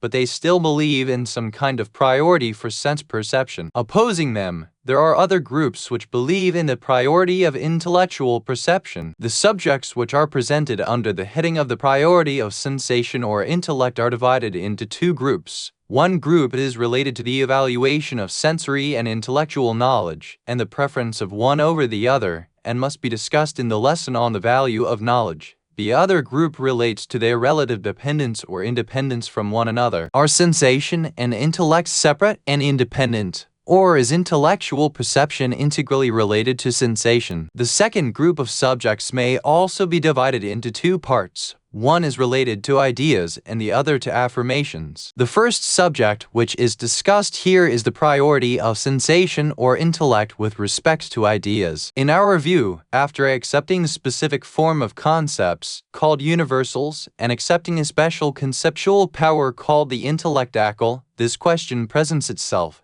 Is the function of the intellect merely to change the form into abstract and generalized sense perceptions, or does the intellect have independent perception, such that sensory perception at most can serve in some cases as a condition for intellectual perception? Those who believe in the priority of sensation hold that the intellect has no function other than abstraction, generalization, and changing the form of sensory perceptions. In other words, there is no intellectual perception which does not follow upon sensory perception. Opposed to them, the Western rationalists believe that the intellect has independent perceptions which necessarily result from its existence. In other words, it is innate. The intellect does not require any previous perceptions in order to have these intellectual perceptions. However, the correct view is that the intellectual perceptions of ideas which are universal concepts are always preceded by other particular individual perceptions. Sometimes that particular perception is an idea which results from sensation. Sometimes it is presentational knowledge, which is basically not a kind of idea. In any case, the function of the intellect is not to change the form of sensory perceptions. The second discussion is about the priority of sensation or intellect with respect to affirmations Taqi. This must be considered as an independent subject which is not a function of the previous subject, for this subject turns on the question of whether after obtaining simple intellectual concepts, they follow upon sensation or are independent of sensation. Is the judgment of unity between subject and predicate in a predicative proposition, or the judgment of accord or opposition of the antecedent and consequent in a conditional proposition, always dependent upon sensory experience? Or can the intellect, after obtaining the necessary imaginative concepts, judge independently without need of help from sensory experience? Therefore, it is not true that one who believes in the priority of sensation with respect to ideas necessarily has the same view with respect to affirmations. Rather, it is possible for one to believe in the priority of sensation in the one case, but to believe in the priority of the intellect in the other. Those who believe in the priority of sensation with respect to affirmations, who are usually called empiricists, believe that the intellect cannot make judgments without the help of sensory experience. Those who believe in the priority of the intellect with respect to affirmations believe that the intellect has certain assertive perceptions perceived by the intellect independently and without need of sensory experience. Western rationalists usually consider these perceptions to be inherent in the intellect. They believe that the intellect was created in such a way that it understands these propositions automatically. However, the correct view is that independent intellectual affirmations either originate from presentational knowledge or are obtained through the analysis of concepts of ideas and by comparing their relations with one another. It is only by extending the meaning of experience to include knowledge by presence, internal intuitions, shuhadi, batini, and psychological experiences that one can consider all intellectual affirmations to require experience. In any case, intellectual affirmations do not always require sensory experience or the employment of the sense organs. The result is that neither the opinions of the empiricists nor the rationalists, whether with respect to ideas or affirmations, are exclusively correct. The correct view regarding each case is a certain sense of the priority of the intellect. In the case of ideas, it means that intellectual concepts are not the same as the changed forms of sensory ideas. In the case of affirmations, it means that the intellect does not require sensory experience to make its own specific judgments. Lesson 17. The role of the intellect and sensation in ideas. The fundamentality of the intellect or sensation for ideas. As we have mentioned, Western philosophers may be divided into two groups with regard to the explanation of the appearance of ideas. One group believes that the intellect perceives a series of concepts without need for sensation, like Descartes believed with regard to the concepts of God and soul, from among the immaterial things, and length and shape from among the material things. He calls these kinds of qualities of materials which are not perceived directly from sensation primary qualities. To the contrary, he called qualities such as color, smell, and taste, which are perceived by sensation, secondary qualities. In this way, he believed in a kind of priority of the intellect. He considered the perception of secondary qualities which are obtained by means of the senses to be fallible and unreliable. In this way, he proved another kind of priority of the intellect, which is related to the discussion of the value of knowledge. Likewise, Kant related a series of concepts called a priori to the mind. From among them, he related the concepts of space and time to the levels of sensation, and he related the 12 categories to the level of understanding. He considered the understanding of these concepts to be essential and innate qualities of the mind. The other group believes that the mind of man is created like a blank slate with no engraving on it, and that contact with external existence by means of the sense organs causes the appearance of images and engravings on it. In this way, various perceptions occur. Epicures are reported to have said, "There is nothing in the intellect unless it has previously been in sensation." The very same phrase was repeated by John Locke, the English empiricist. However, their statements about the appearance of intellectual concepts differ. The apparent meaning of some of them is that sensory perceptions are changed in shape and transformed to intellectual perceptions by the intellect, just as a carpenter cuts pieces of wood to make them into various shapes and build a table, chair, door, or window. So, intellectual concepts are the very sensory forms whose shapes have been changed. The statements of some others may be interpreted to mean that sensory perceptions provide the grounds and capital for intellectual perceptions, although this is not to say that sensory forms are really changed intellectual concepts. The table of the categories, rudiments, category, example, quantity, universal, unity, all men are mortal, particular, plurality, some men are philosophers, singular, totality, Socrates was sage, quality, affirmative, reality, man is mortal, negative, negation, the spirit is not mortal, limitation, the spirit is non-material, relation, category, of inherence and subsistence, God is just, hypothetical, of causality and dependence. If God is just to people, he will give rewards and punishments. Disjunctive, of community. Byzantium was the greatest nation of ancient Europe. Modality, problematical, possibility, impossibility. Some planets may have living things on them. Esoterical, existence, non-existence. The earth is round. Apodictical, necessity, contingency. God is necessarily just. We mentioned previously that extreme empiricists, such as the positivists, basically deny the existence of intellectual concepts and they interpret them as forms of mental words. Some empiricists, such as the French Condillac, limit experiences which cause the appearance of mental concepts to sense experience. Others, such as the English John Locke, extend them to inner experiences. Among them, Berkeley has an exceptional position, and he limits experiences to inner experience, for he denies the existence of material things. On this basis, sensory experience is not possible. We must add that most empiricists, especially those who accept internal experiences, do not limit the realm of knowledge to the material, and they prove metaphysical matters by the intellect. Although, according to the doctrine of the fundamentality of sensation and the complete dependence of mental conceptions on sensory conception, such belief is not very logical. The denial of metaphysics is also without reason. Because of this, Hume, who had noticed this point, considered cases which cannot be directly experienced as dubious. It is clear that extensive detailed criticism of both tendencies would require a separate and weighty text, so that the statements of each thinker could be reported and examined.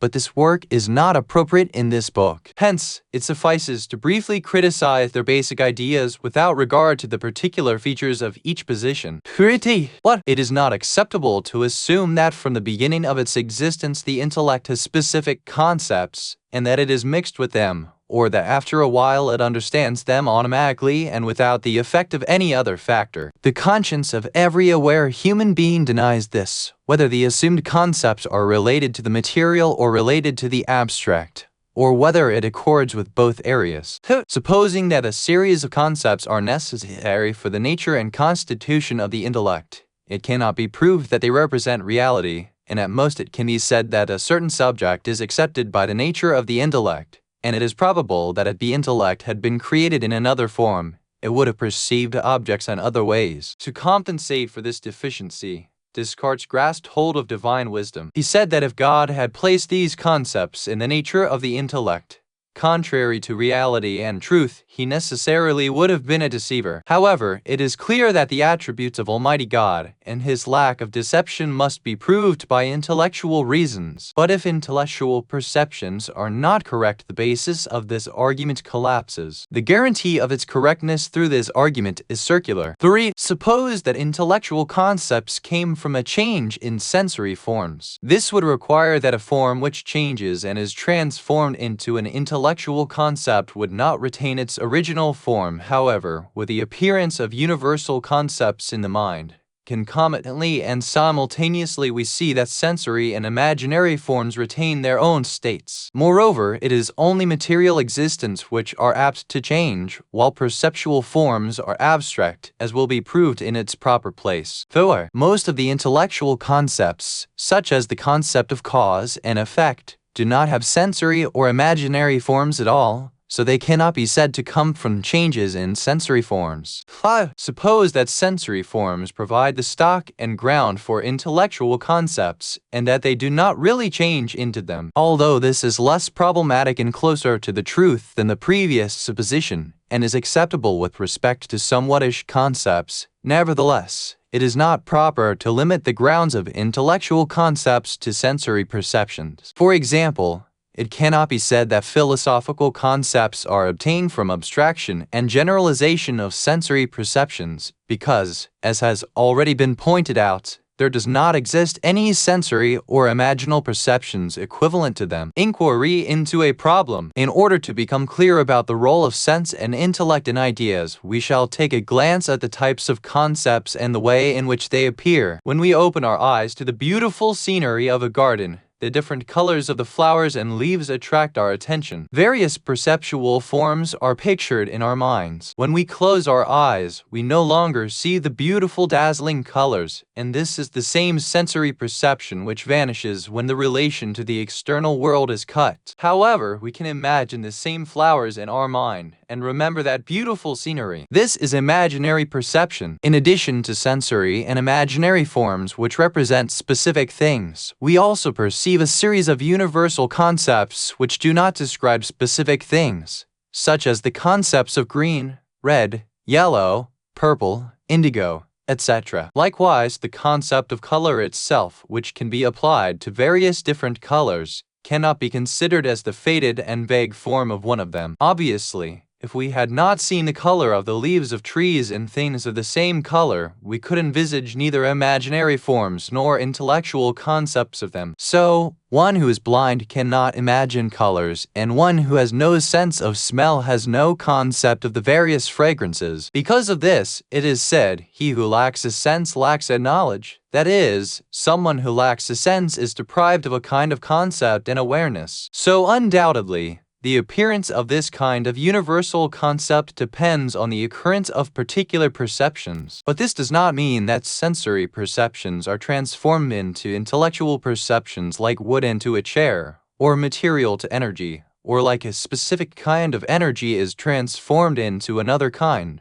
For, as we have said, this kind of transformation requires that the initial state of the thing transformed does not remain while particular perceptions can remain after the appearance of the intellectual concepts. Moreover, transformations are basically material, while perceptions are absolutely abstract, as will be proved in its proper place, God willing. Therefore, the role of the senses in the creation of this kind of universal concept is only that of a basis or necessary condition. There is another group of concepts which has no relation to sensible things, but rather describes psychological states, states which are perceived with presentational knowledge and inner experience, such as the concepts of fear, affection, enmity, pleasure, and pain. Undoubtedly, if we did not have inner feelings, we could never perceive their universal concepts. So, a child cannot understand some adult forms of pleasure until after it reaches maturity, and prior to that it has no specific concept of them. Therefore, this group of concepts is also in need of prior individual perceptions, but not perceptions which are acquired with the help of sensory organs. Therefore, sensory experience has no role in the acquisition of this group of whattish concepts. On the other hand,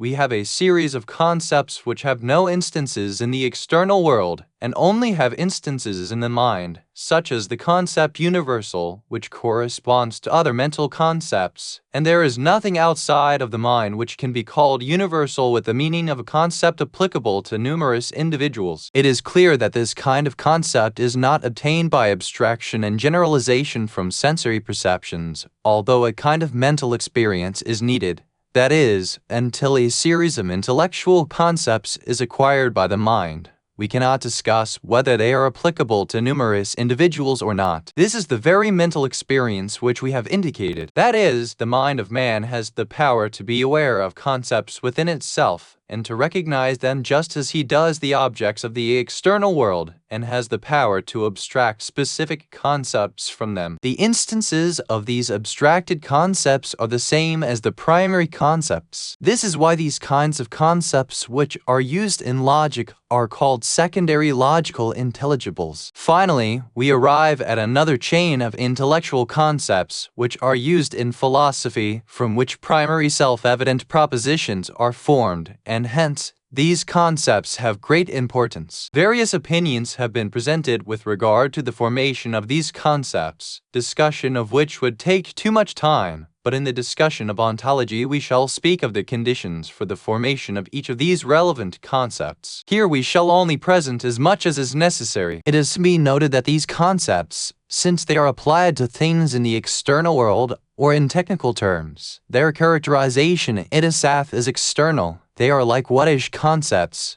but since they do not describe specific whatnesses, and in technical terms, their occurrence is mental, they are like logical concepts. For this reason, they are sometimes confused with these two other groups of concepts. This very mistake is made by the great thinkers, especially Western philosophers. We have already learned that we recognize our own selves and our psychological states or mental forms and actions of the soul, such as our decisions, with presentational knowledge. We now add that man is able to compare each aspect of the self with the self itself, without paying any attention to the whatnesses of either of them, but by paying attention to their existential relations and finding that the self can exist without any of them. However, none of them could occur without the self. By attending to this relation, it may be judged that each aspect of the soul requires the self, but the self does not require them, but is self-sufficient, needless and independent. On this basis, the mind abstracts the concept of cause from the self and the concept of effect from each of these mentioned aspects. Clearly, sensory perceptions play no role in the formation of the concepts of need, independence, self-sufficiency, cause, and effect. The abstraction of these concepts does not originate with the sensory perception of their instances. Even knowledge by presence and inner experience relating to each of them are not sufficient for the abstraction of the concepts related to them. Rather, comparison between them is necessary, and the specific relation between them must be taken into consideration, and for this reason it is said that these concepts do not have objective equivalents, although their characterization itself is external. In conclusion, every intellectual concept requires a prior individual perception, a perception which provides the grounds for the abstraction of a concept of a species. This perception, in some cases, is a sensory perception, and in other cases is knowledge by presence and inner intuitions. Therefore, the role of sensation in the formation of universal concepts is only that of providing the grounds for one group of whatish concepts. It is the intellect that plays the basic role in the formation of all universal concepts. Lesson 18. The role of the intellect and sensation in affirmations. Points about affirmations. Before speaking about the role of the senses and the intellect in affirmations tasticat, it is necessary to make some points about affirmations and propositions, points which are related to logic. We shall discuss them here briefly and to the extent necessary. What? As was indicated in the definition of idea, each idea has no more than a capability to show that which is beyond itself. That is, imagining a specific matter or a universal concept does not mean that what corresponds to it actually takes place. This capability for real representation becomes actual when it takes the shape of a proposition and affirmation, which consists of judgment and represents belief in its purport. For example, the concept of man by itself does not denote the occurrence of man in the external world, but when it is combined with the concept of existent and the relation of unity, it gives it the form of an affirmation, whose actuality is to be discovered in the external world. That is, one can consider this proposition, man exists, as a proposition which describes the external world. At least two concepts are obtained even from simple presentational knowledge, which is never compound or multiple, such as the feeling of fear, when reflected in the mind. One is the whatish concept of fear, and the other the concept of being, and by their composition they are reflected in the form of there is fear, and sometimes by adding other concepts, it takes the form of I am afraid, or I have fear. It must be noted that sometimes an idea which seems to be simple and without judgment really breaks down to an affirmation. For example, the purport of this proposition, man searches for truth, is this, that man, who isn't existent in the external world, has the property of searching for truth. So, in reality, the subject of the proposition, man, which apparently is a simple idea, breaks down into this proposition, man isn't existent in the external world, and so the predicate, searches for truth, applies to this. This sort of proposition, which breaks down into implied components, is called by logicians ak al-wat. The subject of a proposition sometimes is a particular idea which refers to a specific existent, such as Everest is the highest mountain in the world, and sometimes a universal concept and applies to an infinite number of instances. In the second case, it is sometimes a whatish concept, such as metals expand when heated, and it is sometimes a philosophical concept, such as an effect without a cause does not come into existence, and it is sometimes a logical concept, such as the contradictory of a universal negative is a particular affirmative. 3. In classical logic, propositions are divided into two forms, predications and conditionals. Predications are composed of subjects and predicates, and the relation between them is unity, such as man is a thinker. Conditionals are composed of antecedent and consequent, and the relation between them is either necessary, such as if a plane figure is triangular, then the sum of its angles is equal to that of two right angles, or it is one of exclusive disjunction tanud, such as a number is either even or odd. That is, if a number is even, it will not be odd, and if it is odd, it will not be even. However, other forms also may be imagined for propositions, and all of them may be returned to predications. All propositions are composed of predicational propositions. 4. The relation between subject and predicate sometimes has the attributes of contingency and can, such as in this proposition, one human individual is bigger than another individual. Sometimes the attribute is necessary, such as in this proposition, each whole is larger than its parts. Logicians call these attributes the matter of the proposition matakadhya. When these attributes are explicitly mentioned in a proposition, they are called the mode of the proposition jahat kadhya. The matter of a proposition is usually mentioned implicitly and is not an element of it, although the predicate may be assimilated to the subject, and the matter or mode of the proposition takes the form of a predicate and an element of the proposition. For example, in the above proposition, one may say, one human individual's exceeding the size of another is possible, and a whole's exceeding the size of its parts is necessary. This kind of proposition is really a representative of the quality of the relationship of the subject and predicate of another proposition. 5. The unity considered to be between a subject and predicate sometimes is a conceptual unity, such as man is human, and sometimes it is a unity of instance, such as man searches for truth, in which the subject and predicate do not have a conceptual unity, but they are united by instance. The first kind is called primary predication hamil awali, and the second kind is called common predication hamil shay. In common predication, the predicate of the proposition is existent or the equivalent, and the proposition is termed as simple question halia basida, whereas in other cases it is termed a compound question halia murakaba. 1. The first is like, man is an existent, and the second like, man searches for truth. The acceptance of simple questions depends on this. The concept of existence must be accepted in terms of an independent concept which may be predicated predicative concept. But most of the Western philosophers accept the concept of existence only as a nominal concept which is not independent. Discussion of this may be found in the part on ontology.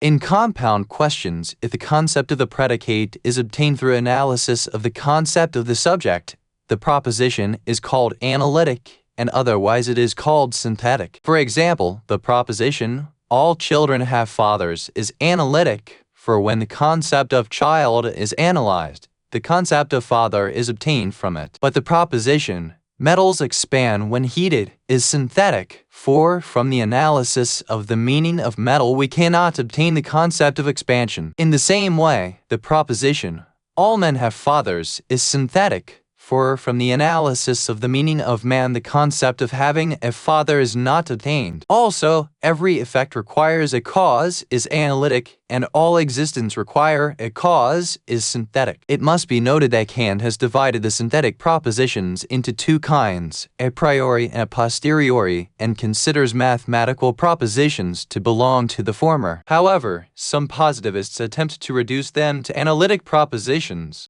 In classical logic, propositions are divided into self-evident and theoretical non-self-evident. Propositions are self-evident whose affirmation does not require thinking and reasoning, while theoretical propositions are those whose affirmation requires thinking and reasoning. Self-evident propositions are divided into two subdivisions. Primary self-evident propositions, whose affirmation does not require anything except the exact imagining of the subject and predicate, such as the proposition of the impossibility of the unity of contradictories, which is called the mother of all propositions. The other is secondary self-evident propositions whose affirmation depends on the use of sensory organs, or things other than the imagination of the subject and predicate. They are divided into 6 groups, those pertaining to the senses, to conscience, to speculation, to innate constitution, to experience, and to testimony. The truth of the matter is that not all of these propositions are self-evident. Only 2 groups may really be considered to be self-evident. First, the primary self-evident propositions, and second, those pertaining to consciences, which are the mental reflections of knowledge by presence. Those pertaining to speculation and innate constitution are merely close to being self-evident propositions. The other propositions must be considered theoretical and in need of argument, and they will be discussed in the following lesson on the value of knowledge. Inquiry about a problem. Although the problem of the priority of sense or intellect is not usually discussed independently, we can discover the views of the rationalists and empiricists by considering the origins of these schools. For example, the positivists, who limit real knowledge to sensory knowledge, are naturally, if stubbornly, on the side of the priority of the senses with regard to this problem as well. They consider every non-empirical proposition to be either meaningless or of no scientific value. Some empiricists place more moderate emphasis on the role of sensory experience, and they more or less accept a role for the intellect. However, the rationalists emphasize the importance of the role of the intellect, and they more or less believe in propositions independent of experience. For example, Kant, in addition to considering analytic propositions to be without need for experience, also considered one group of synthetic propositions, including all the problems of mathematics, to be prior to experience and without need of it. In order that our discussion not become too lengthy, our review will not include discussions of every empiricist and rationalist scholar, and we shall simply explain the correct view of this problem. With regard to the fact that in primary self-evident propositions precise imagination of the subject and predicate is sufficient for a judgment of their unity, it becomes quite clear that this kind of affirmation does not require sensory experience, even if the imagination of the subject and predicate requires sensory experience. The problem is that after the subject and predicate are imagined exactly whether this imagination depends on the use of the sense organs or not, does the application of the predicate to the subject require the use of the senses or not. It is assumed that in primary self-evident propositions that the mere imagination of subject and predicate is sufficient for the intellect to judge their unity. The same judgment applies to all analytical propositions. For in these propositions, the concept of the predicate is obtained from the analysis of the concept of the subject. Obviously, the analysis of a concept is a mental affair and without need for sensory experience. The application of predicates which are obtained from their subjects is also necessary, and is like thuba al-shay li nafsi, the attribution of the thing to itself. The same judgment also applies to priori predications and requires no further discussion. Likewise, the propositions which are obtained through reflection in the mind of presentational knowledge, inner experiences within have no need for sensory experience at all. For in these propositions, even imaginative concepts are also obtained from knowledge by presence, and sensory experience is not relevant to them at all. With regard to the fact that mental forms in whatever shape, whether sensory, imaginary, or intellectual, are understood with knowledge by presence, affirmation of their existence as actions and reactions of the soul is a kind of inner experience and does not require sensory experience, even if without obtaining sensory experience, some of them, such as sensory forms, would not be acquired. However, after acquiring them, and after the mind analyzes them into existential and whatish concepts, does the judgment of the unity of these concepts, which include the subject and predicate of a proposition, require sensory experience? It is obvious that the judgment of simple questions which are related to matters of inner experience does not require the use of the sensory organs, but it is a self-evident judgment and signifies infallible presentational knowledge. As to affirmation of the existence of instances of sensible things in the external world, although according to some it is obtained at the moment of the occurrence of sensory experience, with attention it becomes evident that the fixation of judgment requires intellectual proof, as the great Islamic philosophers, such as Ibn Sina, Mullah Sadra, and Allama Tabatabai have explained. Because sensory forms do not guarantee correctness and complete correspondence with instances in the external world. Therefore, it is only in this kind of proposition that sensory experience plays a role,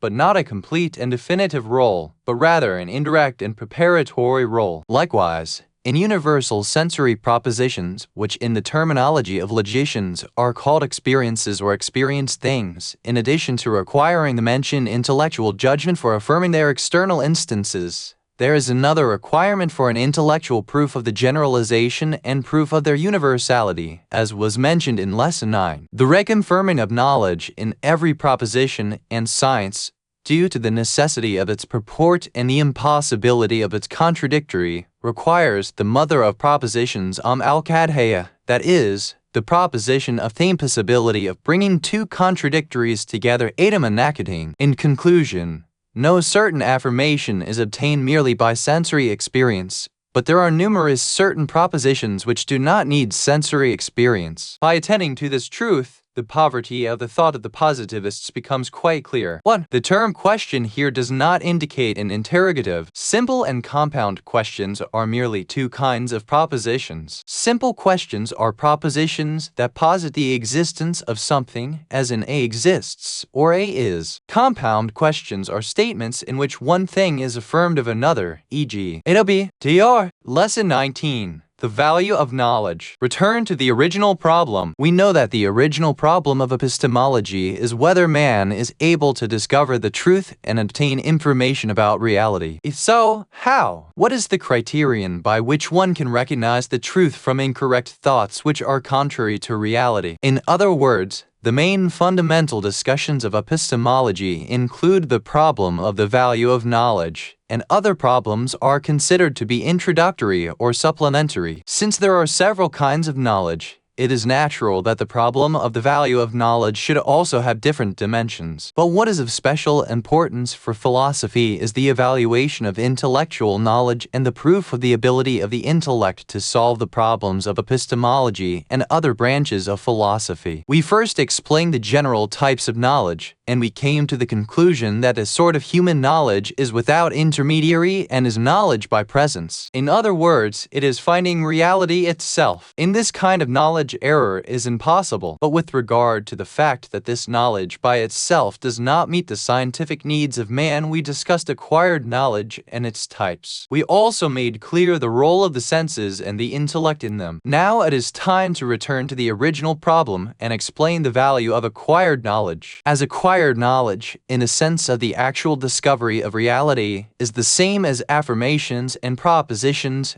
naturally, the evaluation of acquired knowledge is accomplished in their area. If ideas are mentioned, it will be indirectly and as the components of propositions. What is truth? A fundamental problem about the value of knowledge is how to prove that human knowledge corresponds to reality. This difficulty appears in case there is an intermediary between the knower and the known. Because of that, the knower is the one to whom knowledge is attributed, and the known is the one to which being known is attributed. In other words, knowledge is other than that which is known. But in case there is no intermediary, and the knower finds the objective existence of the known, naturally such questions will not arise. Therefore, knowledge which is capable of truth, that is, which corresponds to reality, and is capable of error, that is, which differs from reality, that very knowledge is acquired knowledge. And if truth is attributed to knowledge by presence, this is in the sense of a denial of the possibility of its being an error. Meanwhile, the definition of truth, which is discussed under the topic of the value of knowledge, is known. That is, it is the correspondence of the form of knowledge with the reality which it describes. However, there may be other definitions of truth, such as the definition of the pragmatists. Truth is a thought which is useful in the practical life of man. Or the definition of the relativists. Truth is knowledge which is appropriate to a healthy perceptual apparatus. Or a third definition, which says, truth is that upon which all people agree. Or a fourth definition, which says, truth is knowledge which can be proved by sensory experience. All of these are besides the point of the discussion, and avoid answering the original problem about the value of knowledge. They can be considered as signs of the inability of the definers to solve this problem, supposing that some of them are correctly justified, or they are considered as the definitions necessary for specific cases, even if the definition itself is not correct. That is, they are considered as specific signs of some truth, or they indicate some specific terminology. But in any case, it must be noted that none of these justifications are able to solve our original problem. The question about the truth in the sense of knowledge which corresponds to reality is left unanswered and requires a correct and clarifying answer. Criteria for the recognition of the truth. The rationalists hold that the standard for recognizing the truth is the nature of the intellect fitrati akal. The propositions which are inferred correctly from self-evident propositions and which are really components of them are considered to be truth, while sensory and experiential propositions are considered valid to the extent that they are proved by the aid of intellectual arguments. However, we do not see any explanation given by them of the correspondence of self-evident propositions and innate propositions fitriyat with realities, except the one mentioned by Descartes, who resorted to the wisdom and honesty of God with respect to innate thoughts. The weakness of this is clear, as was mentioned in the 17th lesson. There is no doubt at all that the intellect, after imagining the subject and predicate of self-evident propositions, automatically and without need for experience, definitively judges their unity. Those who have raised doubts about this proposition either have not correctly imagined the subject and predicate or are affected with a kind of illness or scruples. But our discussion pertains to the following: whether the so-called innate kind of understanding is requisite of the way in which man's intellect has been created, so that it would be possible for the intellect of another existent, for example, the intellect of a jinn, to understand the very same propositions but in another form, or if man's intellect were created in another way, would it understand matters in a different form, or whether these understandings correspond perfectly to reality and are representatives of things in themselves, and any other existent which also had an intellect would understand the same forms. Plainly, what it means for intellectual knowledge to have real value and to be true is the latter. but its mere innateness, assuming that it is here interpreted in the correct way, does not prove the matter. On the other hand, empiricists hold that the standard for the truth of knowledge is capability of being proved by means of experience, and some of them have added that it must be proved by practical experience. However, it is clear that first of all this standard is only applicable to sensory things and cases which are susceptible to practical experience. Matters of logic and pure mathematics cannot be evaluated by this standard. Secondly, the results of sensory and practical experience must be understood by means of acquired knowledge. Exactly the same question will be repeated regarding what guarantees the correctness of acquired knowledge, and by what standard can its truth be distinguished. Inquiry into a problem. The main point of difficulty regarding acquired knowledge is how it can be determined when there is correspondence, while it is this very form of cognition and acquired knowledge that serves as the means of our relation to the external world. Therefore, the key to this problem must be sought where we are able to have an overview of both the form of understanding and that which is concomitant with it, and we can understand their correspondence by presence and without any other intermediary. Those are propositions of inner sense, which on the one hand we find by presence concomitant with cognition, for example, the very state of fear, and on the other hand,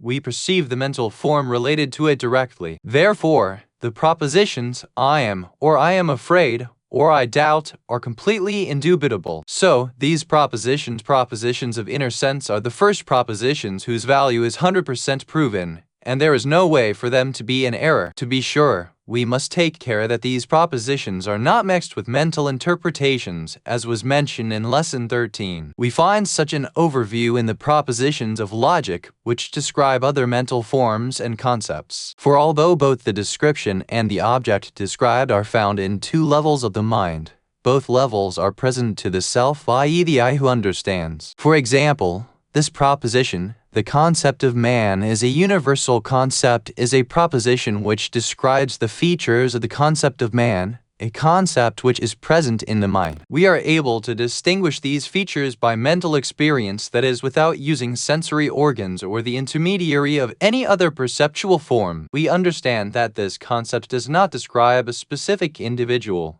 but is applicable to numerous individuals. So, the proposition the concept of man is a universal concept is true. By this means, the way is open for the recognition of two groups of propositions, but these are not sufficient for the cognition of all acquired knowledge. If we are able to obtain a guarantee of the correctness of primary self-evident propositions, we would be completely successful. For in their rays we can recognize and evaluate theoretical propositions such as the sensory and experiential propositions. For the sake of this task, we must pay careful attention to the whatnesses of these propositions. On the one hand, we must examine the concepts employed in them and consider what kind of concepts they are and how they are obtained. On the other hand, we must look at the relations among them and consider how the intellect is able to judge the unity of their subjects and predicates. The first aspect has been made clear in Lesson 17. We know that these propositions are formed of philosophical concepts which terminate in presentational knowledge. That is, the first group of philosophical concepts, such as need and independence and then cause and effect, are abstracted from direct knowledge and inner sense. We find their correspondence with the source of their abstraction by presence. Some philosophical concepts also reduce to them. The second aspect, that is the qualities of judgment of unity between their subjects and predicates, becomes clear with comparison between the subjects and predicates of these propositions with each other. The means that all of these propositions are analytical, the concept of whose predicates is obtained from the analysis of the concept of their subjects. For example, in this proposition, every effect requires a cause. When we analyze the concept of effect, we arrive at the conclusion that an effect is an existent whose existence is based on another existent, that is, it needs another existent, which is called the cause. Therefore, the concept of need for a cause is implicit in the concept of effect. Their unity is found by mental experience. To the contrary, in the proposition every existent requires a cause, Because from the analysis of the concept of existent, the concept of requires a cause is not obtained, we cannot consider it a self-evident proposition, but it's also not a true speculative proposition. In this way, it becomes clear that primary self-evidence also terminates in knowledge by presence, and so they find the way to the guarantee of their truth. A problem may be raised, that if what we find by presentational knowledge is a specific effect, how can we generalize judgments regarding it to every effect and consider such a universal judgment to be self-evident? The answer is that although we abstract the concept of effect from a specific phenomenon, like that of our own will, it is not for that reason a specific essence, and, for example, to be considered from among the kinds of qualities of the soul, but it is because its existence is related to the existence of another. So, everywhere this quality is found, this judgment is also established. Of course, the confirmation of this quality for other cases requires intellectual proof. For this reason, this proposition by itself cannot establish the requirement of material phenomena for a cause, unless an intellectual proof of their existential relationship can be provided. God willing, we will explain their proofs in the lesson on cause and effect. With the same proposition, we also can judge that everywhere there is an existential relationship, the terms and relation can be established, and so, the existence of the cause. In conclusion, the secret of the infallibility of primary self-evident propositions is their dependence on knowledge by presence. The criteria of truth and falsity of propositions. With our explanation about the standard of truth, it became clear that self-evident propositions, such as primary self-evident propositions and propositions of inner sense, have the value of certainty. The secret of their infallibility is that the correspondence between the knowledge and the object of the knowledge is proved through presentational knowledge. Propositions which are not self-evident are to be evaluated by logical standards, that is, if a proposition is obtained according to the logical rules of inference, it is true. Otherwise, it will be incorrect. Of course, it must be noted that the incorrectness of a reason does not always signify the incorrectness of the conclusion, for it is possible to prove something which is correct by using reasons which are incorrect. Therefore, the invalidity of an argument only provides a reason for lack of confidence in the conclusion, not a reason for its actual error. It is possible that a doubt may be raised here. According to the definition of truth as knowledge which corresponds to reality, truth and error are to be found only with regard to propositions which may be compared to reality in the external world. Metaphysical propositions, however, do not have an external reality to which they could correspond. Hence, they cannot be considered as true or false, but it must be said that they are absurd and meaningless. This doubt arises from the assumption that external objective reality is equivalent to material reality. In order to remove this doubt, it is to be noted that, first of all, external objective reality is not limited to material reality, but also includes the abstract. Furthermore, it will be proven in the appropriate place that the abstract participates in reality to a greater extent than does the material. Secondly, the reality which is meant is that to which propositions must correspond, the absolute referent of propositions, and by the external world is meant that which is beyond the concepts about them, even if that reality and referent is in the mind, or is psychological, and as we have explained, purely logical propositions describe other mental things. The relationship between the level of the mind, which is the place of the reference of these propositions, and the level from which they are viewed is like the relationship between that which is outside the mind and the mind. Therefore, the general criterion of the truth and falsity of propositions is their correspondence or lack of correspondence with the concepts beyond them, that is, the recognition of the truth and falsity of propositions of the empirical sciences is the comparison of them with the material reality to which they are related. For example, in order to discover the truth of the proposition, iron expands when heated. We heat iron in the external world and observe the difference in its size, but logical propositions must be evaluated by means of other mental concepts which are related to them. In order to recognize the truth or falsity of philosophical propositions, one must consider the relation between the mind and its object, that is, their being correct is that their objective reference, whether material or abstract, must be such that the mind abstracts the concepts related to them. This evaluation is accomplished directly in the case of propositions of inner sense, and for other propositions it is accomplished with one or more intermediaries, as was explained. The case itself, nafs al-amr. We come across this expression in the language of most philosophers that a certain matter corresponds to the case itself. Among these are true propositions, some of which do not have any instances for their subjects in the external world. If supposing an instance to be existent, the predicate applies to it, such a proposition will be true. It is said that the criterion of truth for these propositions is their correspondence with the case itself, for not all their instances exist in the external world, so that we may evaluate the correspondence between the purport of the propositions with them, and say that they correspond to the external world. Likewise, with regard to propositions which are formed of secondary intelligibles, such as logical propositions and propositions which apply to judgments about non-existent objects or impossible objects, it is said that the criterion for their truth is their correspondence to a thing in itself. With regard to the meaning of this expression, there are several accounts which are either very artificial, such as the saying of some philosophers that the word amr case is the world of the abstract, or they do not solve the problem, such as the saying that what is meant by nafs al-amr is the thing itself, for the question is left unanswered that at last for the evaluation of these propositions,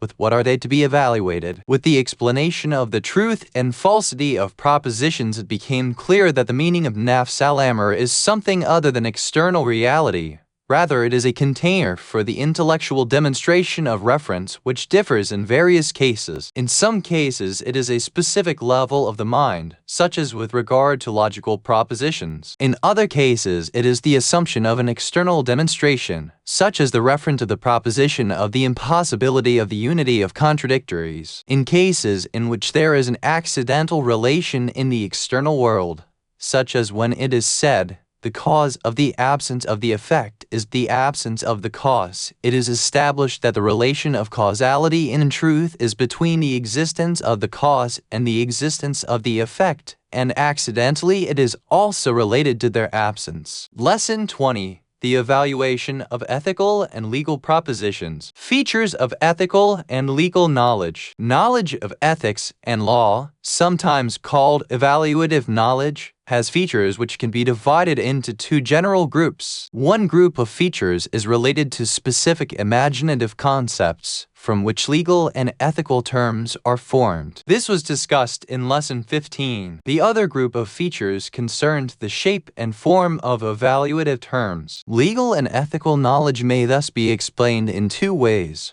One is in the form of prescriptions and commands and prohibitions, as is seen in many verses of the Noble Quran, and the other is in descriptive form, the form of propositions which have the logical forms of subjects and predicates or antecedent and consequent, which is employed in other verses and narrations. We know that prescriptive expressions are not propositions and do not have truth values, so one should not ask whether they are true or false. If one does ask this question, the answer is neither one nor the other, but it is simply prescriptive. Indeed, with respect to commands and prohibitions, it may be said that they potentially indicate the desirability of the object commanded for the one who commands, or the undesirability of the object of prohibition for the one who prohibits, and because of this potential indication, they may be said to be true or false. If the object of command is really desired by the one who commands and the object of prohibitions is really detested by the one who issues the prohibition, the prescriptive expressions, according to what they potentially indicate,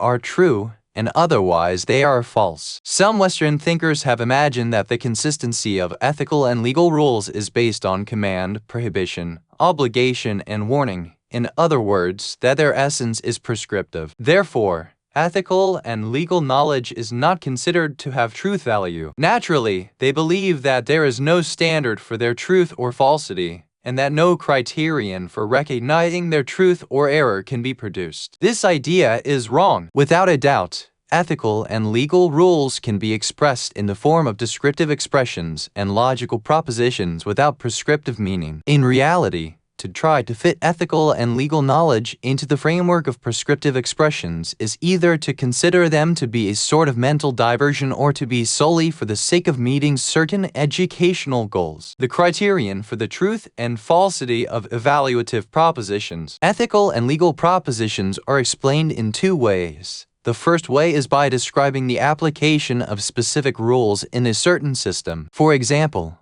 it is said, lying for the purpose of reconciliation is permitted in Islam, or cutting the hand of a thief in Islam is obligatory, and when a jurist or Muslim judge explains such precepts, he does not need mention the ethical or legal system of Islam. Hence, the expression, according to Islam, is not usually employed. The criterion for the truth and falsity of such propositions is their correspondence or non-correspondence to ethical and legal references and sources. The way of knowing them is to refer to sources related to the appropriate system. For example, the way of knowing the ethical and legal precepts of Islam is to refer to the Quran and Sunnah. The second way to describe their real application and the case itself of their purport is with regard to the universal principles of ethics and law, including natural law, without paying attention to whether it is valid or not in a specific system of values or accepted by a given society. Consider, for example, the following ethical propositions. Justice is good, or one ought not to be cruel to anyone, and such legal propositions as, every human has a right to life, and no one must be killed undeservingly. There are a variety of views about this subject, and especially in Western ethical and legal philosophy, it has become an arena of conflict. A review of the most famous opinions. The most famous opinions on this matter are the following. Some of the Western philosophers of ethics and law basically deny the fundamental and proven principles, especially the positivists, who consider discussion of them to be vain and meaningless, as they are metaphysical and unscientific thoughts. Of course, as much as to be expected from the sympathizers of this school of so-called positivists, whose eyes are glued to the senses. With regard to other thinkers who have occasionally raised this kind of issue, it must be said that the origin of this idea is the change in legal and ethical values in different societies at different times, which has led them to believe in the relativity of ethics and law, and has led them to doubt or deny basic evaluative principles. The roots of such ideas may be found in explanations of the relativity of ethics and law. Another group of philosophers considers evaluative propositions to express social values arising from the needs of people and their inner emotions, which change as they change. Hence, they hold that ethical propositions are outside the realm of rational discussion based on certain, eternal and necessary principles. On this basis, the criteria for the truth and falsity of these propositions would be these same needs and inclinations which are the causes of their validity. In reply, it must be said that undoubtedly all practical wisdom is related to the voluntary behavior of man. Behavior originating from a kind of desire and inner inclination directed toward a specific goal and destination. On this basis, specific non-whattish concepts occur and propositions are formed from them. The role of practical wisdom, however, is to lead man as he is confronted with a choice among diverse desires and inclinations to the basic and lofty human goal, and it leads him toward happiness and desired perfection. Such a way does not often correspond with the desires of most people, who are bound to their animal desires, to worldly fleeting material pleasures. Rather, it forces them to adjust their instinctual animal desires and to close their eyes to material worldly pleasures. Therefore, if by people's needs and inclinations we mean just individual and group needs, which are actually always in conflict and interfere with each other, and cause corruption and the decay of society, then this is something opposed to the basic goals of ethics and law. If the meaning is the specific needs and lofty human inclinations which are latent in most people and are unactualized and dominated by animal desires and tendencies,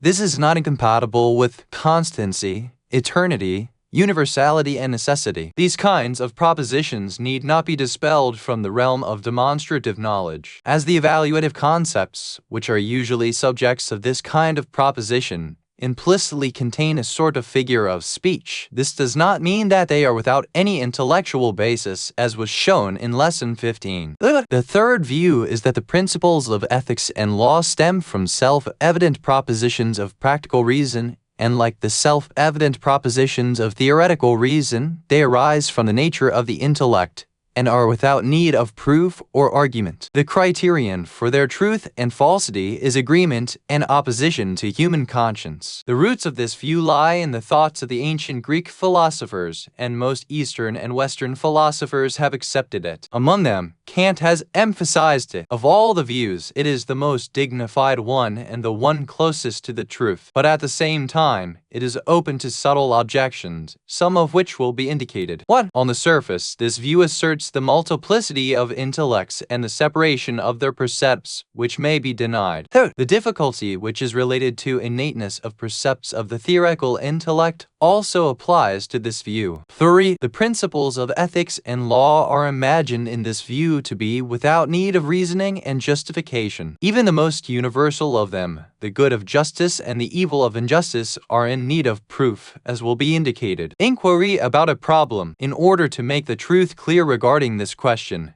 several brief introductory remarks will be mentioned. Their detailed explanation will be left for the philosophy of ethics and law. What ethical and legal propositions are related to the voluntary behavior of man? Behavior which is the means to obtain desired goals. Their value derives from the fact that they are means and instruments to those desired goals. The goals man attempts to achieve are either to secure natural worldly needs and satisfying animal desires, or for securing social welfare and the prevention of corruption and anarchy, or for the achievement of eternal felicity and spiritual perfection. The natural and animal goals are not the source of values for the primary movement toward them. Of themselves, they have no relation to ethics and law. However, social interests, whether or not they conflict with individual interests and pleasures, are one of the sources from which value arises. Another source from which value arises is the view toward eternal happiness, for the sake of which one must cover one's eyes from some material and worldly desires. Above all, as motivation for behavior is the desire to reach human perfection, which, in the view of Islam,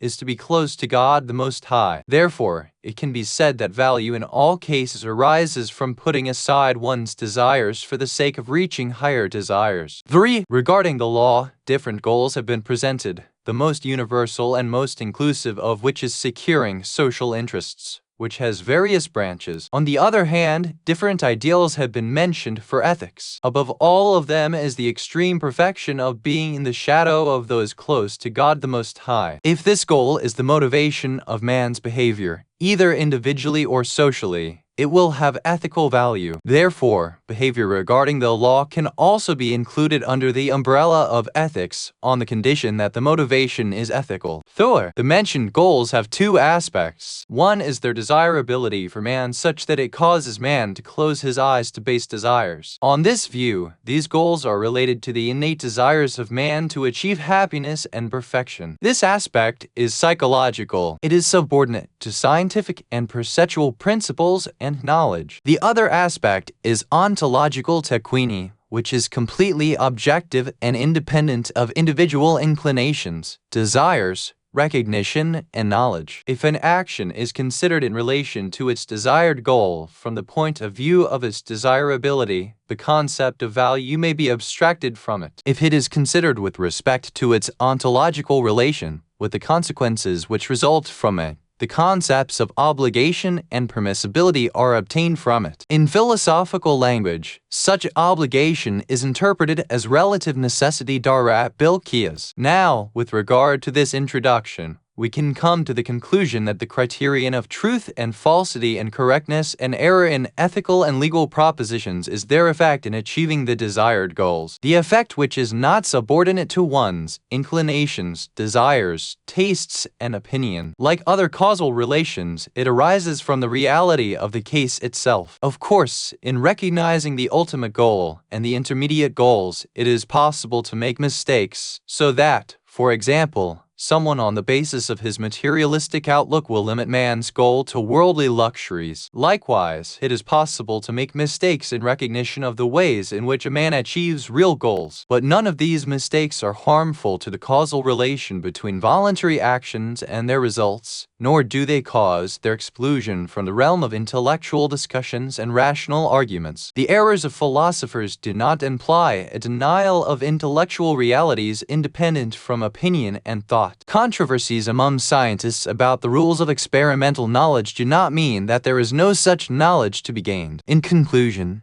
the principles of ethics and law are philosophical propositions that can be proven by intellectual arguments, although the intellect of the common man in its subdivisions and particularities is deficient and is unable to deduce a judgment for every particular proposition from the universal principles because of the complexity of the formulas, the abundance of factors and variables, and due to the lack of proficiency. In these cases, there is no alternative but to rely on revelation. Therefore, it cannot be said that ethical and legal propositions depend on the inclinations, desires, tastes, and opinions of individuals or groups, and hence that definitive and universal principles are not acceptable. Nor can it be said that ethical and legal propositions depend on the needs and changing conditions of the time and place, and that rational proofs do not apply to them but only to universal, eternal, and necessary propositions. It is also wrong to claim that these propositions pertain to an intellect other than the theoretical intellect,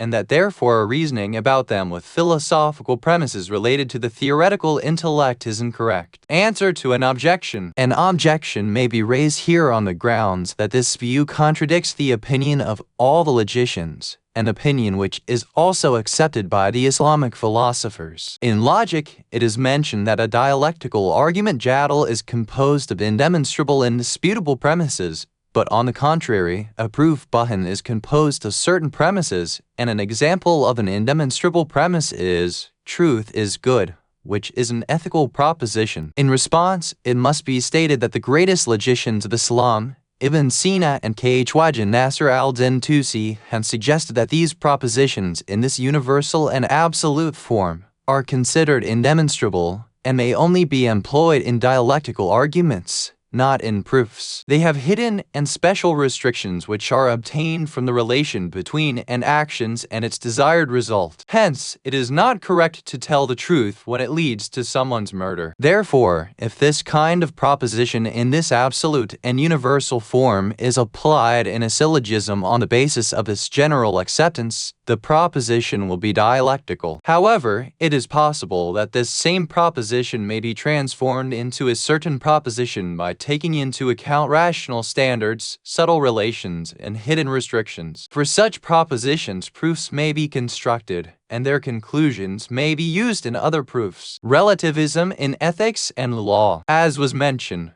most value propositions, especially legal propositions, have exceptions, and even the goodness of truth-telling is not universal. On the other hand, sometimes a single subject really may be the locus of two topics to which conflicting judgments apply. In case the criteria utilized for them are equal, one is free to use either. In case the importance of one of the criteria is preferred over another, one ought to defer to the more important criterion. In practice, the other is then mooted. Likewise, it is seen that some legal judgments have temporal restrictions, and after a while they are abrogated. Attention to this point has brought about the idea of the absolute relativity of the value propositions, and the idea that they do not apply generally to all individuals at all times. Schools of thought with positivistic inclinations also consider differences in value systems in different societies and times to provide a reason for relativism with respect to all value propositions. But the truth is that this kind of relativism can be found in the laws of the empirical sciences, and the universality of empirical laws is based on the satisfaction of conditions and the non-existence of obstacles. From a philosophical point of view, these restrictions are due to the complexity of the causes of phenomena. With the lack of one of the conditions, the effect is also annulled. Therefore, if the causes of ethical and legal judgments are precisely determined, and the conditions and restrictions of their subjects are completely accounted for, we will see that ethical and legal principles in the limits of these standards and final causes are general and absolute. In this respect, they are no different from the other scientific laws. It must be mentioned that in this discussion other focus has been on the universal principles of ethics and law, but some particularities, such as traffic regulations and the like, fall outside the scope of this discussion. The difference between legal and ethical propositions. Now that we have come to the end of this discussion, we had better mention the difference between legal and ethical propositions. Of course, There are numerous differences between these two groups of propositions which must be discussed in legal and ethical philosophy. Here we simply point out one of these differences which are more important and basic, the difference in their goals. As we know, the basic goal of the law is the social happiness of the people in worldly life, which is determined by legal rules with the guarantee of government enforcement. However, the ultimate goal of ethics is eternal happiness and spiritual perfection, and its compass is wider than those social conditions. Hence, legal and ethical subjects overlap. A proposition, insofar as it is related to the social happiness of man supported by government, is legal, and insofar as it affects the eternal happiness and spiritual perfection of man, it is ethical, such as the existence of repayment of loans and the prohibition against treason. In such cases, if the observance of the rule is only motivated by fear of governmental punishment, it has no ethical value, even if it is in agreement with legal regulations. If the deed is motivated by a higher goal, which is an ethical goal, it will also be ethical. It must be mentioned that these differences accord with a view which is accepted in ethics, and there are also other views, for information about which one must refer to books on ethics and the philosophy of law. Part 3, Ontology. Lesson 21, Introduction to Ontology. Lesson 22, The Concept of Existence. Lesson 23, Antified Reality. Lesson 24, Existence and Whatness. Lesson 25, Precepts of Whatness. Lesson 26, Introduction to the Fundamentality of Existence. Lesson 27, The Fundamentality of Existence. Lesson 28, Unity and Multiplicity. Lesson 29, Unity and Multiplicity in Antified Existence. Lesson 30, The Levels of Existence. Lesson 21, Introduction to Ontology. Introduction to the lesson. Part I of this work began with an overview of the history of philosophical thought, followed by some remarks on philosophical terminology, and a brief discussion of the relation among philosophy, the sciences, and Irfan. This part ended with a declaration of the need for and importance of philosophical inquiry. In part Roman 2, on epistemology, an account was presented of the roles played by reason and experience in the formation of ideas and their relations to their instances. The aim of this account was to establish the value of knowledge, showing that the intellect has the ability to solve the problems of philosophy and metaphysics. In this, the third part, we are to employ the God-given power of reason, one of the greatest of divine blessings, to survey the problems of metaphysics. Metaphysics is called the mother of the sciences and is said to hold the key to the most important questions man faces in life, questions which play a most fundamental role in human destiny, regarding eternal felicity or damnation. In this part one will find a discussion of the truth hakika of existence, the ways in which it is manifested, and the relation all existents have to one another. Prior to these discussions, however, some issues must be explained concerning concepts and the relation between concepts and their instances, and concerning words and the relation between words and their meanings, as well as some related matters. Warnings about concepts. It is obvious that the employment of the intellect requires the use of concepts. Concepts are replaceable tools of thought which must be used whenever one engages in thinking or reasoning. Even knowledge by presence,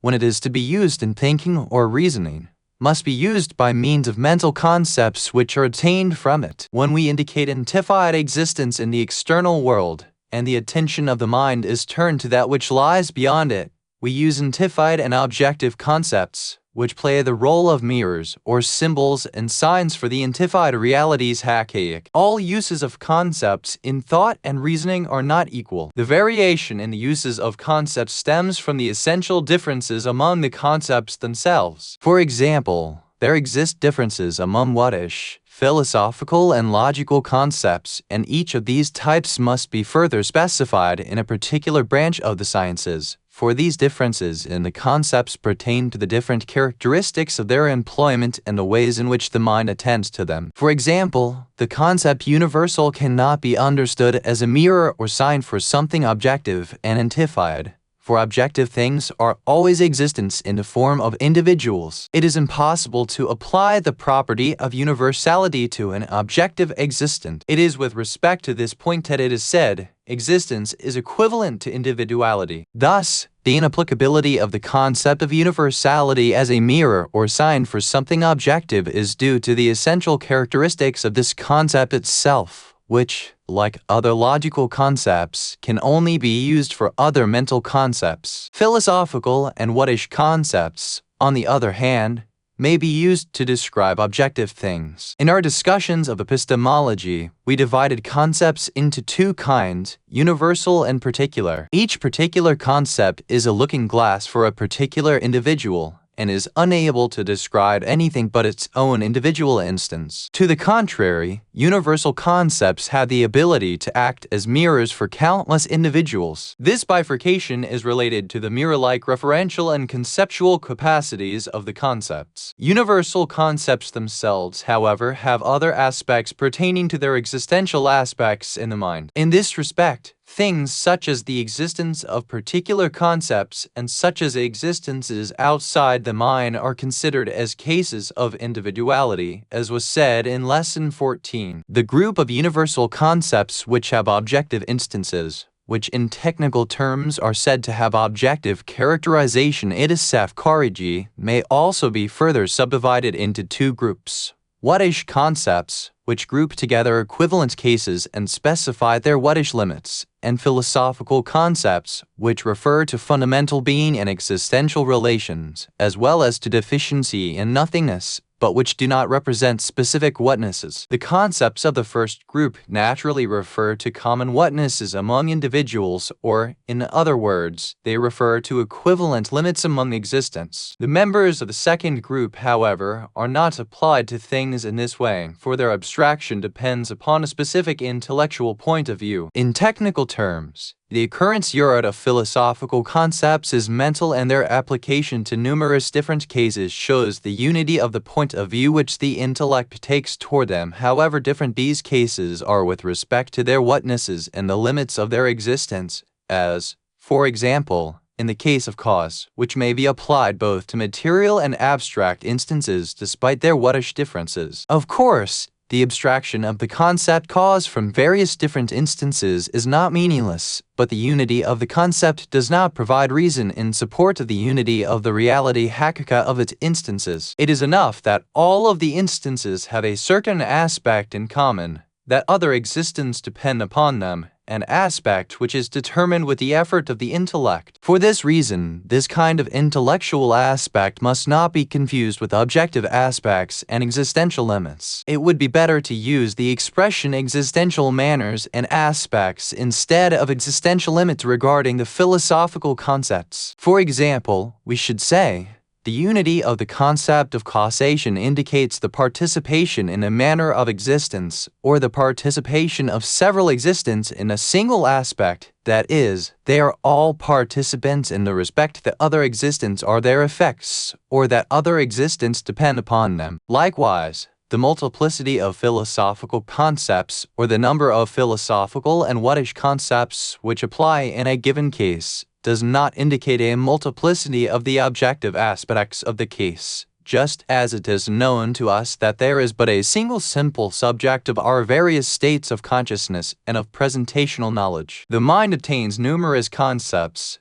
and it reflects them in the form compound propositions. Also, the application of a single philosophical concept to an object, such as the concept of causation, does not provide reason to deny the application of its opposite, contrary to the case for whattish concepts. For example, if the concept of white is applied to a body, then the concept of black will not apply in the same state at the same point. To the contrary, one may attribute to a single thing the concept of being the cause of an existent in the very state in which one attributes to it the concept of being the effect of another existent. In technical terms, contrariety in philosophical concepts requires the unity of both the aspect and what is added to it. We have learned that one must pay attention to 2 points regarding the employment of concepts. First, one must take into consideration the specific characteristics of each kind of concept, so as to avoid overgeneralization from one kind of concept to another, and in this respect one must especially pay attention to the characteristics specific to each of these 3 kinds of concepts: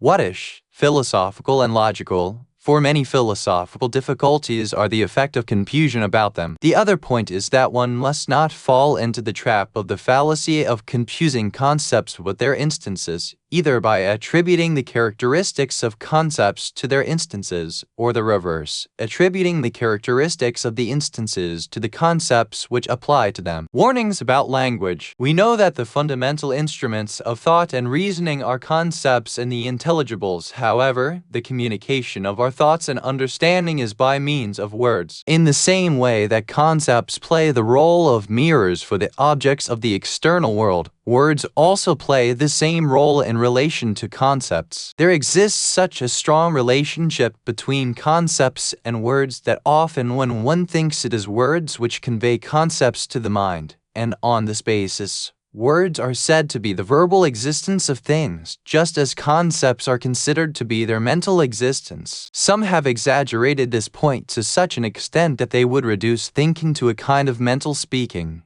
And proponents of this sort of view have been found among advocates of linguistic analysis and analytic philosophy who imagine that philosophical concepts have no reality beyond that of words, so that philosophical discussions are to be reduced to topics in some branch of linguistics. The shallowness of this idea was indicated to some extent in our discussions of epistemology. Analogous confusions to those warned against with respect to concept are possible regarding language. Sometimes the equivocal use of a word is taken to indicate a single meaning or concept, while sometimes the opposite mistake occurs and participation in a single meaning is viewed as a merely nominal agreement. Then again, sometimes the key to the solution of a philosophical difficulty is sought in distinctions among various linguistic features, reference and metaphor, or other figures of speech. Concepts are sometimes expressed by a single word or expression because of the closeness of their meanings, and there is confusion here with the phenomenon of equivocation, as was mentioned in the fourth lesson. In this respect, one must be very careful not to mix up verbal questions with questions of real meaning, and also not to confuse the principles of language with those of meanings. In every discussion, the intended meanings must be fully specified so as to avoid mistakes due to equivocation. The self-evident badahat of the concept of existence. In Part I, we observed that prior to beginning on questions of any science, we must first become acquainted with its topics so as to obtain correct ideas about them. Also,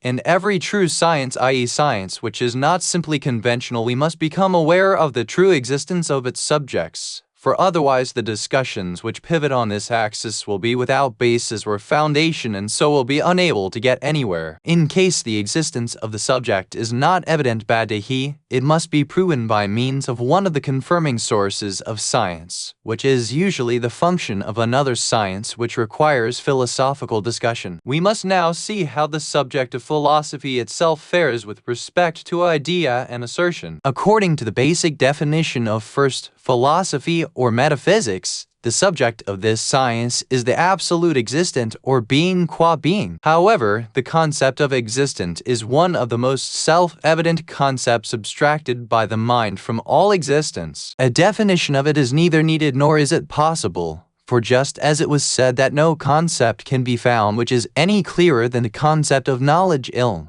which could be used to explain it, so too, it may be argued in this case. One of the clear indications of the self-evidence of the concept of existence is this. During our discussion of epistemology, we came to know that when an item of presentational knowledge is pictured in the mind, of necessity, it takes the form of a simple proposition halia basita, the predicate of which is existent, e.g., I am an existent, or fear is an existent. This is an action performed by the mind with respect to the most and most elementary findings which are present to it and witnessed by it. This action would not be possible if a clear concept were not obtained of existent and existence. Reasons for doubt have been suggested regarding the concept of existent or existence, and have given rise to heated discussions in both Western and Islamic philosophies, which will be indicated briefly below. The relation between existence and perception. Among the discussions about the concept of existence is that of Berkeley, who claimed that the meaning of existence is nothing more than perceiving or being perceived, while other philosophers have given it different meanings, about which they have engaged in fruitless discussions whose source is the misuse of this expression existence. Berkeley, however, insists on his claim and considers it one of the fundamental principles of his philosophy. The truth is that Berkeley is deserving of this charge, for this expression and its synonyms in all languages like Yazdi and Farsi have no ambiguity, and are never understood as meaning perceiving or being perceived. If it so happens that in some language a synonym for existence and a synonym for perception have the same root, this should not interfere with its known meaning. 1. Among the indications of the invalidity of this claim is that existence does not have more than one meaning, while perceiving and being perceived are two different meanings. Also, the meaning of existence is a single concept in itself in which there is no relation to a subject or object. For the same reason, it is applied to the existence of Almighty God with respect to which there is no room for imagining a subject and object, whereas, to the contrary, the meaning of perception includes a relation to subject and object. Actually, this proposal of Berkeley's is an example of mistaking a concept for its instances. Here it is a double mistake, for he confuses the level of subsistence but with the level of proof for subsistence and he relates the implications of being able to prove the subsistence of an entity, perceiving or being perceived, to the subsistence of the entity as it is in itself. Therefore, the concept of existence and the concept of perception are two distinct concepts, and the concept of neither of them is to be obtained through the analysis of the other. And the only thing which can be said is that after proving the existence of God and his omniscience, it can be said that every existent is either a perceiver or is perceived. For if an existent is not a perceiver, at least it may be said that it is subsumed under divine knowledge. However, this extensional equivalence of instances, which requires proof, has no relation to the intentional equivalence between the concept of existence and the concept of perception. What? The root of the Arabic word for existence, wujud, means to be found. Dr. Lesson 22, the concept of existence. The unity of the concept of existence. Another discussion which has been raised about the concept of existence is whether existence applies to all existence with a single meaning, with an unequivocal meaning, or with different meanings, with a kind of equivocation. The origin of this discussion is that a group of theologians imagined that the sense in which existence is used for creatures could not be used for God the Almighty. For this reason, some said that when existence is related to a thing, it takes the meaning of that to which it is related. For example, in the case of man, it will have the meaning of man, and in the case of tree, the meaning of tree. Some others, in this respect, posited two meanings, one specifically for God the Almighty, and the other for all other created things. This sort of doubt may be traced to confusion between concepts and their instances, that is, that which cannot be compared pertaining to God the Almighty and to creatures is the instance of existence, not its concept. Differences among instances do not require differences in concept. We also can understand the source of this confusion as being due to confusion between whattish concepts and philosophical concepts. Commonality of concept indicates a common essence among instances only when the concept is a kind of whattish concept. However, the concept of existence is a kind of philosophical concept,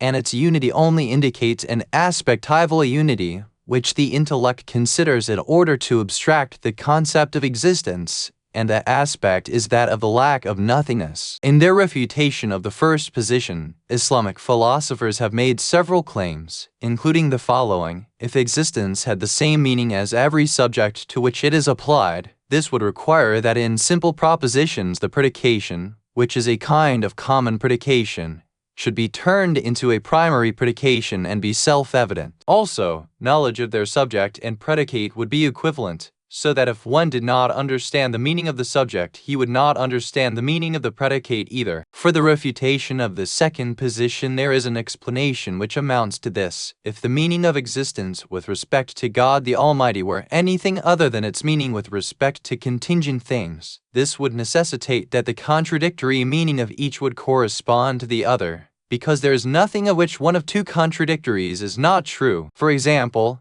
Each thing is either man or non-man. The contradictory of the meaning of existence among contingent things is nothingness. So, if existence in this sense, opposed to nothingness, is not related to God, nothingness is related to the Creator, and the existence which is related to Him would really be an instance of nothingness. In any case, one whose mind is not confused with such doubts will have no qualms about the fact that the words existence and being are used with one meaning in all cases, and the necessity of the unity of the concept of existence is not that all existents have a common essence, the substantival concept and the copulative concept of existence. The third discussion regarding the concept of existence is about equivocation regarding existence between the substantival independent sense and the copulative relative meaning. It is explained that in logical propositions, in addition to two substantival and independent concepts, subject and predicate, there is another concept regarding the relation between them, and in Farsi this is indicated by the word ast in English, is. But in Arabic there is no equivalent, and a kind of sentence structure is used for this purpose: equational sentences. This concept is a kind of verbal concept, such as the concepts indicated by prepositions, which cannot be independently imagined, but must be understood in the context of a sentence. Logicians call this verbal meaning relational existence wujud rabti or wujud rabbit. This meaning of existence is contrasted with its substantival meaning, which can be a real predicate, and which for this reason is called predicative existence wujud mamula. Sadr al-Mutalihin Mullah Sadra mentions in the Asfara that the use of the word existence with its copulative meaning is a special term with a meaning other than that with which it is commonly used, while its ordinary meaning is substantival and independent, and therefore using the word existence with these two meanings must be considered a kind of equivocation. Some have not taken note of this point, and have considered the concept of existence to be absolutely univocal. They have even gone so far as to try to establish scientific relational existence by these concepts, explaining that, for example, when we say, Ali is a scientist, the expression Ali refers to a specific person, and for the word scientist there exists its science, which exists in the external world. Therefore, the concept of the relation of the proposition which is indicated by the word is refers to an objective relation between science and Ali. Hence, in the context of the external world there also is established a kind of relational existence. There is confusion here between the concepts and principles of logic with the concepts and principles of philosophy, and the principles of propositions which are about mental concepts contaminate the objective instances. On this basis, they deny the existence of the relation in the simple question halia basida, i.e. of the form X exists, for one cannot imagine a relation between a thing itself and its existence. But the existence of a relation in a proposition which refers to a simple thing does not require the objective existence of the relation in its instance. Rather, basically, one can never consider the relation to be an antified objective thing. What can finally be said about it is that the relation in a simple question is a sign of the unity of the instance of the subject and the predicate, and in compound questions it is the sign of their antified unity. It is strange that some of the Western philosophers have denied the substantival meaning of existence, predicative existence, and they have limited the concept of existence to the copulative meaning, considering it to be a relation between the subject and the predicate. For this reason, they consider simple questions to be pseudo-propositions, not real propositions, for they suppose that in reality such propositions do not have predicates. The truth is that this kind of position results from weakness of mental powers of philosophical analysis. Otherwise, the substantival and independent concept of existence is not something to be denied. Rather, the copulative meaning is that which can only be established with difficulty, especially for someone in whose language there is no particular equivalent for it. The copulative meaning of existence, which has no equivalent in Arabic. It is possible that the reason for the denial of the substantival meaning of existence is that in the language of the deniers, there is but one word which is the equivalent of the copulative and substantival meanings of existence, unlike Farsi. in which the word hasty being is used for the substantival meaning, and the word ast is used for the copulative meaning. That is why this ambiguity has arisen such that the meaning of existence is absolutely limited to the copulative meaning. Again, we emphasize that philosophical discussions must not rely upon linguistic ones, and the principles of grammar and linguistics must not be taken as the basis for the solution of philosophical problems. We should always be careful not to allow ourselves to be misled by the features of words from the way to the precise knowledge of concepts, nor to make mistakes about knowledge of the principles of identified existence. Existence and existence. Another point worth mentioning about the expressions for existence and its concept is that since the word wujud existence is the source from which mawjud existent is derived, it is an infinitive. Arabic words are typically derived from infinitives and includes the meaning occurrence, and it is related to a subject or object, and the equivalent to it in Farsi is the word budin to be. Likewise, from the grammatical point of view, the expression mawjud existent is a passive participle and includes the meaning of the action of the verb upon the essence. Sometimes from the word mawjud existent, an artificial infinitive is obtained in the form of mawjudiyat being an existent, and is used as an equivalent to wujud existence. A word in the Arabic language which is used in an infinitive form is sometimes divested of its meaning relative to a subject or object and is used in the form of a verbal noun is a masdar which indicates the action of the verb itself. Therefore, with regard to wujud existence, one may also consider this sort of meaning. On the other hand, the meaning pertaining to the action of the verb which indicates motion, or at least indicates a state or quality, cannot be directly predicated of things. For example,